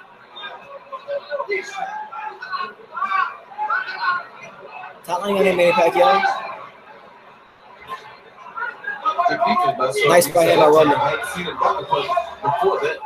Good left hand by Ron Biasi. Into a big shot. He's holding his ground, Ron Biasi, but Roman, he's able to exploit him because he's not moving his head. Another right hand by Roman. Another right hand by Roman. And a left hook to the body. Ron Biasi is beginning to get a little overwhelmed by the offensive attack of Roman Gonzalez, and he looks like he's being tied up. And now Roman is backing him up. And now he's running. Good right hand by Roman. He's backing him up, shaking him up, breaking him up, and he's waking him up. It's offense, man. Roman is backing Ron Biasi up. Steve Willis is having a great time. Look at his face. Amazing round for Roman Chocolatito. Man, what a great comeback performance by Roman so far. I gave him that round. He's back. That was probably his best round right there. Backed him up into the corner. I got Roman up what? So I got 48-46. So 48. Four rounds he won. So 48-46. Yeah, I got 48-46. So I think Roman's gonna get him out of here. He's wearing down. He doesn't have head movement. He's been hit with at least like 13 or 10 straight right hands. And Roman's foot, like I said before, before the fight, when Roman was walking to the ring, I said Roman's advantage was foot speed, and he's stepping around him and he's creating those punch angles and that right hand, man. Ron Biasi has to land something meaningful and very soon if he wants to get Roman out of here. Because once he punches, he's usually very vulnerable to be caught because he has no defense after his own offense. So he said that. And I got to give credit to our Spanish. So I can see a call where it's even right now. If Letterman gives this round, it'll be even on the Letterman card. And it is. It is even on the Letterman card. It's 47-47 on the Letterman card. And now on it's a great freaking fight. Scorecard, Roman Gonzalez has leveled the score. Roman Gonzalez, man. After falling behind early by 3 points. It's not a fair freaking fights by him. This is boxing. You ain't at the ballet tonight. Biasi's punches aren't as sharp as they were earlier. They're not. You gotta watch it. You gotta watch it. The weakness that he's exploiting is no head movement. The right hand is there all night. This is why fans love Steve Willis. Yeah, no, I just wanted. We got one. You gotta watch your head. Ron Biasi got warned for headbutting. Okay, ready? This fight, Andre, is Roman Gonzalez versus Ron Biasi. After this is the main event. Chocolatito landed a really good left body shot right before that all happened too, Joe. One that I can't be able to his best body shot of the whole fight. That was actually good for Soaring B-side that Steve Willis chose to take that. All right, so Roman Gonzalez trying to cut that distance. He's coming forward. Great time for him. Ron Biasi is winging a lot of punches. His hand, it looks like his hands are beginning to drop a little bit. That's not good. Oh, nice right hand by Roman again. Nice left hand on the inside by Roman. This is the most discouraging thing in the world to a big power puncher. To have a guy take the best shot and just walk right towards you like a beast, nothing at all. What a freaking performance. Good body shot. Good right hand. Good body shot. Good slip. It's not the main event, but damn, it might be more exciting than the main event. Please, punch into the body, and there it is. Left hook to the body, left hook to the body. Good job, Roman. Ron Biasi, good right hand, man. But he's being backed up. This is what can't happen. If you're gonna beat Roman, you cannot let him back you up. He's gonna get stopped if Roman can maintain his pace and not get caught anything. So Chocolatito ain't pushing him back with legs. He pushes him back with punches. Now they're working on the inside. Ron Biasi lands a nice little right hand. Palm with the jab, but not doing much. Blood trickling again outside the right eye of Chocolatito. Nice body shot by Roman. Good right hand by Roman. Roman's going off. Good body shot by Roman. He's going for the gusto in round 6. Oh my God, what a freaking fighter, Rose. Oh, what a right hand to slip. Any minute now, he's got to get him out of here. He's landing so many punches. Here comes the avalanche. It's like watching the Golden State Warriors play basketball when they shoot threes and you can't stop them. It's the same thing.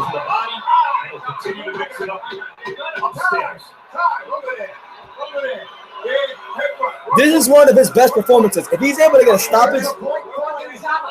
Wait, what? Steve Willis taking command of the fight and penalizing Soaring B-side. Ron Biasi has now been deducted a point for headbutting. He headbutted Roman again, and the gash on the Roman's eye has opened up even more. So Roman is definitely up at least a point now with the fight in his favor. And he won that round. That's a 10-8 round. So that's what on my card. Roman's up like 3 or 4 points on friggin'. They now have a 2-point lead. Well, Letterman's card probably be up by 2 points. So that's what it is, man. It's a great friggin' fight. Let's go. We got her. Let's go. Don't let her breathe. Move that head. 57-55 Roman Gonzalez. Let's go. Dude says Roman sucks, man. Get out of here with that, man. Roman's the truth.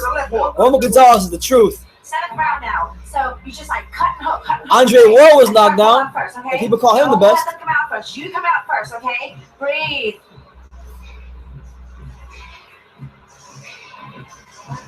You see one of my favorite combinations. Look. Body shot. That hurts so very bad right there. That started to die. Left hook, body shot. Left hook, right. Oh my God. Operation How, to answer your question, yes, I will. I will definitely be here for the Joshua Klitschko fight. Nah, Paul Pierce is the truth, not Errol Spence. Paul Pierce. 217 out of 495. Connect percentage is up to 44%. He's landed 65 more punches. That's what's up, Sam. If you're there, if you do fight the Heavyweight Factory, I'll be there on Monday. Okay, so 57. 55. Okay, so Letterman has it. Letterman has it. 57, 55. Look how Roman is handling a bigger fighter. This is amazing. Yeah, in round 3, he just found this game, and he's just coming forward with the great right hands. Now he's got to be careful. Monbiasi can still punch, but I've noticed since like round 3 or 4, his hand's been lowered, and he's losing. Not only does he not move his head, but he's been losing the battle of hand positioning, which is never a good thing. No doubt, Sam. I think Roman's gonna stop this guy if he can maintain the pace and not get caught. That gash in his eye is still, it's there, and he can get it. Ron Biasi can get an accumulation stoppage, and he's been landing a couple of nice left hands there. Gonzalez inside. Back Soren Bisai up. Back with a straight right hand. And we still got 5 more rounds of this. He's trying to build a defense by slapping Soren Bisai's lead hand down with his left hand. He's dispensed with that and gone all offense. He decided he's going to win the fight by out-punching this guy. And that's how he usually wins most of them, by a barrage of punches. He doesn't hit you one hard one. Ron Biasi begins to work a little more, and he's landing some good shots. He's got to be able to keep Chocolatito at bay. If he can keep, nice right hand by Chocolatito. After that beating he took towards the end, if he can keep Chocolatito at bay and then begin to back him up, that's his best chance. Because right now, Roman is fighting a good fight, man. He's fighting a good fight. Diaz was working the cut outside of Chocolatito's right eye. Chocolatito was aiming his head back. All right, so Ron Biasi's beginning to use his legs a little more, which he should do, actually. And get a look at how bad it is. Yeah. Is that a good idea for a fighter, Roy Jones? Good left hook. Very good idea, because he knows how much more he can take on that cut, or how much less he should allow himself to get hit. Ron Biasi was going for the gusto. Roman would have nice up the cut. Showed amazing nice right hand. I don't know when I've seen another fighter do that. Look at a television monitor above the ring to see how the cut man was doing.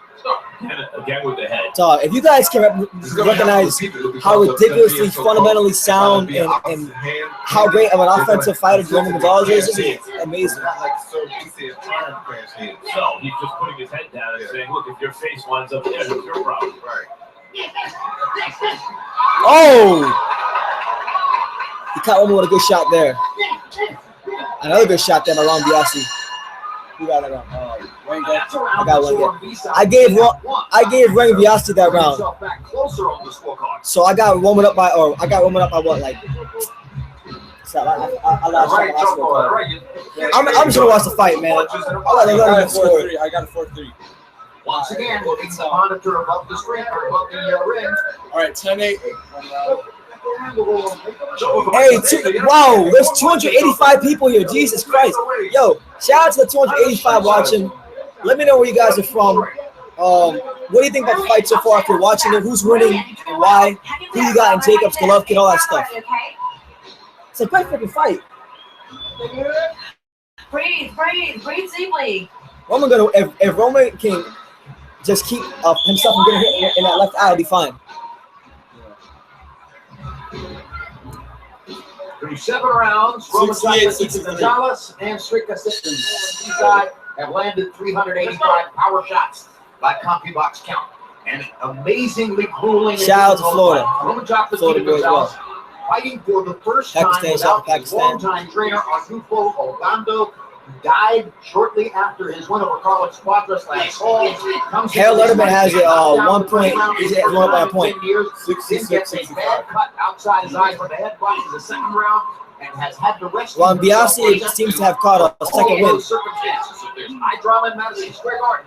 Shout out to Billy. Shout out to Philly. Here comes Roman back in waves. They can't ask for more action than this. Every time it looks like. Oh, here comes Roman backing him up, landing multiple right punches to the head. Takes in and fires back. Man, Roman slipping punches, but when is still working. Roman throws a nice little flurry. It looks like He's out hustling them right now in this round and landing them and more punches, crispy punches as well. Chocolatito tightens down and fires back. Man, he's showing right now why he's other 115 pounders and other fighters in the weight neighborhood, especially nice uppercut by Roman. Sees this and looks at this and sees vulnerable fighters. Nice uppercut by Roman. Or does he see He's on the ropes. He turns and get. I hope he sees one that just never stops. Because that's Shout out to Danny, man. Shout out to you, man.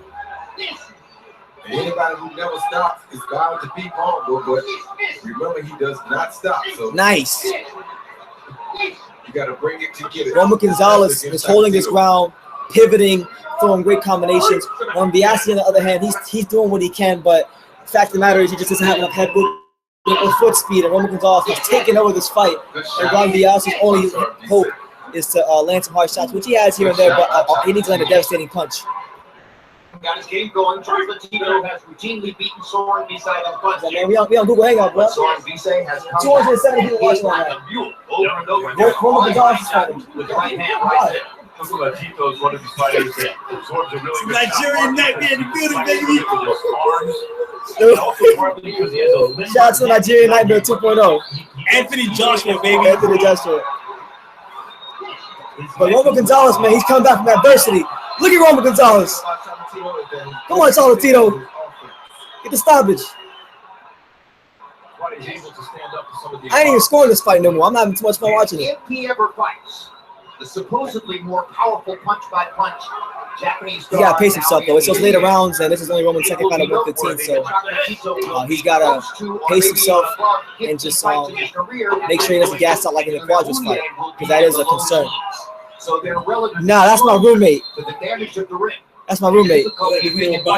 Yeah, he said, "What up?" He said, one guy said, "What up, homie?" When that fight takes place, if it does. You know who I am, Someone said we need to order pizza.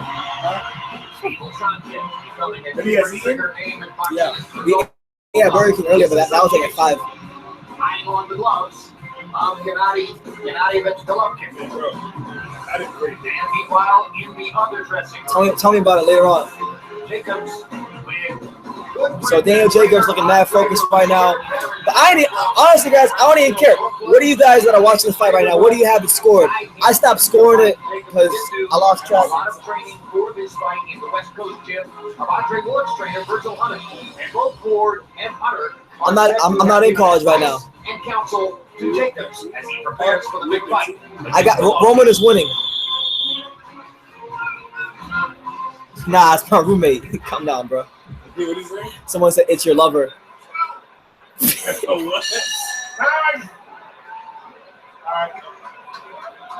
All right, so what? We at round 10? Two-thirds of the way through. Getting ready for the start of round 9 of schedule 12.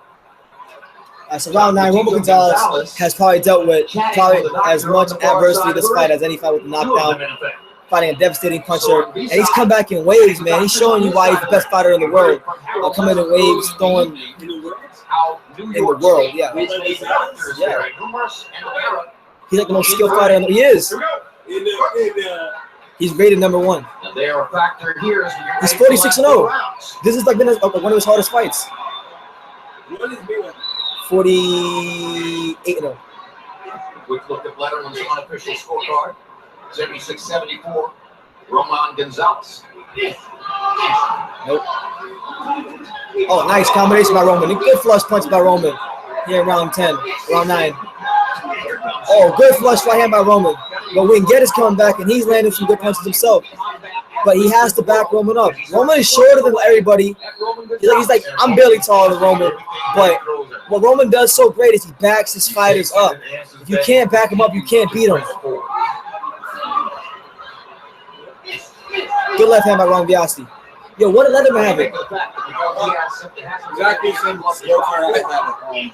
Gonzalez's right eye outside the eye. Is that because of the constant contact in the fight? Constant contact in the fight, constant head contact, and nice man by Roman.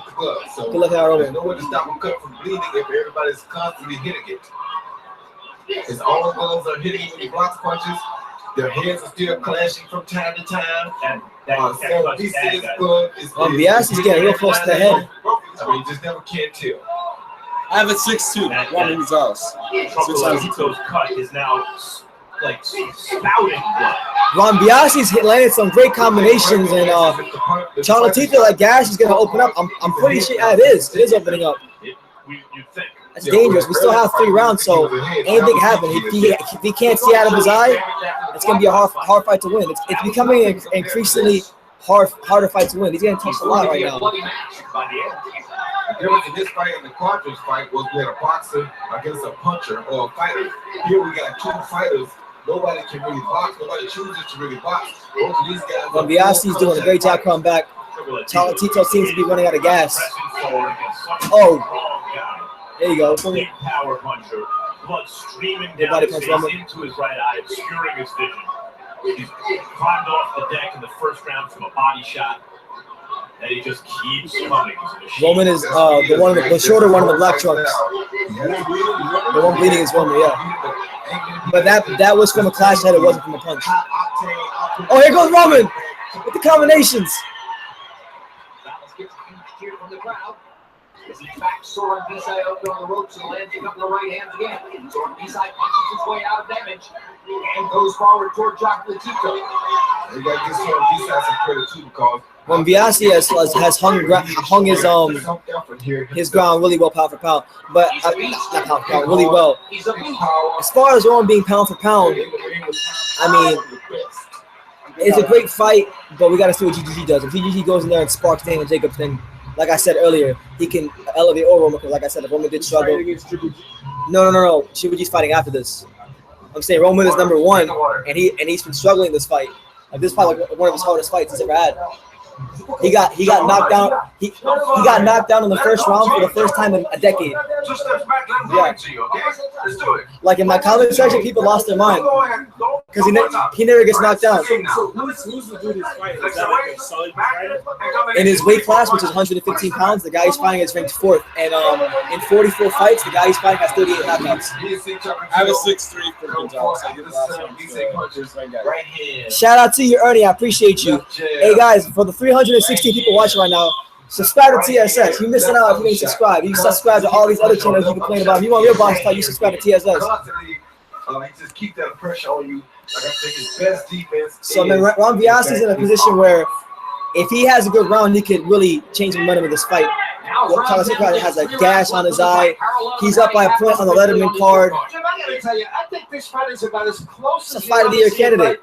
I've got it 5 rounds to 4, 85. In these last 2 rounds, Roman has to make sure he comes in waves like he does with combination punching. You saw Roman Gonzalez just staying in the fight, landing good right hands, landing stronger shots. I thought that saw Roman shot 1 round 9, but very, very close rounds. A great fight. Fought in the middle of the ring. Nice jab at Roman. Good luck hand by Ron Biasi. Ron Biasi is loading. He's doubling up, tripling up on those left hands, and it's having an effect on Roman. Roman needs to continue moving his feet. When he moves and he has those angles, he's doing whatever he wants to do to him. But it's the punching power. That's what's keeping him at bay, so he can't get caught with those left hands. It seems to me, though, that Chocolatito is probably a little farther ahead than Harold has him. And I think maybe, though, nice left hand by Roman. Nice right hand by Roman. Here he comes in waves. One of the best combination punches we got in the boxing game today. Punished. And so maybe some of these close rounds are going to Soren Bisai. I don't know that he's being punished, but he's definitely being pushed. I tell you he's being pushed. It's one of the hardest fights. Well, Jones, we can see the pain on Chocolatito's face between rounds when Miguel Diaz is working on that. Nice left hook to the body. Describe it to us. Well, I can't describe it, but I mean, it must be very painful. Regardless if Roman wins his fight or not, he's taking a lot of punishment, and this is going to affect him in later fights. Good 3 right hands by Ron Biasi. You can't feel the pain. Nice right hand by Roman. He definitely feels the pain now because the cut's been done so long, and blood is gushing out of it right now as we speak. Oh, nice left hand by Ron Biasi. Inconvenience is part on his face, you know what I mean? He's not feeling good. That was a good body shot by Soren Bisai. It's definitely put him in a very bad situation. So if we're worried about blood loss, I mean, this is not just a cut that opened up and then it's closed. That cut's really affecting Roman. He's not been able to really get off on his combination like he was earlier. He might even have a bit of a vision problem because he looks like he's a lot more reluctant to throw punches. there are Oh, he's two just cuts gassing he's either working one. on. And that's a real problem that's causing the constant blood flow is that there are two This cuts fight next is door to probably each going to be other, better than the and main both event. of them are bleeding badly. Jesus. Right uppercut by so if he said right there, but left uppercut. And I'm sure exacerbated. Here goes Roman, backing him up. Monbiasi got backed up by a Roman Gonzalez 3-punch combination and immediately went into a clinch. He knows what's up. Sort of besides facial expressions. It's a tough fight, though. Boy, he hides it well. Here comes Monbiasi. Yeah, he looks slightly amused by it all. It's a tough fight to score. I feel bad for the judges, man. The judges have it hard. It's a hard fight to score. You get that round to You threw on Monbiasi? As he comes back to his corner. I don't even know, man. I stopped scoring. What do you guys have? You guys probably score better than me. Breathe deeply. Breathe. Bro, this fight is tough to score. But yeah, let me know where you guys are watching this fight. What city, what state, what continent? Put it in the comments. I want to know. Africa stand up. Nigeria. Anybody from Nigeria? Anybody from South Florida? Anybody from the great city of Charlotte, North Carolina? Oh, Drake just shot. Let's go. It's not the year.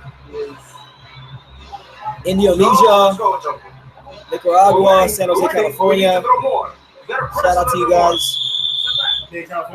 San Jose, Indonesia. I was in Torrance last couple of weeks ago. Yeah, San Antonio, Texas, Philly. I think Soren Visa has had a grin on his I feel like face, I've seen this guy before. almost suppressing the grin much of the last few rounds. Jacksonville, Florida, New York, Oceanside. Could almost be All right. assured. Round 12. Letterman has Roman up 95-93. So he's up by 2 points. A knockdown could be crucial here. Either way it goes, I think somebody has to step forward to go for the gusto. And then on the other hand, sort of South B-side, Florida, Asia, acting as though the punch Wichita, started Kansas, affecting him. I wonder if that Puerto Rico, visual South affects Florida. the judges. Oh, Fifth Street Gym. Shout out to Fifth Street Gym. Shout out to Fifth Street Gym. Bronx, Rhode Island. Shout out to Rhode Island. Atlanta, Georgia. And not from punches. But emotionally, it's hard to always keep that in mind when you see blood Pakistan. splattering as the opponent lands a big punch.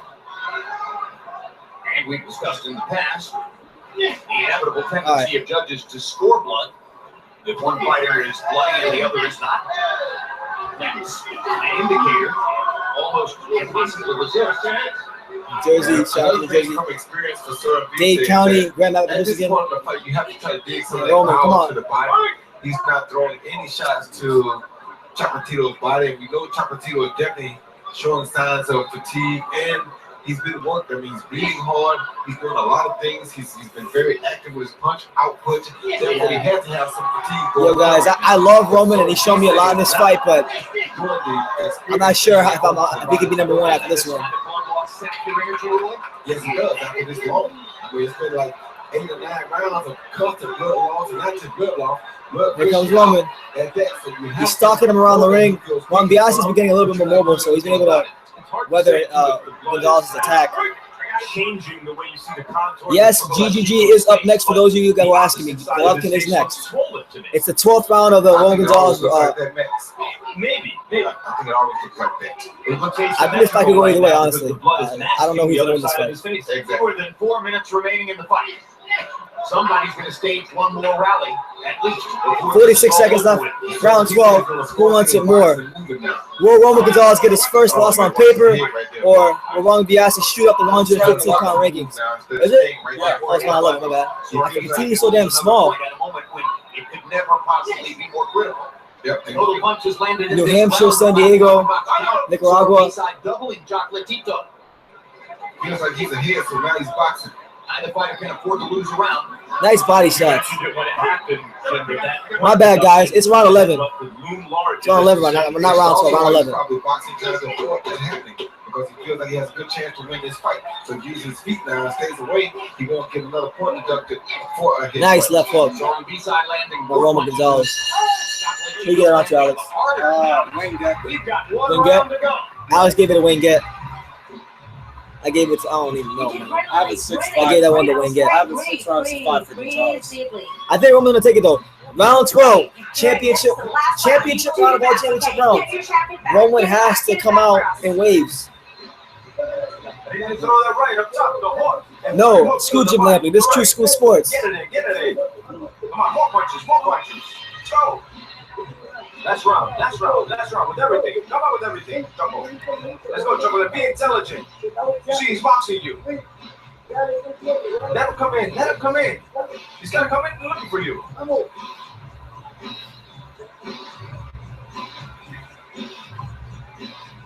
Yeah, my bad, guys. Yeah, after midnight. I'm gonna say midnight.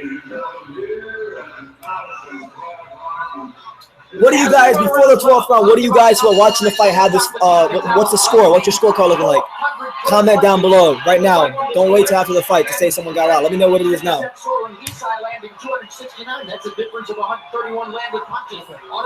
Harold Letterman has a 104, 103 for Chocolatito. In the first round on a body shot from Soren B-side. He got that point back from a point deduction for it. All right, so Roman going forward. That's a nice right hand. Nice body shot. Won 46 consecutive fights and has never lost as a professional. Soren B-side, who went 1-3-1 in his first 5 fights, has won 40 out of 41 since. And surely both men believe deep in their hearts that they can find some way to win in these last 3 minutes. This has been a very gallant fight, Jim. 2 brilliant athletes going at it toe-to-toe pretty much for the most of the fight. I mean, they have given one hell of an effort, and both guys deserve a victory tonight. It seems to me that the fight stats reflect more or less what's happened in this fight, in the sense that I think Chocolatito is probably up on the nice body shot I wouldn't get. By a little wider margin than Harold has him, although again. Oh! Wouldn't get hit him after the punch. Oh! Nice gut punch by Roman Gonzalez. Because we are also talking the story of the fight. You gotta watch his head. Roman Gonzalez with a nice left hook. Holding his ground, trying to back him up. He's pivoting. He looks exhausted, but he's pulling out all the stops, bringing all the energy he can possibly bring. Big right hand. Roman Gonzalez coming in strong, coming in those ways like I was telling you about. Landing punch after punch after punch. It's like watching the Golden State Warriors when you watch basketball. Steph Curry shooting threes, Roman Gonzalez throwing combinations.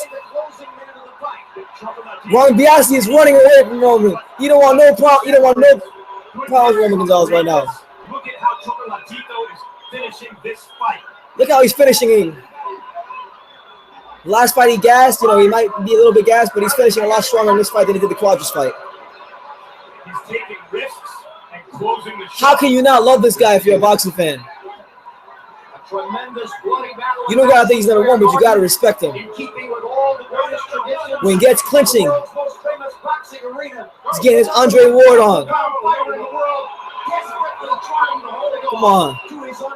Your hands go, Roman Gonzalez. Nice left hand. And here comes Roman Gonzalez. 20 seconds to go. Right hand by Chocolatito. Left hook by Chocolatito. Chasing Soren. Roman Gonzalez is backing this dude up right into the ropes. It's the 12th round. He's giving all he can give. This dude is a world-class fighter, and I mean that with most respect. Both guys, man. Great fight. Oh my God, what a great fight. Fight of the year came to What I a get great that round fight. to Gonzalez. Roman won that round. Great freaking fight. I think Roman won that fight, but yeah. You know, if Ron Biasi doesn't get the decision, it's a close fight. I think, you know, his stock goes up. Yeah. His last 2 fights have been hellacious. Like this fight, the last one. The 12th round is over, so now we're just gonna wait. Hey, you can call it bias. It's not biased, man. Roman Gonzalez won that fight. Ron Biasi did hurt him in many occasions, but like I said, man, Roman Gonzalez, after the knockdown for those first 4 or 5 rounds, like look at the highlights, the beginning to end. Round 1, they said hello to each other, and very shortly after that, a body shot by Soren B-side put Chocolatito on the canvas. And then he came back. Look at the look when he was fresher. Then in round number 2, an accidental headbutt. That was round 3, the accidental headbutt. And and a point was taken away from Sorrentino. And the trading began. Chocolatito comes Yo, on D, strong in the fourth round. he's a special fighter. Like, this weight class he's fighting at is his 4th weight class. This is not his natural weight. Like, this is not, as a boxer, this is not his best. He went up. Evening up the score And that guy was bigger than him. The dangerous puncher, like. Miguel Diaz doing yeoman work throughout the latter part of the fight, trying to keep Chocolatito's back cut outside the right eye under control. And Chocolatito Yeah, he won. resolutely trying to close the show. And Smokey McGee, shout out to you, man. You took the words right out of my mouth.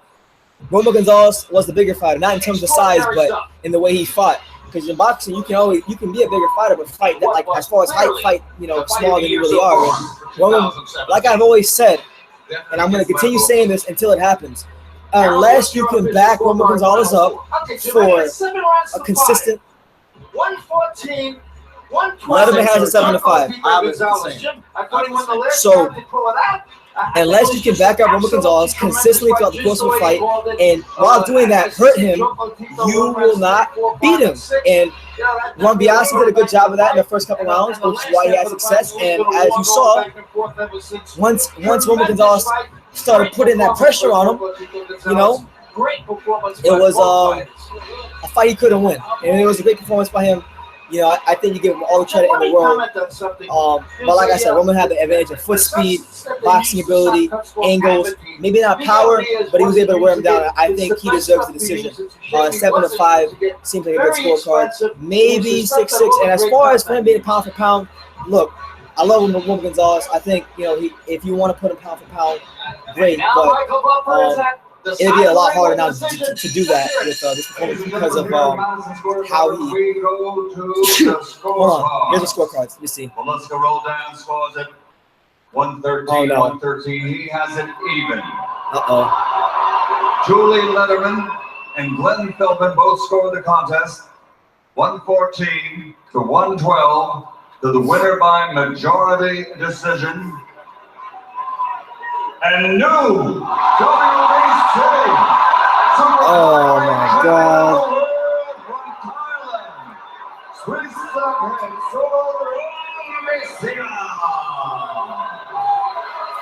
Well, I mean, that's a shocker, guys. Yeah, I can't say I'm shocked. It's boxing, but shout out to the Thailand fighter. He beat Roman Gonzalez, man. He gets the decision. It sucks. I thought he won, but it is what it is, man. The guy who began his career in Muay Thai and who started. What do you guys think? Let me see these comments, man. 1-3-1 in his first 5 fights, has lifted Chocolatito's world title, given him his first loss. A feeling there are many out there who feel Chocolatito deserves to remain undefeated. Well, I guess you can't call pound no more. He lost, so we love you, Roman, but on paper, you didn't get the win, so I'm not going to be a bad sport about it. Obviously, Roman's my favorite fighter, and this decision sucks. It sucks. It's a bad decision. It's a robbery, but the guy fought his heart out. So what can you say? But big win for him. Big win for him. Roman got robbed, but big win for the Thailand fighter.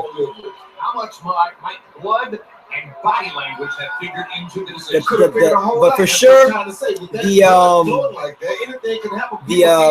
headbutt definitely played a role, and the judges probably scored off of that. I'm just trying to go off of maybe what they saw, but he's not pound for pound anymore. So that, it was a great run, Roman. Still one of the top 5 best pound for pound fighters in the world, but I thought he still should have won. But regardless, still one of the best fighters in boxing. Hell no, I paid for this fight, Jesus. I'm a real boxing fan. I support the sport. I fake boxing fans. I support the sport. You just beat that was a robbery. A man considered by many or got the decision. And the New York crowd is booing. Let's listen to the interview. To be the best pound for pound fighter in the world, how did you do it? ผมก็ขอขอบคุณชาวไทยทั้งประเทศที่คอยเชียร์และเป็นกำลังใจให้ผมก็ I want to thank you, everybody in Thailand, the whole country who's been sharing and giving me all this encouragement. How did you beat Chocolatito? He doesn't ยอ even มรับ know. ว่าโรมันเป็นคู่ชกที่แข็งแกร่งและต่อยไม่หยุดผมชนะเพราะผมใจจากพ่อแม่พี่น้องชาวไทยและ Hello? พี่น้องที่อยู่ที่นี่ครับ That was a crap decision, right? He's one of the best fighters that would not stop and not quit. The reason I win is because I have all this encouragement and all the help and sharing with I people thought in Thailand. 7-5 was fair. At one point in your life, when you were collecting garbage and sending the money to your family, when it got tough, you had to find your food out of the garbage. Yeah, he did. He did. Tonight, it is what it is, man. That's my boxing is where it's at, though. So you can't. You know, it is what it is. You just won the title. Huh? Against one of the all-time greats. Yeah, I'm talking to you on live right now. ก็รู้สึกประทับใจมากครับที่ชนะโรมันกอนซาเลสก็ประทับใจมากครับผม I'm very excited. I'm very impressed. I made that won today. I won today. Would you give Chocolatito a rematch if he wants it? ก็ถ้าตอนนี้เป็นใครก็ได้ครับผมท้าได้ตัวโลกครับผม Yes, at this point, anyone I can defeat. Congratulations again and thanks, Jim. I give it to him though, bro, because Final CompuBox numbers in this fight. Both punches landed. Chocolatito 441, 284. Against Zoro on the east side, and the GGG fight's coming on soon. When the GGG fight finally comes back on, I'll talk about it. But man, it kind of sucks because. Kind of sucks, man, because Roman Gonzalez, man, he's the truth. He fights the best guys, and now you idiots who don't know anything about boxing or lower weight classes are gonna sit here and try to tell me about Roman Gonzalez. But it was a good fight. I don't want to say anything bad about the Thailand fighter. I mean, I think he did a good job, but he definitely didn't win enough rounds to beat Chocolatito. Now, Taka 89. Dig a ditch, jumping in, bro. Roman won that fight. Roman won that fight. You're talking to me about Andre Ward. When Roman got knocked down, it was not because he got freaking clipped with a headshot. He landed on the canvas because the guy weighed more than him. He's bigger than him, and he hit, and Roman was off balance. Ward got caught with a freaking straight flush right hand. So I don't want to hear anything about Ward, but it is what it is. I am mad, but I'm not gonna say here and act like a Thailand fighter didn't fight a good fight. He fought a good fight, but I thought Roman won, and that's what it is. I really don't want to go off too much. I'm trying to keep my blood pressure down. I'll just message him. So I'll say.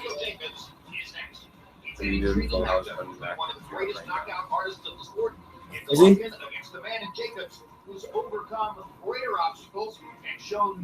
Oh, he scored it? No, I scored it. Right, so yeah.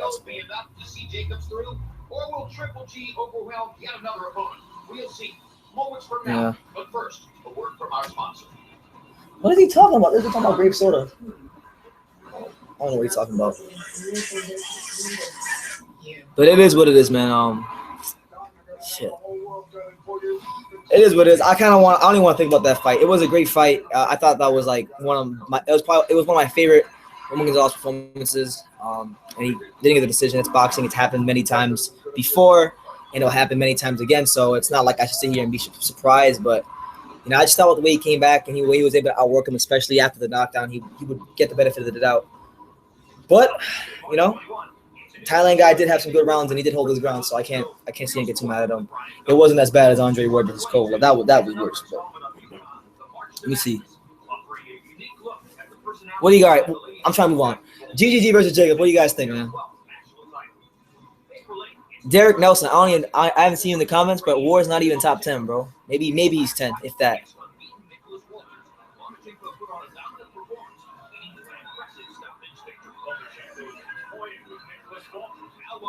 Let's see, man. Kovalev number 1. That's what he says. Well, you guys, wow, 431 people. I'm appreciative though. By the way, guys, the GGG fight should be coming on sometime in the next 10 to 15 minutes. So as soon as they make their ring walks, I'll turn the volume up and I'll begin talking and I'll let you guys know. I'll keep you posted. But right now, there's a little bit of lull in the action. HBO is just promoting like the upcoming fights and whatnot. So that's what it is. That's what it is, man. But I mean, let me know what you guys think. I mean, you guys know how I think. I'm not really. I thought Roman got robbed. I thought it was a good fight. You know, both guys gave a good account of themselves. Roman got robbed. Backed him up and all that stuff, and you know, it is what it is. But let me know what you think. I told you he was overrated. How can he be overrated? This is his 4th weight class.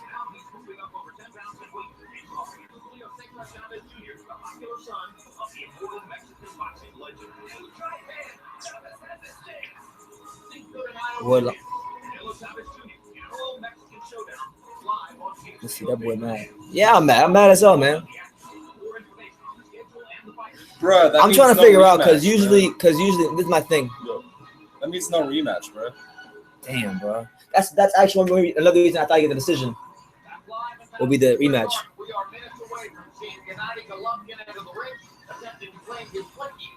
If you wanna use that logic, Andre Ward got knocked down by somebody with 24 losses. So what's your point?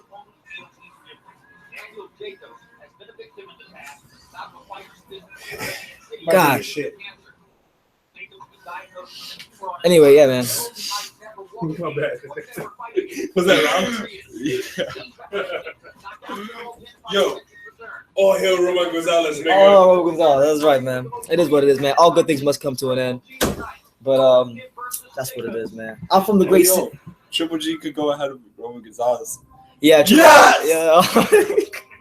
Oh, Alex, you know what? I don't even want to talk. You talk right now, man. I'm so freaking pissed. What's up, y'all, man? Freaking judges. I hate boxing.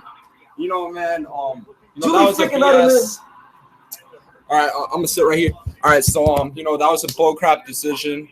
I'm gonna make a post-fight video after the. Subscribe to him at Big Payback Boxing. Big Payback Boxing. I'm gonna make a post-fight video for the fights after the Golovkin Jacobs fight. Now, you know, I thought it was a crappy decision. I had Roman Gonzalez win. I mean, it was a close fight, but I had Roman Gonzalez winning by 2 points. I had it 114, 112 for Roman Gonzalez, but you know, it was a close fight though. And you know, I'm sad. You know that means no Carlos Cuadras rematch. You know, the first, you know, that Carlos Cuadras fight was so exciting. And yeah, man. I mean, it sucks ass, but it is what it is, though. But hey, I mean, congratulations to Wing Select Wingek, or aka Sri Sekit or Ringvise. I don't know whatever his real name is, because all these silent fighters have like different names. Has 3 names. Do me a shout out if you look dislike decision. A guy who's never been dropped has no defense. Okay, I thought it was a lot of people bandwagon Warriors fan. Huh? Somebody called me a bandwagon Warriors fan, bro. Hey, bro, I'm not a bandwagon, bro. Oh, bandwagon! Man, sure, bro. Oh, bandwagon. They're still better than the Hornets, though. Yeah, everybody's better than the Hornets, though. So get on my chair. Get on my chair. All right, get on my chair.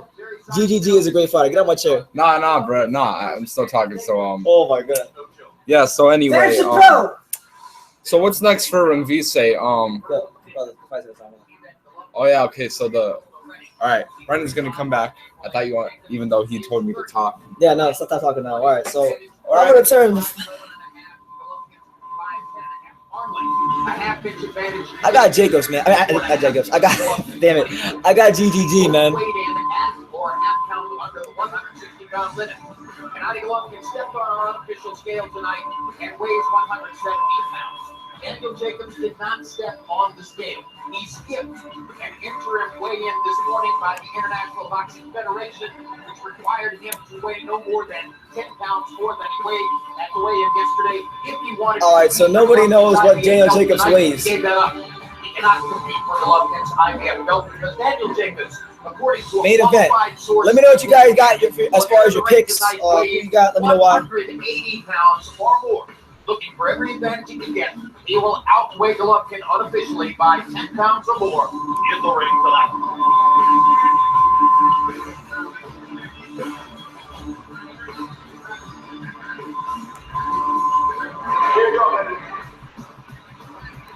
Jacobs is coming to the ring, so I'm letting you guys listen to the intro or the entrances. I'm not going to say much, but leave your comments down below. Subscribe, the other good stuff.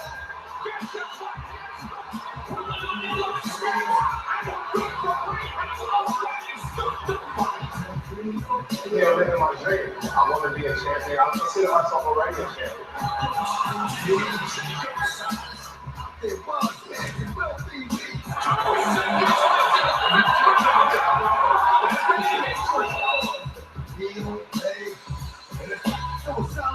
The main event. The Miracle Man is making his way to the ring.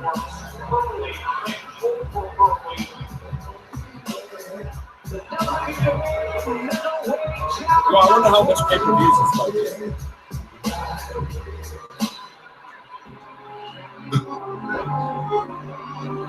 Daniel Jacobs looking very Now, focused. here comes Daniel Jacobs to the ring. He's thrown out the unofficial weight. Roy Jones will outweigh Golovkin by 10 pounds or more. What's the effect? Well, the effect is sometimes that the natives have got to take a punch, brother, especially when he's not the bigger. Miracle Man making his biggest ring walk of his life. At the same time, that extra weight may hold him in position or hold him in place and make it easier for Gennady Golovkin to land big punches on him. So we will see tonight which one works, whether it works in his favor or against him. Daniel Jacobs at one point was considered maybe the best pound-for-pound amateur in the United States of America. He was a dominant Golden Gloves fighter here in New York City. He was pretty dominant on the internet, on the national level, winning a bunch of gold medals in national tournaments. If Jacobs can pull this upset off, it'll be huge, man. Before that, 10 consecutive victories. I really can't say much more than that. I wish him the best. I want to see a good fight, so hopefully Jacobs can go in there and perform as best as he can. I want to see the best version of him. Middleweight championship of the world. Max, there's the question of his chin. He was knocked out by Dimitri Karov, not cold really to fight to stop him without a count. And he was knocked down by the relatively light-hitting Sergio Mora. Some people think that might make him easy pickings for Golovkin. What's your take? Yeah, if Golovkin hits you, you gotta go. And so Daniel Jacobs. All right, so Jacobs is now on the ring. GGG's entrance is now. Boy, can your chin get better during your career? Yeah, your chin can get a little bit better during your career. GGG's making his way to the ring. But at the same time, you fight a fighter like Triple G, it's very hard to take a punch when you see him go down from lesser punches like a Sergio Mora. Gennady Golovkin is unbeaten in Madison Square Garden. Just as he's unbeaten everywhere else in the world of professional boxing. In his last appearance here, he waxed David Lemieux in an 8-round technical knockout performance.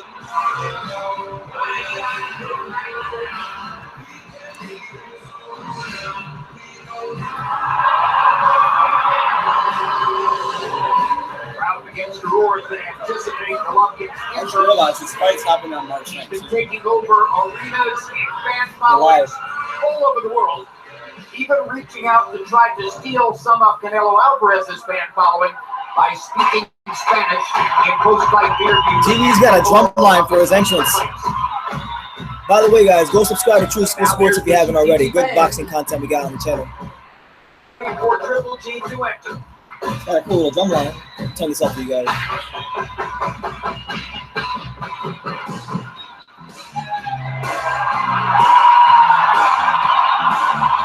This is Jay's entrance music. Recently Seven Nation Army. It's gonna be a big drama show. Big drama show, bro. Let's go, bro. Triple G, bro. 23 knockdowns in a row.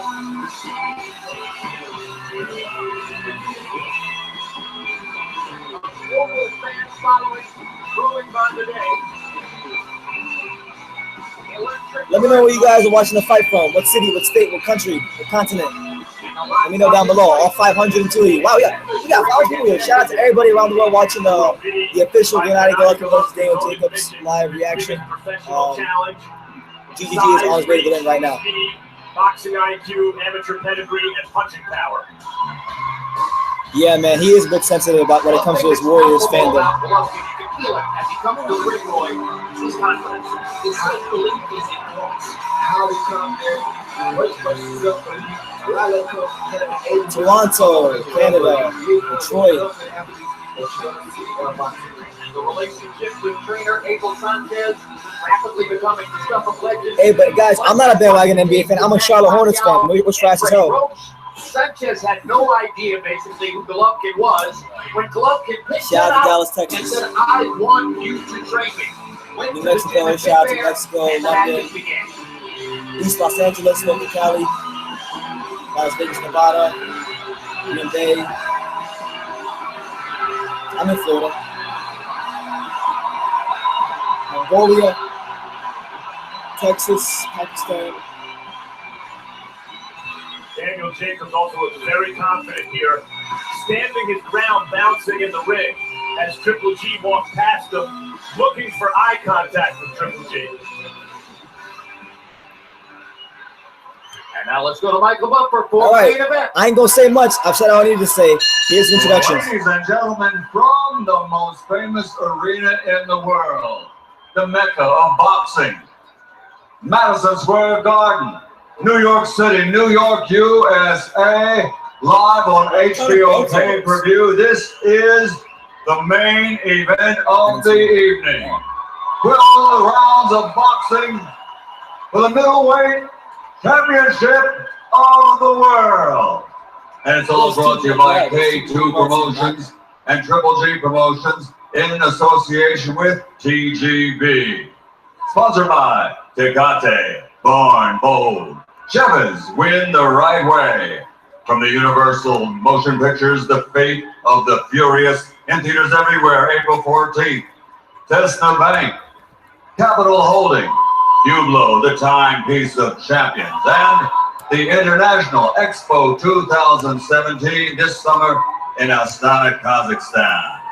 This contest sanctioned by the New York State Athletic Commission, interim chairperson Ndidi Massey, executive director Tony Giardina, director of Council, President Mauricio Suleiman, the International Boxing Federation President Daryl Peoples, the World Boxing Association President Gilberto Jesus Mendoza, and the International Boxing Organization President Ed Levine. At ringside, the three judges scoring will be Max DeLuca, Don Trella, and Steve Weisfeld.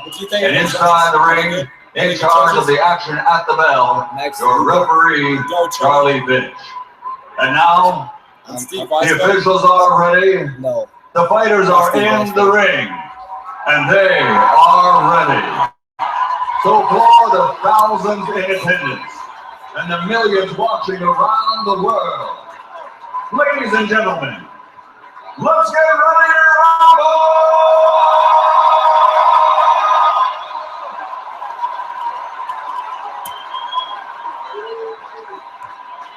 Introducing first, fighting out of the blue corner, with his trainer Andre Rozier, wearing black with gold, official weight 159.8 pounds. He has a professional career consisting of 33 fights, 32 victories, including 29 wins by knockout with only one defeat. In his last 12 fights, he has scored 12 consecutive knockouts. From Brownsville, Brooklyn, New York, USA, he is the reigning and defending WBA middleweight champion of the world. Let's go, champ! Daniel. Good luck to him. Good luck to him. Huh? Good luck to him. Jacob. Yeah. Let's go, bro. Please, bro. I want to love him. And his opponent across the ring, fighting Yes. out the red corner, with his trainer Abel Sanchez, wearing black, with a perfect professional record. This Olympic medalist has 36 fights, 36 victories, including 33 wins by knockout, 23 consecutive knockouts to his credit.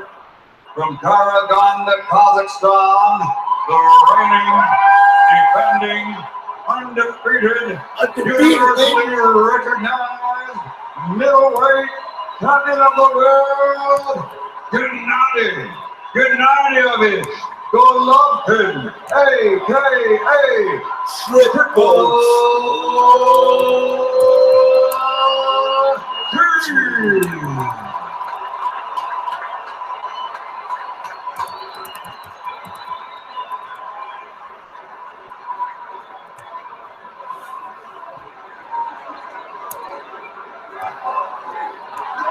right, so here we go.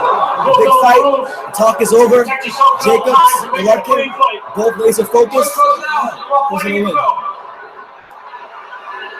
Daniel Jacobs is a good, big, peaking fighter reaching for greatness tonight.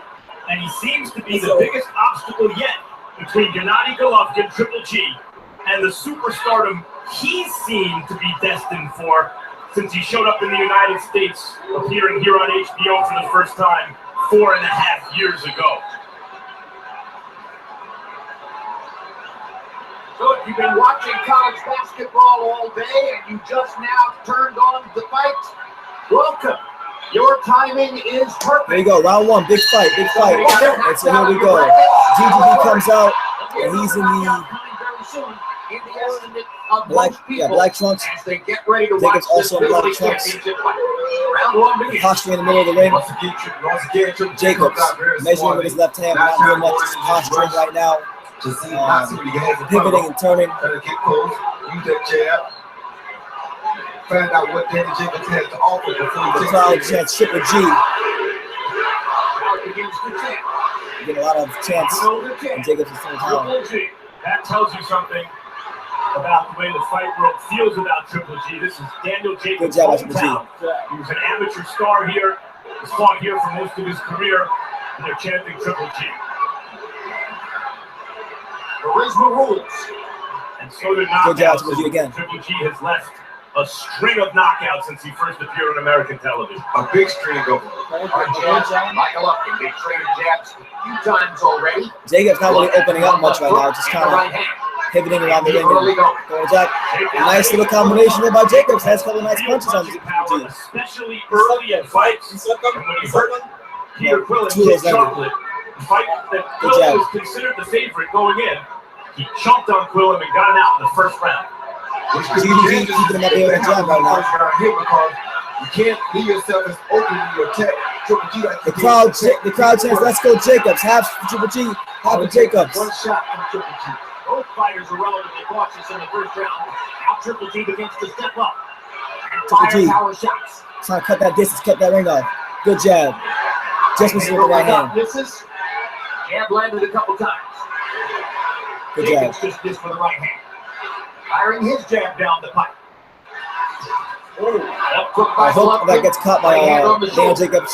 One on the line and two big punchers. They're feeling each other out. Jacobs is being very selective with how he opens up. They want to see what each other want to do. Jacobs flips the jab out. Be very careful how he backs straight back like he just did, because he's open for a Triple G straight right if he does that again. Good jab by Jacobs. Excellent jab. Long jab. GGG just missing with the right hand. Jacobs used some good movement. The tap and the clinch. You also, Jacobs has to try to keep Triple G in the center of the ring. Don't let Triple G back and push him back frequently. But Triple G highlight. Triple G chance right out again. Jacobs is using a lot of lateral movement, trying to use that foot speed. Forcing a change in direction. Trying to use that foot speed. Making the ring smaller and smaller until his opponent's back is on the ropes or in the corner. All right, so round one, not much to really score on. Jacobs doesn't really open up that much. Lands a couple punches here and there, but yeah, basically GGG won that round. Landed more punches, but really nothing much going in that round. But let me know, guys, who do you have in round one? I got GGG winning that round. Reaching for him, we'll make sure we get to his face. Okay? We got round. Let him walk into something. Someone said Jacobs is opposing as well. Walking like start touching him a little bit. Yeah, keep your hands up. Take a little drink. Now, unfortunately, Roman Gonzalez didn't win. They robbed him. Look, touch him a little bit with the right hand. I don't know why they robbed him, but roll out of it. they robbed him. Touch and roll. All right. Stay smart. Round one, Golovkin seemed a little wary of Daniel Jacobs, not as relaxed as we've seen him against most of his opponents coming into the night. Again, Max Kellerman pointed out before the fight, almost everybody in boxing now regards Jacobs as the best opponent yet to have been in the ring with Golovkin. That's fair. Harold gave the first round unofficially to Daniel Jacobs. I don't agree with it, but it's fair. Yeah, not much happened, but Jacobs landed a few jabs. I can see that. All right, GGG's cut the ring off on Jacobs. Jacobs spins out of the corner. He switched southpaw on GGG, showing him a new look. How will GGG react to this? He finds out what Daniel Jacobs has before he exposes himself. Jacobs in a southpaw stance now, inviting Golovkin to throw a straight right hand, which is a classic. Good left hand by Jacobs. Nice left hand by Daniel Jacobs. Out of the southpaw stance, he's showing me some wrinkle. I like this. I've seen him fight southpaw before, but I didn't think he'd do it against GGG. That's up. Good to see him having confidence in his abilities. Good left hand by him. Still on the southpaw stance. His last fight against Kell Brook, guys, Golovkin was seen as vulnerable to a skillful boxer at a certain level because he got hit a lot. The question going into this fight is if a blown-up welterweight hit him like that, that's one thing. But what happens if a big, powerful, skillful middleweight hits him like that? And the question is, can Daniel Jacobs fight on that level as a middleweight? Or can he hit it like that? Good jab by Jacobs. Good set of jab by Jacobs. GGG struggling to find his rhythm. In the second round, and then a clinch. Golovkin's head up in the air with a perfect uppercut. And surely all future Golovkin opponents were thinking, let me hit him with that uppercut. See what happens. So far, Daniel Jacobs has neutralized Golovkin. He has. Through a round and a He half. has neutralized Golovkin. More than we've seen Triple G neutralized by any fighter since he's been to the States.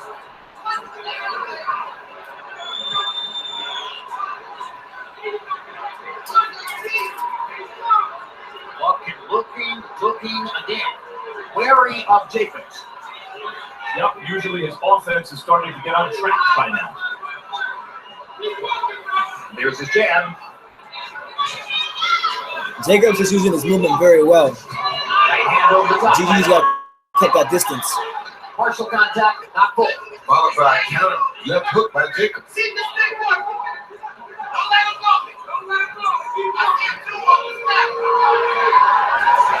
Jacobs is using a lateral movement. Crowd is nervous, anxious. He ain't trying to trade with GGG. He ain't like that.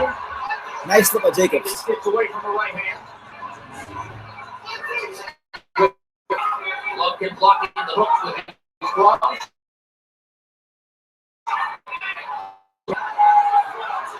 First two rounds have been, in effect, a war of nerves. Likely. Daniel Jacobs. There you go. Seated at ringside. So who did you guys score that round for? Daniel's son seated at ringside. I think you gotta get around to Jacobs. Jacobs, yeah, used lateral movement really well. Landed some good punches in some spots. It is what it is. Yo, all you idiots in the comments about Roman Gonzalez. Roman won that fight. Come on, man. Even if you thought he lost, he didn't get outclassed like that, y'all. All right. Top. And he's aware of that. He's wary of the right hand, and it ain't even hit him yet. Let's keep boxing smart. We're winning this fighting power with finesse. All right. I got it 1-1. But it probably will be 2-0 on the L11 card. A small but interesting contrast early after the Yeah, I think Jacobs clearly won that round, but 1-1 so far for my personal skill card. For Jacobs, both punches throwing about 40 punches. Harold Letterman unofficially is giving the first 2 rounds to Daniel Jacobs. Yeah, it's 2-0 on the Letterman card. Sees Golovkin All right, so Golovkin, third round, you gotta find some rhythm here. You heard in Jacobs' corner, they're happy that he's fighting power. So far, so good for Jacobs. He hasn't really got hurt with anything. The question is, can you neutralize Golovkin's offense over 12 rounds? And Triple G, thus far in his career, has been impossible to stink out. In other words, eventually he makes the other guy really fight. What happens when that happens? Well, what we're looking for is what happens when someone lands the first big, clean punch. That's what we really want to see.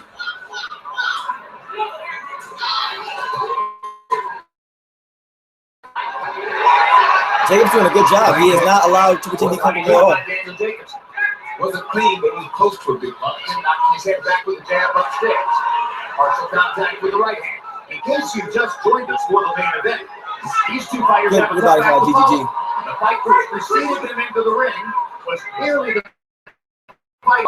A tremendous knockdown, drag-out battle. Hey, DW, he's still Hall of Famer, man. 46 consecutive wins. Lost for the first time to an unheralded Thai challenger named Strikashep Soren. And he climbed off the deck in the first round. Chocolatito appeared to win on our cards, but it was a tough fight. And as you mentioned, Jim, #1 pound for pound in the world now, as up for grabs as it's been in the last several years. I disagree with that. Good job by Jacobs. You mean you would still rank Chocolatito #1 pound for pound? No. Lomachenko is definitely a 1B, and you gotta still give him 1A to Andre Ward until him and Conlan fight again. Triple G is number 2. He's got his hands full tonight. GE began to work his jab more. Jacobs, he may be too deep. He's boxing smart, man. I gotta give him a lot of credit. He's boxing a little smart, using his legs really well. No, we can get into a deep discussion about that, but it's better to simply call this fight. That was just my opinion. Good lateral move by Jacobs. Starting to relax. Starting to fight more in the kind of rhythm that we've seen in the past. First 2 rounds were sort of Triple G. Well, he was very cautious against Lemieux. He was a huge puncher, but he was winning all the rounds. Good job by GGG. Damn, Jacobs came to fight. I like it. And he's letting GGG know, hey, I'm here. Well, he was winning all the rounds in Lemieux because he was letting his hands go. He fired 50 jabs in the first round. Jacobs. He made out the throwing 50 hard punches. Gets back to the middle of the ring. One thing I like about Jacobs is I give him that round. I got a 2-1. I know you guys don't agree with GGG winning the first round, but I don't think Jacobs landed enough effective shots to win the first round. GGG landed clean jabs. I get that round to Jacobs. What you got, Alex? I got the boy Alex over here worried. Jacobs doing a great job, man. I gotta say. Landed the uppercut. Let's get a little face going with the uppercut and then land something. But bring it all the way back because you're countering, all right? All right. Son, yes, sir. I want that jab working up and down. Close the defense on that side. And every once in a while, get it over the post. I heard him to the body. You don't like it downstairs. Shout out to 700. Yeah, there's 720 Jacobs come and Triple G landed the jab coming inside. Do a right uppercut, but then he caught him on the inside with a good quick hook. Yeah, but let me know what you guys think. What's your scorecard looking like? Honestly, I gave GGG that first round because although Jacobs moved laterally very well, GGG did land more jabs, and I believe he was able to land more punches that round. Out of 99. Credit by so 2-1, but I got Jacobs winning right now. In that last round, the third, Harold, how do you have it through 3? Okay, Jim, I got a 2-1, 29, we got the same card. Danny Jacobs. Jim, I thought Danny Jacobs won the first 2 rounds. At least he fought a little. I mean, Triple G really didn't stop fighting until round 3. I thought in round 3 he opened up. So GGG begins calling the jab. But rounds 1 and 2, I just thought Danny Jacobs outboxed him. 2 rounds to 1, Danny Jacobs. Triple G landed his first round to the fight. And Jacobs goes down. He felt the power. The first punch he landed. Now we have a fight in our hands. Now we got to see. You guys stop. Watch out, Alex. Watch out. So Golovkin has knocked Jacobs down. Let's see if he'll. Here we go. Let's see what Jacobs is made of. Can he weather the storm? He's boxing beautifully.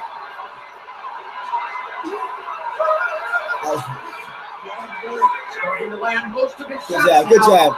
His jab is piercing the guard of Daniel Jacobs, backing him up. Landed an uppercut. Jacobs says that doesn't hurt. Come, get some more. I want more.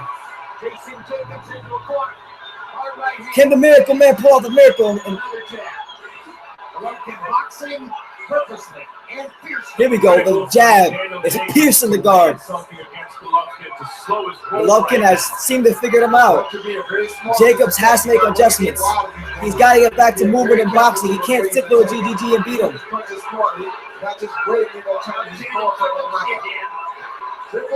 Triple G. They want to see the damage. Jacobs' upper body is very tense right now. He's so, if you look at his upper body, he's really tense. That's not good for him. This is beautiful maturity by Triple G as well. He's not just running. GGG's so patient, so balanced right now. Jacobs has to loosen up and get back to moving if he wants to beat him. He was doing so well. On his attack.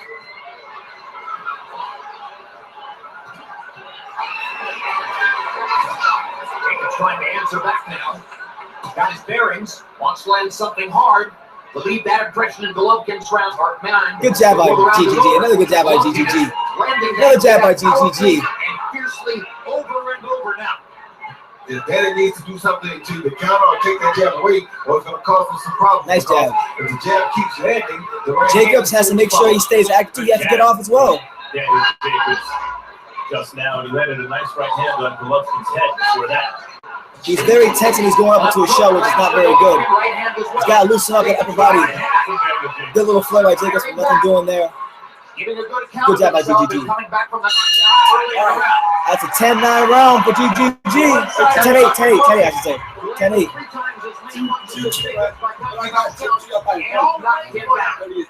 What do you guys have to score right now?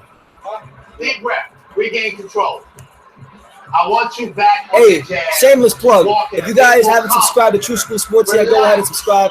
Great boxing content. We got boxing commentary, interviews.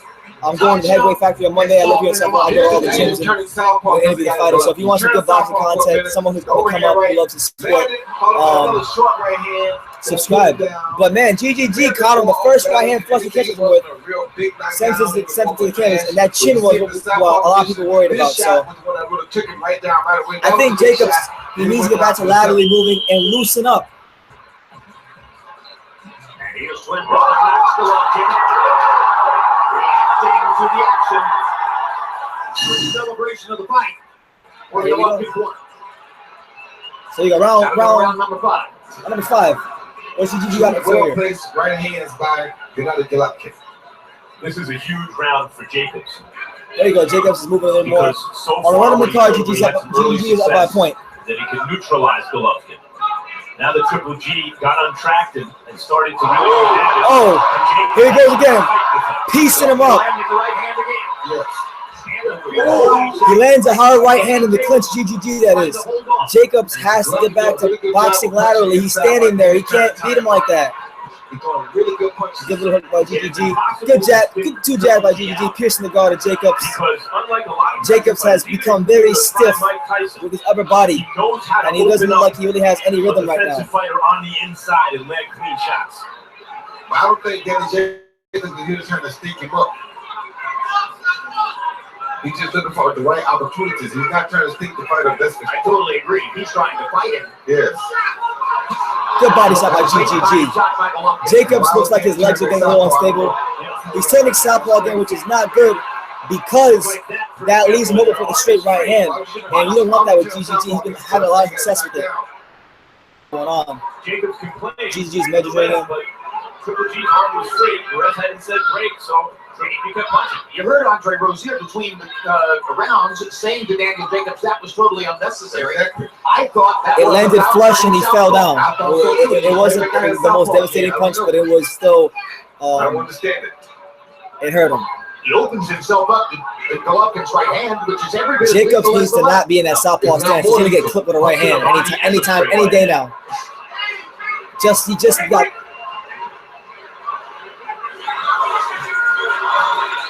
Good body shot by Gennady Jacobs. He was earlier. GGG's found his rhythm and he's landing down punches now. Of course he can. GGG touches him with a right hand, but nothing really behind it. Jacobs touches him with the southpaw stance. Good right hand jab by Jacobs. But he certainly knows what to do against higher straight right hands. 350 amateur fights, he knows what to do against anything. Nice left hook by Jacobs. Here goes Jacobs. He's mounting a little bit of an attack here. Golovkin needs to stay composed and stay boxing like he was earlier. Jacobs getting a little bit more offensive, fighting out of the southpaw stance. Now Golovkin puts the pressure on again.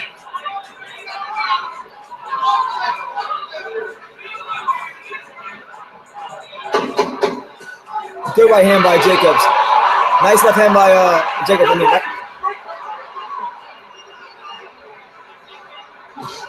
Good Beautiful by GGG. Another final flurry at the end by Golovkin. As round 5 comes to a close. All right. Good round by GGG. I get around to him. What do you guys think? What's the scorecard? Okay, very good. What do you guys have it so far? Golovkin slowly breaking him down, but credit to Jacobs. At least he's lasted longer than Kell Brooks so far. Is when you stop. Didn't we talk about this? I want you to keep walking with that jab, touch him to the body a little. He don't like the body shot. But be smart. Be smart. We can win this round by round. And that's what I want. Here we see Triple G coming, counter the overhand, counter jab with the overhand right on the butt. Best punch landed in that round. They ain't up from it, so he kind of went with the punch. It didn't hurt, but it was a clean shot, probably the best shot that Triple G landed in that particular round. Daniel Jacobs took that punch pretty well. Yeah, I gave Jacobs 2 rounds. So far, through round 6. And I give it or through round 5, I should say. I give him GGG 3 rounds, Jacobs 2. So right now I got GGG up by 2 points. Golovkin has taken over the offensive flow for the most part. All right, so right now it's Golovkin's fight. It's a jabbing fight. Jacob wins the right hand shot that gets caught by GGG. Mouse under Jacobs right out. There's the footwork factor, and Golovkin cutting off the ring. Golovkin's trying to cut that ring off. He's a good head movement, stalking him around the ring. Jacob spins off of him with a little right hand. Back to the middle of the ring, which is what he wants to fight. He wants it in the middle of the ring.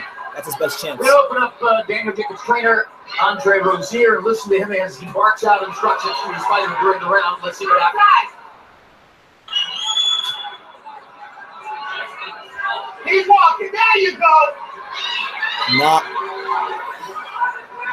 Good right hand by GGG. Another left by GGG. A jab by Golovkin. I mean, he's beginning to land.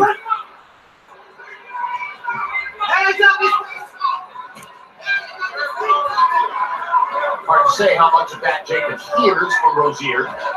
He hears it all after round 2, Jim. Nice shots by Daniel Jacobs. Golovkin doesn't flinch at all. Good job by Jacob. GGG's being very clinical right now. Jacobs is still mounting some combinations together, so it's good to see that he's still at least getting off. But he needs to get back to using that lateral movement that gave him success earlier. And the better fighter, it seems to be taking punches better as well. He's got to quit relaxing on the inside like he's doing. That's a very dangerous place because Triple G is deadly inside and outside. Yes, a better puncher than Piro. Golovkin's being very patient right now.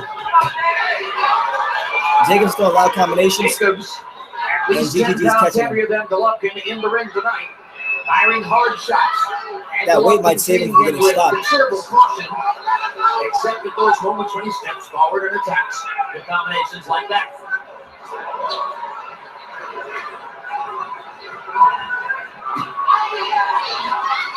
Golovkin focused on the jab this round. Fights in the middle of the ring right now. Jacobs lands throws a little flurry. Another one right there. It was something like shoe shining, but with more on it. This is a good scoring round for Daniel Jacobs, who may win it. As Gennady Golovkin has 10 seconds to go. I like what Jacobs is doing. He's getting back to the basics in this round. Not all these punches are most effective, but at least he's active. He's getting off, and these are things that can help neutralize Golovkin. Either Jacobs. Whether he won it or lost it. Let's go. Who won that round? Listen to me. And I want you to remember this. If you box him all night, you win every round. Do not engage unnecessarily. Just keep sticking him up and down, and don't wait for him. Right here. You hear me? Don't wait for him. Just keep walking, touch him up and down with the jab, and fire that right hand across when you see him wait. This is swelling on him. Take advantage of the moment. You see overhand right from Daniel Jacobs now over the top of Triple G's jab. Kind of trade places and trying to upcut, but he missed it. Same punch Triple G caught him with the round before. He caught Triple G with it. Thank you. I like this chair. Now in round 6, Jacobs 11 out of 25, Golovkin 3 out of 10. So for whatever reason, Gennady Golovkin did not risk much in the 6th round. All right, so round 7. On the jab, and more or less giving the round. In the middle of the ring. To Daniel Jacobs, Harold Howdy had been halfway through. Okay, Jim, I got 3 rounds apiece, but in points, 57, 56, Gennady So Letterman has Gennady Golovkin up by a point right now. It's currently the 7th round. Golovkin is stalking Jacobs around the ring. Jacobs is trying to use that lateral movement and neutralize Golovkin in that last round. But Gennady Golovkin's up 1 point because of that knockdown in round number 4. 57, 56. Jacobs did a good job sticking a couple punches there. Threat of Jacobs. Good right hand by Golovkin. Triple G just honest enough to not give him the bump rush. And then Jacobs' quickness and combination. Jacobs wins a couple shots that land on GGG. Good. We wondered about the effect of Jacobs' unofficial 10-pound or perhaps 10-pound plus weight advantage in the ring.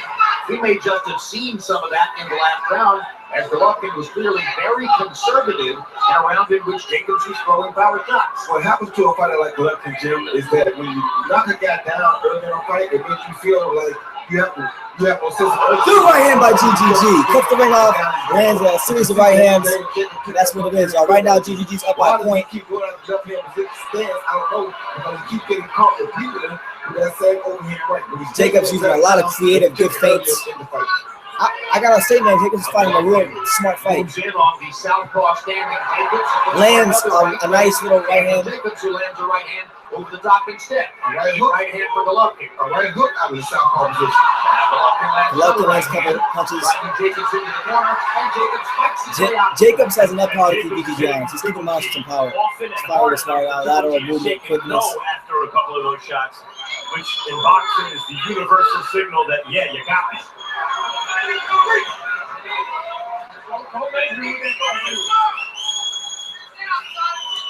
We've never seen Gennady Golovkin win a decision, though it happened a few times early in his career.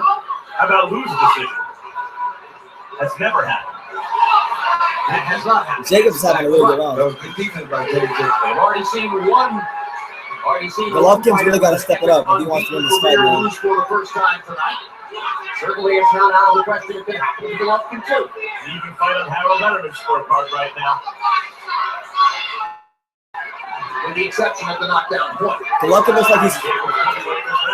It appears to me like Golovkin's looking for one big shot. He has a nice little right hand there on Jacobs. Jacobs still fighting out of that southpaw stance. Shoots a left hand, pivots to his right or to his left. Good job by Golovkin. Good job by Golovkin. On the round. Now 10 Golovkin seconds. seems to try to win it. Good shot by Jacobs. Charlie Pitts says, don't hold it behind the head. They both fire in the closing seconds, and they fight after the bell. Good round, man. Good round. Man, what a fight. Wow. Bro. There's 1,054 people watching right now. Sanity. Shout out to the 1,037 people watching, man. If you haven't already, go subscribe to True School Sports. Great fight so far. Jacobs, I think he's done a good job so far with his movement, a lot of quickness. Now, Don't make mistakes. Give me a deep breath. not the best, most effective punch by Jacobs, but they're landing, not maybe on scoring rate, but landing in places that GGG can feel, obviously, and it's keeping him honest. So, I can be around you, Jacobs. But let me know, what do you guys have right now? What's your scorecard? With the jabs in the right hand. All right, let's keep winning round by round. Tough out the score. Power punches through round 8, and now that statistic has reversed. Yeah, I got even. Now leading Golovkin 60-48, and the total number of power punches landed. I got it even. Rounds, or through 7 rounds. And you heard a I got it like Golovkin by a point. Sanchez, a little bit more volume than we've ever heard before, and Sanchez spoke to Golovkin between rounds. Now the crowd is chanting Daniel, Daniel. Golovkin with a good 1-2. Golovkin with another good 1-2. Golovkin from a series of right hands. Touching Jacobs up along the ropes. Jacobs fights his way up. Back in the southpaw stance. Jacobs is like, Golovkin begins to focus on the right hand again. Jacobs was throwing a jab, taking half steps back, and then he came in and got clipped by a right hand by GGG. So he has to be very cautious. One advantage I can see for Jacobs. Very cautious. Southpaw is that it just gives Good jab. GGG a Series of jabs by Jacobs. And so when he goes back right-handed, Triple G then has to adjust to that again. Right. He's not seeing the same thing the whole time. Well, you got a clue when you heard Andre Rozier say, "We fight fire with finesse." So obviously the plan is to. All right, it's round 8. A lot of us didn't think Jacobs would make it this far, so I don't like there you have it. to southpaw too much. We got to see if Golovkin can land anything of significance here. And that's one of Golovkin's best punches. But if he doesn't hurt him, then it works. Jacobs is back in the orthodox stance. Exactly. Good combination, but one thing Jacobs has to be wary of, he's throwing combination. So if Golovkin is able to slip one of these, he can counter him and really hurt him.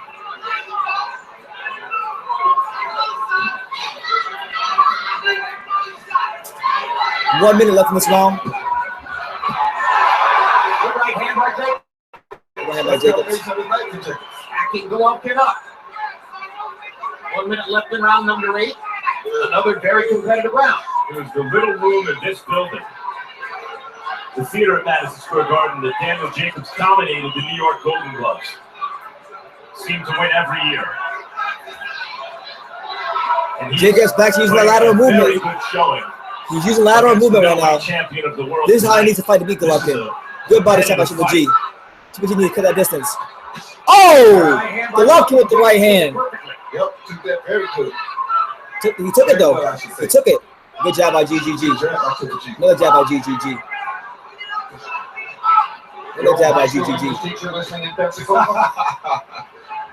She might get mad if I say that. Good for her. 10 seconds left in the 8th round. Uppercut for Golovkin, partially blocked. Lands a 1-2. One more combination. Good round. Who got outside in the round? 8th round.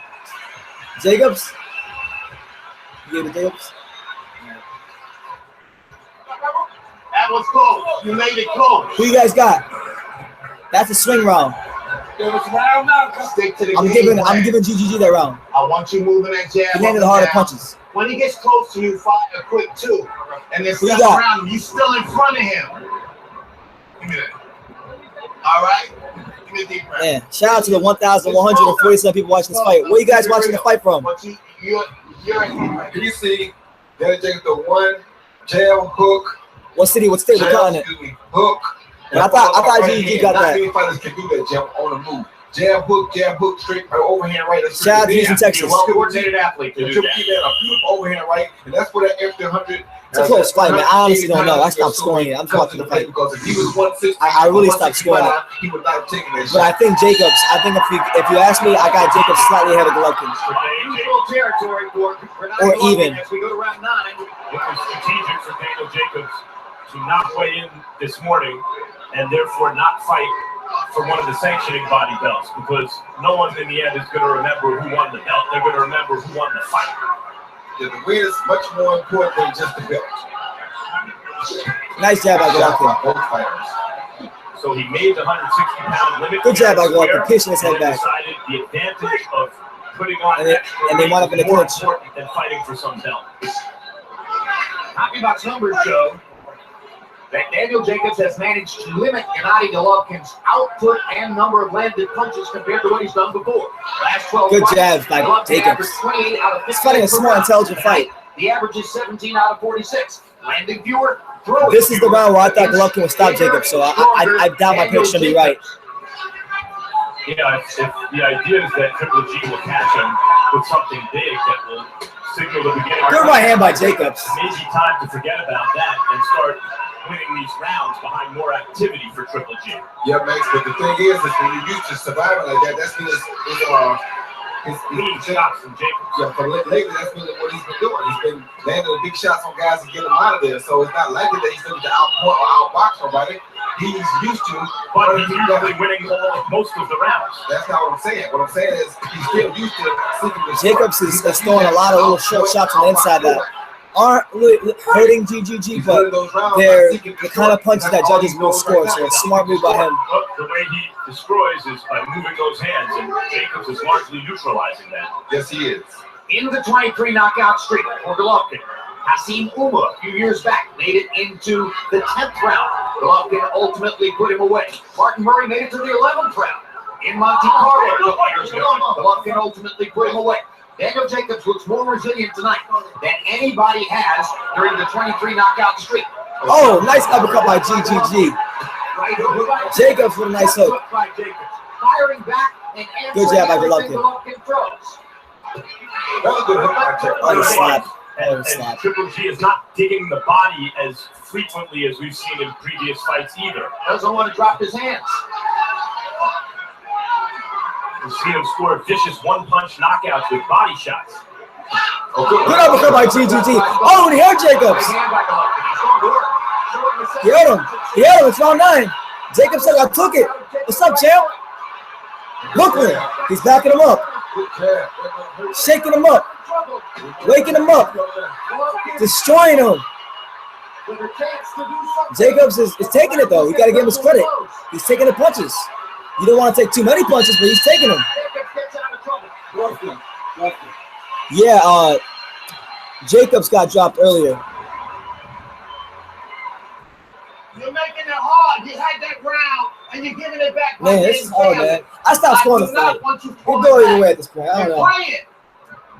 I want that jab working up and down. Stick the bit Man, right yeah, here. Come on. Come on. 300. There we go. Yeah, man. What do you guys have to fight so far? I don't care where it hits. What's your guys' scorecards? I stopped scoring. Honestly. I don't even know. Beautiful right uppercut. Right Oh. on Jacobs' left hand that didn't The money punch for GGG is the uppercut. But that started with this led to here's the best jab of the night by Triple G. A hard power jab right there, right down the middle. That shot seemed to Nah, man, I'm better than them. I'm better than HBO. 9 rounds in, we go to the All right, When Triple G round 10. Good jab by Golovkin. Who wants some more of these championship rounds? That opened up further punishment upstairs. Let's see what Harold Good jab by Golovkin. What's your unofficial scorecard say? Harold Letterman has Golovkin up by 2 points. 86, 84, Gennady Golovkin. I think that Gennady's winning by 2 points because of that knockdown in round 4. In other words, I got him up 1 round, but he gets an extra point for the knockdown in the 4th round. Yeah, Danny Jacobs had some terrific rounds. I thought he won round 6 clearly. I thought he won round 8 clearly. And he won the first 2 rounds clearly. So I think this fight is a close fight. 5 rounds to 4. The uppercut seems to be a punch GGG's looking. Big hooks, both hands. GGG's looking for that uppercut.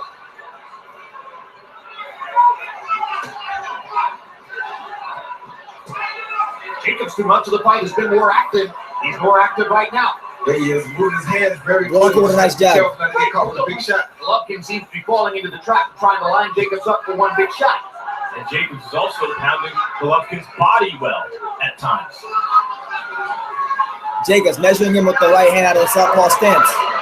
And as far as we can tell, the tactical ploy of rehydrating Jacobs scientifically to get him to a significantly higher weight, outweighing Jacobs, Golovkin by look at that 10 right hand rounds jab out there. or Circling to his right. appears to have worked. I gotta give Danny credit. Danny does a good job of boxing out of his Right hand. southpaw stance. He's laying the right hooks, jabs, straight left hands. He's very surprising out of his southpaw stance. Never saw that really. Oh, good right hand. Never saw that out of him a lot. Good left hand. Golovkin is looking while Jacobs is firing in this particular round. Good right hand by Golovkin needs to get more active. Jacobs is if Jacobs gets a close decision, he deserves it because he's outworking Golovkin. Jacobs is able to avoid some of those big shots. Triple G has not gone to the body much at all. They can't cut the distance, that's why.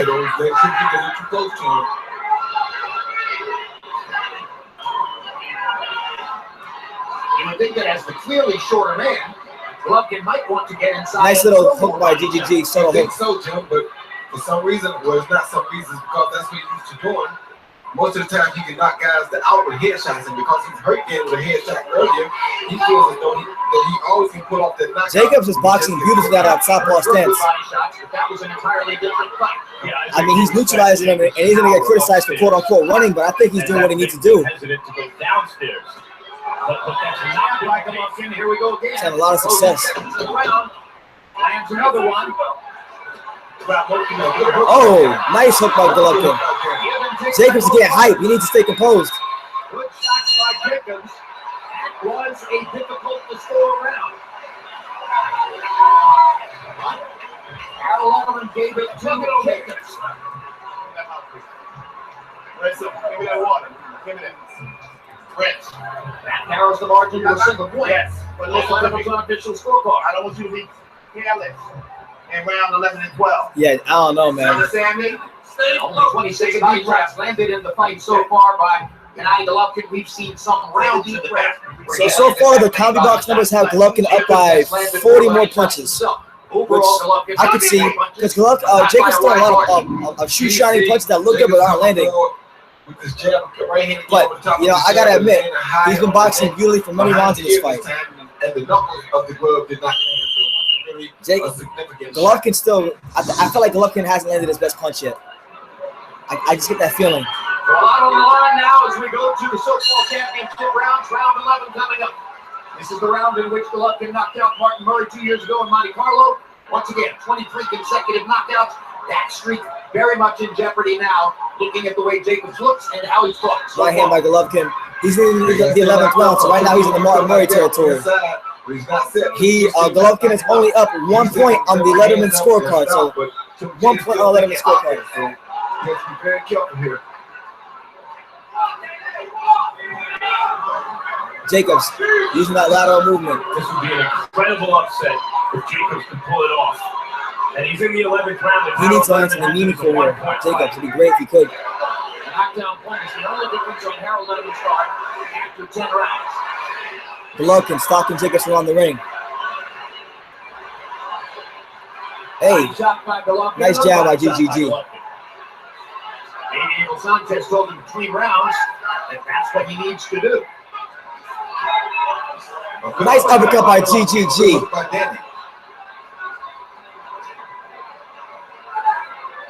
They're in the center of the ring, and they get tied up in the clinch.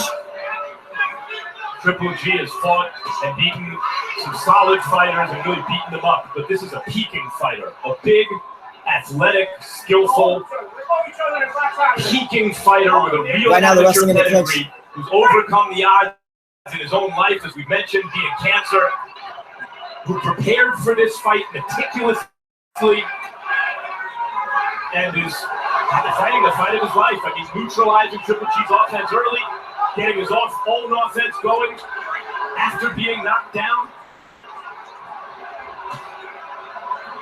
Fight would certainly appear to be up for grabs. Good job by GGG. Golovkin digs in and tries to land some power shots in the 11th. Jacob winning in shots, but some of them were missing. One landed. And then the center of the ring. Fantastic. Man, win, lose, or draw, Daniel Jacobs has earned my respect. I mean, I respected him, but I didn't give him a proper chance. The dude is fighting so intelligent right now. Low blow there by Daniel Jacobs. It's currently the 11th round. Usually it means I go. Right. Usually it means, yeah, you got me. For those wondering if the Kell Brook fight meant that Triple G was vulnerable to a skillful, full-blown middleweight who could maybe take his punch, I think the answer is yes. GGG slips on more punches. Jacobs throwing a barrage. It's a tough fight to score. I think Jacobs might win this fight, guys. I gotta come out here and say GGG needs to answer the meaningful. Good left foot by GGG. Jacobs is getting excited, man. He's yelling at GGG and whatnot. I don't even know who's winning. I can't tell you. I don't know. I think by our own eyes, the middleweight championship of the world. It's on the line in this next round. You go either way right now. Who wants it? Let's go. Who wants some more? Lefty needs this one. Shot for being very defensive. Lefty needs to leave my target. Now, better jab and work into a shot. Okay, don't be working for one. 1, 2, 3, cover, counter. Okay? It's right here. Left round, Sanchez is calm. I'm still going to ask you for that shot over here. Here we see something we're not used to seeing. Who you guys got winning? Who's winning? Jacobs. It's the last round, 12th round. I think it's this one. This round right here could determine the fight right here. Three punches to one, and Golovkin did not win the exchange. Something we never see on the I don't even know who's winning. I honestly don't know. I stopped scoring it. Everything on the table for Gennady Golovkin and Daniel Jacobs. Golovkin has been a methodical fighter. Can he fight with passion in this round? 104 on the Letterman scorecard, in case you guys wondering. Gennady Golovkin is at 20 Good job by rounds Golovkin. in a row, but never a 12th round knockout. Can Gennady Golovkin get a 12th round knockout? Can Daniel Jacobs get a 12th round knockout? The middleweight championship is up for grabs. Right now, there's about 2 minutes and 30 seconds left. Jacobs looks very confident. He's almost certainly proven beyond the shadow of a doubt that that's exactly what he's doing. Golovkin working in the clinch. You got to be really careful because Golovkin really throwing some big shots. And so is Daniel. Yes. Both these guys are throwing hard punches, man. I want to see it once and more. Daniel Jacobs, man, if he does win, all the credit in the world to him, man. Good uppercut by GGG. Good jab by Golovkin. Daniel starts to work. The way Jacobs has taken Triple G's vaunted power. Yeah, I can't believe he's taking his power. Very impressive. Oh, nice shot by Golovkin. To try to box his way to a win in the 12th round. Those kind of punches right there. On the break, when Daniel's not ready, those are the punches. Daniel is not ready. Those are the punches I'm talking about, Max. He's guessing that he's not set. They get in the clinch and Daniel Jacobs, man. He turns and he throws a hook and lands to the body. Nice right hand by GGG. Jacobs wraps him up. 1 minute and 24 seconds left in the fight. Who wants it more? Who will be the middleweight champion? Catching Triple G on the angle. Oh! Great right hand by Daniel Jacobs. And a great right hand by Daniel Jacobs and a great uppercut by Daniel Jacobs. Good job by GGG. Jacobs coming on strong this round. He might be the middleweight champion. Prove me wrong. That's what I like to see. Big punches produces a knockdown that could seal the fight one way or another. Less than a minute to go. It's the 12th round. Good right hand by Triple G. Crowd in North in Madison Square Garden quite amazed by what they're seeing. Can GGG muster up any power to get a knockout? Or a knockdown at least? Can Jacobs seal the deal with a knockdown himself? Let's see, man. 35 seconds. Beginning to close on the left side. Apparently, there's some swelling on Jacobs' left eye. He needs to close the show with a rally right here. Yes, he does. Danny Jacobs for both guys. Without getting knocked down. I think Golovkin's ahead in the round. I agree. Get knocked down. Good luck to it by Jacobs. Eats another one like that. Nice right hand by GGG. 10 seconds. 9 seconds, 8 seconds, 6, 5, 4, 3. GGG wraps him up.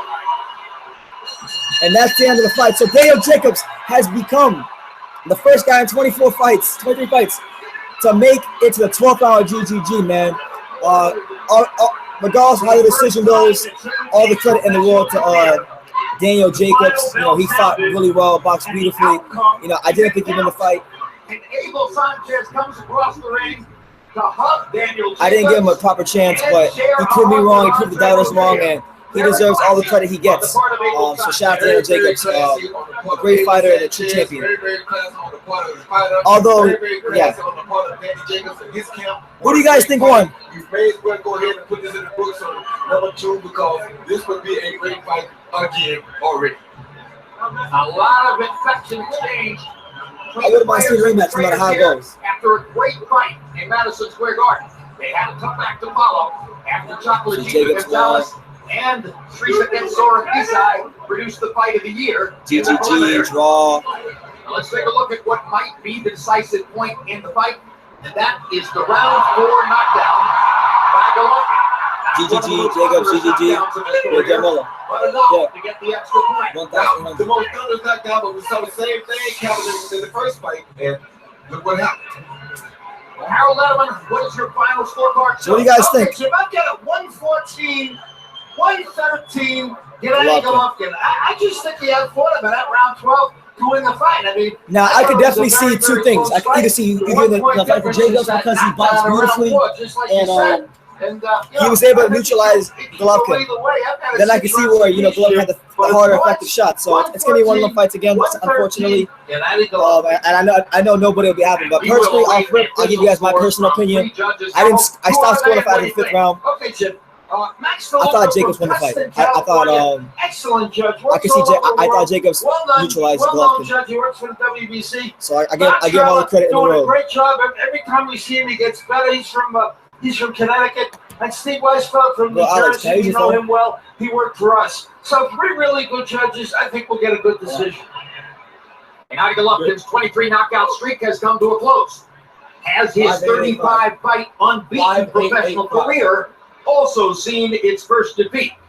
In the preliminary fight just preceding this, Roman Gonzalez, ranked the #1 pound-for-pound fighter in the world by most credible ranking services, lost for the first time. He's now 46-1. Is Golovkin 35-1? Or is he 36-1? Oh my God. Good fight, man. Good fight. Credit to both guys. Mike Golovkin's ready now with the decision. Here we go, guys. Here we go. Ladies and gentlemen, here at the Mecca of Boxing, Madison Square Garden, New York City, we go to the scorecards. A round of applause for both fighters in this middle. Both guys are respect. Steve Weisfeld had a 115, 112. Max DeLuca scored a 114, the 113. To the winner by unanimous decision. Dale Jacobs. Still undefeated. Yeah! That's my favorite! Angel Garcia!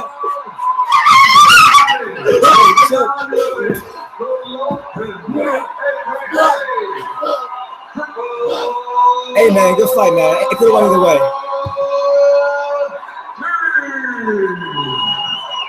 Wow, that was a great fight though. I actually want to see a rematch, man. After the Canelo fight, that was a great fight.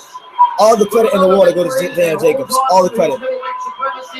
And his unbeaten professional record, but faced the biggest scare of his career and the most difficult fight of his professional career. That was a great fight. Performance against Daniel Jacobs. I mean, I thought Jacobs won it. I thought Jacobs edged it, but I can see what GGG won. Landing 57 more. Golovkin didn't land more punches according to the numbers. At the end of the day, maybe that's what made and the knockdown too. So I'm not mad at the decision. I think Jacobs, to me, cemented himself as the second best player. Landing 106. Jacobs only 31. As Golovkin threw 358 jabs, focusing on that punch most of the fight, while Jacobs was focused on power punches. Outlanded Golovkin in that category, 145 to 127. So what do you guys think? Give me your thoughts. I'm seeing them in the comments. A very high connect percentage with the power punches, 49%. Usually that wins fights. It won for him again tonight. Robbery, you got robbery. With Gennady Golovkin. Congratulations, Gennady. Let's hear the interview. On a win in a tough and close fight. What was Daniel Jacobs able to do to make you go 12 rounds for the first time in your career that no one else has been able to do? Yeah, first of all, of course, respect Daniel and Daniel see him. It's very good job, very clean job. Daniel, I respect. And of course, respect my team, my coach, Abel Sanchez, and all people who support me. What was he able to do that neutralized you for so much of the fight? I told you, Max, that Daniel, he's my favorite fighter. I can't destroy him. He's very clean, very good quality.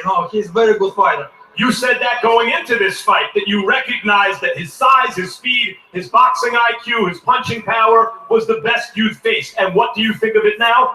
Yes, absolutely. Absolutely. After second round, after I knocked him down, I respect him. Like, I need boxing, I need decision, Did you respect him too much? Did you not throw enough punches? We normally see you much more active with your hands. Mike, this is sport. This is boxing. I am a boxer. I'm not a killer. No, I respect his team.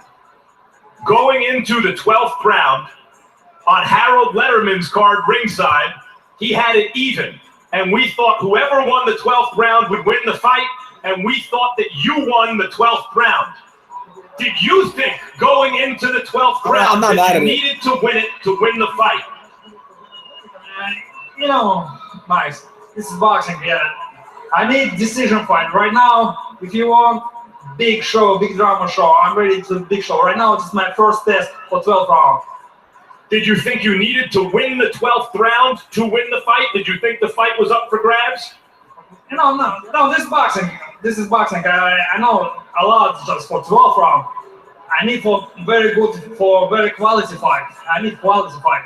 We know that you hope that your next opponent is Canelo Alvarez, should he be able to beat Julio Cesar Chavez Jr. in their upcoming fight. Is that still your desire to fight Canelo next? Oh, of course, I'm ready. I'm very hungry, you know. Of course, I want this fight. For this fight, I'm very mad. I'm very excited. You know, I'm like an animal for this fight. Would you consider at some point giving Daniel Jacobs a rematch, considering that most feel he came close to beating you tonight? Of course, this is boxing. I respect him, of course.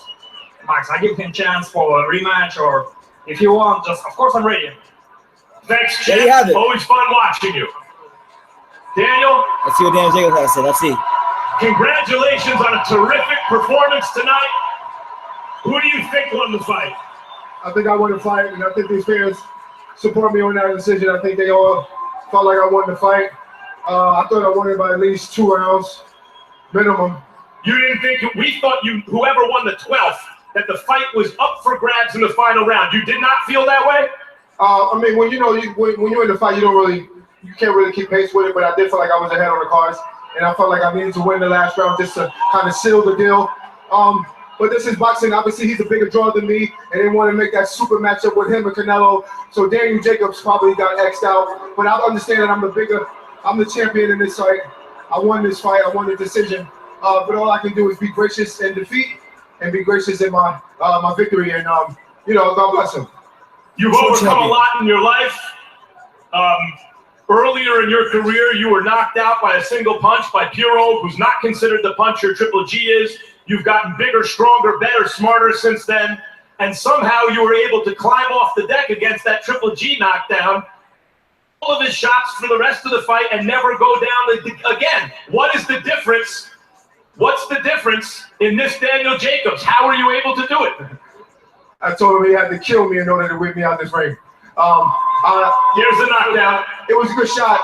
And when I went back down, I said, this is all that he has? And at times, I was still toe-to-toe with him to see exactly what the power was like, what everybody was talking about. And it wasn't that bad. I got up, I fought back, and I felt like I won the fight. I'm sure you want a rematch. Do you feel at this moment that you laid it all out tonight, or do you think there is yet a higher level that you can reach in a rematch against Triple G? I'm just looking forward to the future. I think I've gained a lot of fans with this fight. Hopefully a lot of people will support me still continuously in my career. I'm a fan-friendly guy. My style is, it's really good, and I'm looking forward to the future. Like I said before, I really felt like I won this fight, but all I can do is not cry with sour milk and continue to move forward. Thanks, Daniel, and congratulations. Terrific performance. Jim? All right, thank you very much, Max Kellerman. Back ringside. Right, so do you have a sense as to who you thought won the fight? I thought Harold Leatherwood did a good job of judging the fight. I probably myself would have went with Harold's scorecard just because of Harold. Hold on. So there's still people small. I'm still live. I'm still live. 1,400. Yeah. But it was a good fight, guys. I think it really could have went either way. I really hate saying that because I'm saying that every fight now.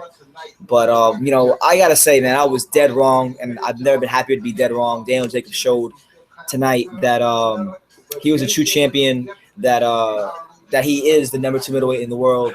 That he is a better fighter than people give him credit for, even myself. So I will man up, and I will admit that I was wrong about Daniel Jacobs.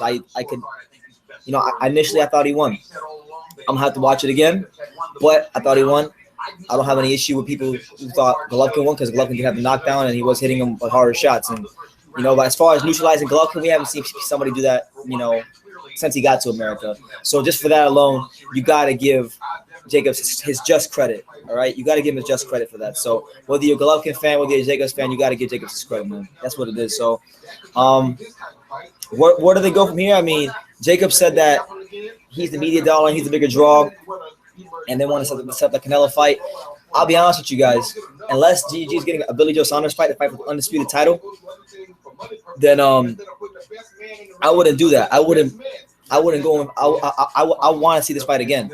I want to see someone convincingly win, whether it's Jacobs, whether it's Golovkin. But there was just too much left up for grabs, in my opinion. But it was a good fight. I really did enjoy it. Now, as for the Roman Gonzalez getting robbed, that was a bunch of BS, and I don't even want to get into that, honestly. I'm just pissed off about that still. But, Triple G improves to 37-0. You're looking at potentially a Billy Joe Saunders fight with him, maybe a Gennady Jacobs rematch, which I would love to see because I thought he fought really well. He fought very cleverly, and he just, he did what he had to do, man. And Golovkin, I don't know, man. He looked human tonight. He looked human in the Kell Brook fight. So I don't know, man. Maybe Golovkin is all the time is hitting him slowly but surely. So like it does everybody else. It's undefeated, like they say. Now I'm gonna sign off real soon. I'm sure you heard this dude squealing like a girl when Golovkin won. But here's Alex. Alex, give me some of your thoughts on the fight. Look, I'm gonna be honest, bro. I'm after rewatching the fight though, but it was a close fight. Triple G probably got it, but probably by this much, you think? Like a round? Yeah, like 1 point. Okay. So but I'm after rewatch the fight though. Yeah, I'm gonna rewatch it too. And that's what it is, man. It's boxing.